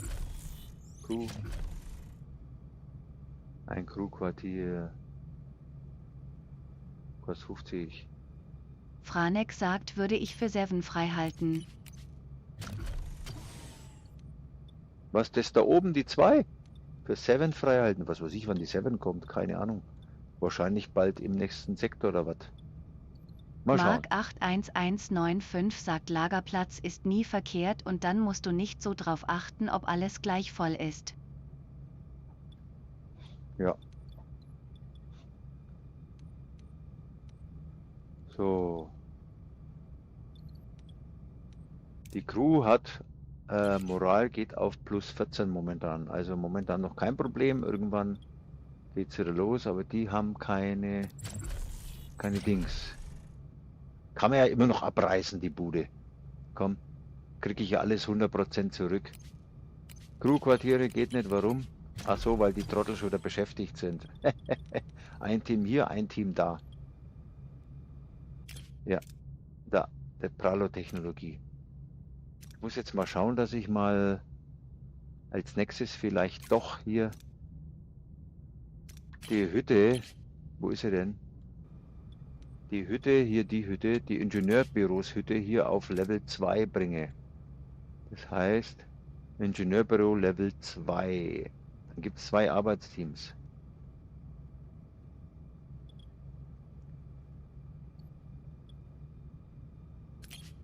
Oder was soll das bedeuten? Nochmal gucken, nicht, dass ich es falsch verstehe. Sollte nun bis zu stellt nun bis zu plus 2 Arbeitsteams bereit. Heißt es, habe ich dann insgesamt 3 Arbeitsteams oder wie verstehe ich das? Arbeitsteams, 1 von 2. Arbeitsteam 1, Arbeitsteam 2. Ich hoffe mal, sonst wäre es eine Fehlinvestition. Okidoki, wir fliegen dahin. Was haben wir da? Captain, viele fragen sich mittlerweile nach Landurlaub, nach all dem Stress und so weiter. Genehmige 20 Crew Landurlaub. Ja, 25 hocken eh rum. Plus 5 Moral für 30 Zyklen, plus 5 Moral. Ja, komm, das ist nicht jetzt, wir haben dringende, komm. 10 schicken wir. 10 können was tun. 30 Zyklen ist okay. 10 Leute kann man wegschicken, da habe ich kein Problem damit. So, da lauter Rote überall dabei. Ey, komm, ernsthaft?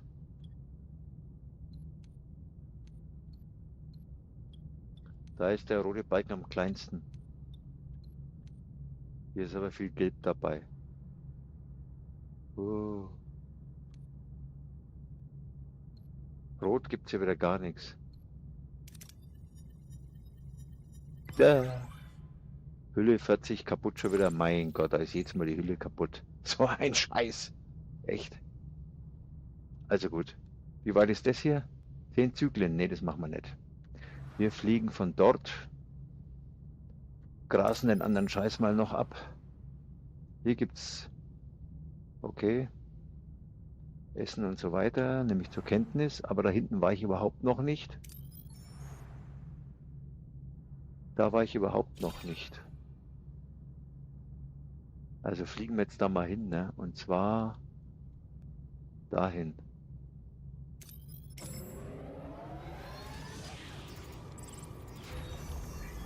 Lebenserhaltung.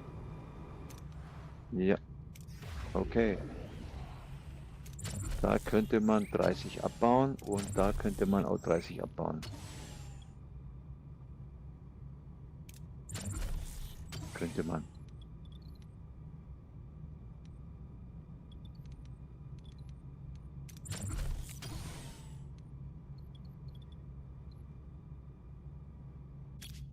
Das dauert noch. 1. Okay. Schildtechnologie ist ready. So, mal schauen. Kleine Batterieeinheit. Erhöht den Energiespeicher. Hüllenreparatur. Erhöht die Hüllenreparatur für jedes Arbeitsteam um +1 pro Zyklus. Braucht aber nicht mehr Material, oder? Effizienz ist doch das für mich.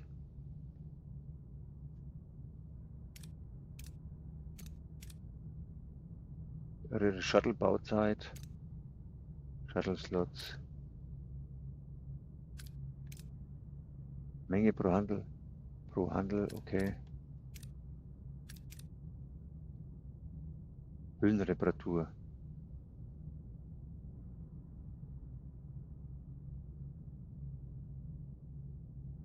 Ja, Hüllenreparatur. Und weiter geht's. Im Text. Viel zu viel. Jetzt geht das wieder los. Zu viel Zeit im Sektor. Ja, ja, ich weiß Bescheid. Geht das wieder los. Okay. Fertig. Was haben wir hier? Moment, kostet das hier was? Ja, kostet Strom 3, ne? Moment. Wenn das hier eh offline ist, kann man doch das auch abschalten. Ah, Moment. Sag bloß, ernsthaft? Das geht bis darüber? Hab ich ja auch nicht gewusst. Dass das hier den Deflektorschild versorgt. Nö, tut's nicht. Deflektorschild ist on. Deflektorschild ist on.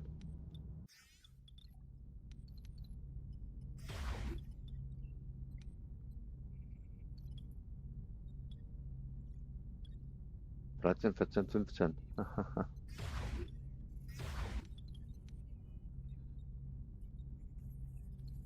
Ja.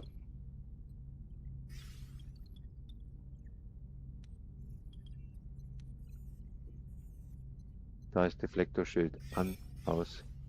Hat einen extra Strom. Ausschalten, ausschalten.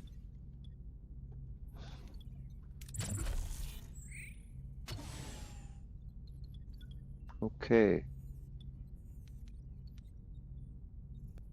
Wir haben hier das. Bräuchten Personal. +2. Moment. Was sehen meine entzündeten Augen? Plus 22, das ist ja Overkill. Bin auf Max, ne? Crewquartiere, Notquartiere, normale Essensrationen. Könnten wir mal ein bisschen Essen sparen, kurzzeitig.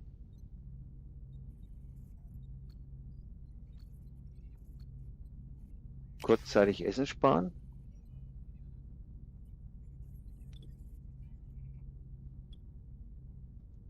Dann bauen wir ein bisschen Essen auf. Genau, bauen wir ein bisschen Essen auf. Deuterium. Die Batterien sind voll. Moment, das heißt, wir können wieder reduzieren. Die Batterien sind voll. Reduktion ist angesagt. Krankenstation. Der Doktor hängt hier rum. War im Deflektorschild nicht irgendeiner rum. Der hängt in der Werkstatt rum. Da braucht er momentan nicht, weil da gibt es ja nichts zu tun. Dann können wir die auch abschalten.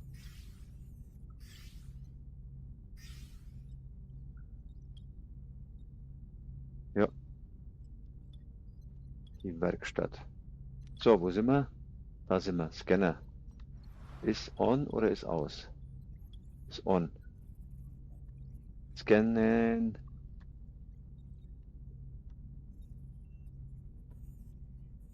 Aber warum kommt kein Speicherpunkt, merke ich gerade. Ja, Moment, eigentlich ist jetzt. Warte mal, ich scanne bloß mal, um es zu wissen, was es hier gibt. Eigentlich ist jetzt Feierabendzeit. 23:50 Uhr ist eigentlich Heierzeit. Ich will bloß mal wissen, was es hier gibt. Dann mache ich mir einen kleinen schönen Screenshot. Dann weiß ich das für morgen. Weil ich glaube nicht, dass er hier abspeichert. Der wird wahrscheinlich am Ende von der Story gespeichert haben.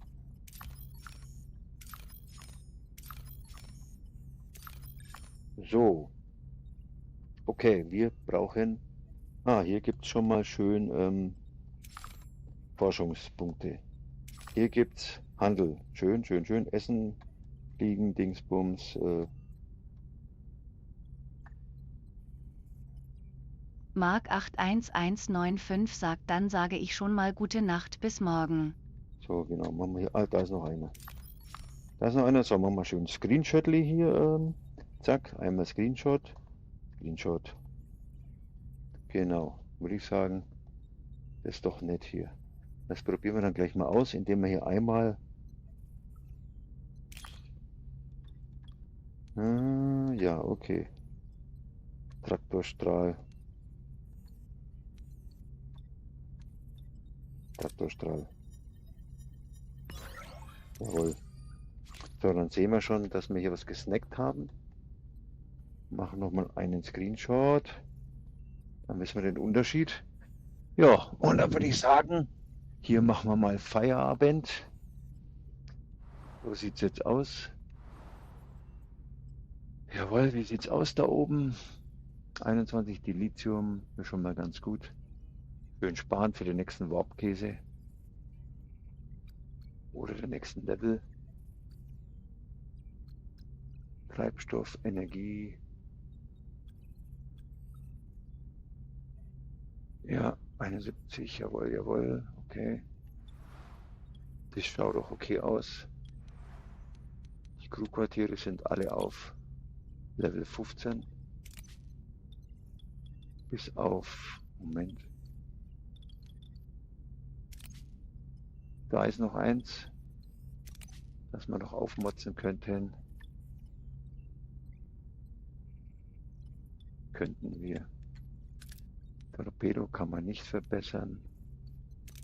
Stellarkartografie kann ich nicht verbessern. Werkstatt kann ich verbessern. Reduziert die Herstellung, schaltet die Fähigkeit frei, Photonentorpedos herzustellen. Ja, das müssen wir wohl mal machen. Dann klicken wir mal drauf und lassen die mal arbeiten. Ja, ich würde sagen, das ist okay. Das ist okay. Also, dann sieht so aus. Einmal Schiffs-Screenshot. Tutto completo.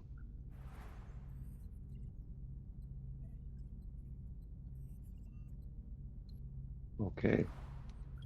Gut, so würde ich sagen, kann man mal abschließen. Landurlaub, alles klar. Moral, -11, kann ich damit gerade leben. Die Helden, ja, die Belana ist hier draufgegangen, die andere. Und wo ist die normale Belana? Da unten, die ist Level 4 schon. Okay, Level 3, Level 6, Level 3, Level 5, 4, 4, 5, 3. Ah, Tom Paris muss noch ein bisschen was machen. Tom Paris und der Carrie. Beziehungsweise Belana. Und der Doktor. Aber der geht ja nie mit. Missionen. Okay. Jo, Bedrohungsstufe da oben. 24 Torpedos, genau. Müssen wir langsam mal welche herstellen. Sehe ich. Personal 123, alles klar. Gut, System. Sektor. Passt. Okidoki. Dann sage ich mal. Ja. Wir gucken mal rein. Das dauert jetzt hier noch 9 Runden. Alles klar. Jo, dann können wir raus hier aus der Bude. Hauptmenü. Genau. Einstellungen. Audio ist aus. Ach, deswegen hat es im ganzen Spiel keine Musik gegeben, ich Idiot. Ah, hätte ich wieder einschalten sollen, weil am Anfang die Voyager-Musik gekickt hat wieder. Hier gibt es ja auf der PlayStation keinen Streamer-Modus, das nervt. Das gibt es auf dem PC, haben sie auf der PlayStation vergessen. So, und wo ist hier? Ich bin doch in Sektor 4, genau, 5 neue Missionen. Wo ist denn hier in Sektor 4 medizinische Ethik? Hatte ich das schon? Könnte sein, dass das war von vorhin. Muss ich glatt mal gucken. Mache ich kurz Screenshot, damit ich weiß. Muss ich meinen Stream selber mal angucken, ob ich das schon gemacht habe oder nicht. 5 neue Missionen, medizinische Ethik. Muss hier eine dabei sein. Entweder kommt sie jetzt noch oder nicht. Werden wir sehen. So, genau.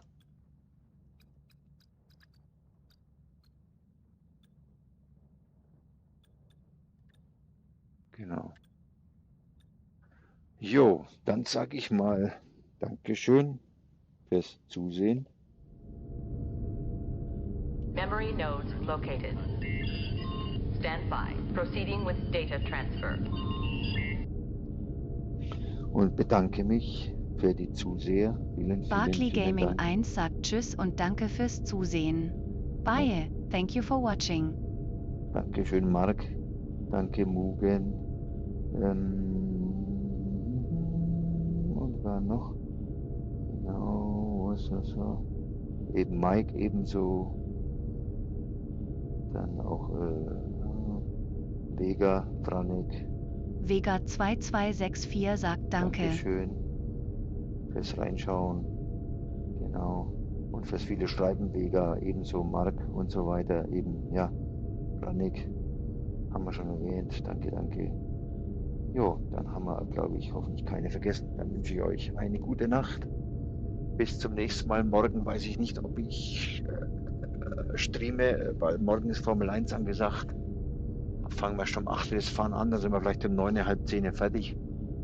Mal gucken, ob ich dann morgen noch was mache oder nicht. Könnte dann erst vielleicht auch übermorgen werden. Mal schauen. Mal gucken. Jo, dann bye bye, gute Nacht, Dankeschön. Auf Wiedersehen.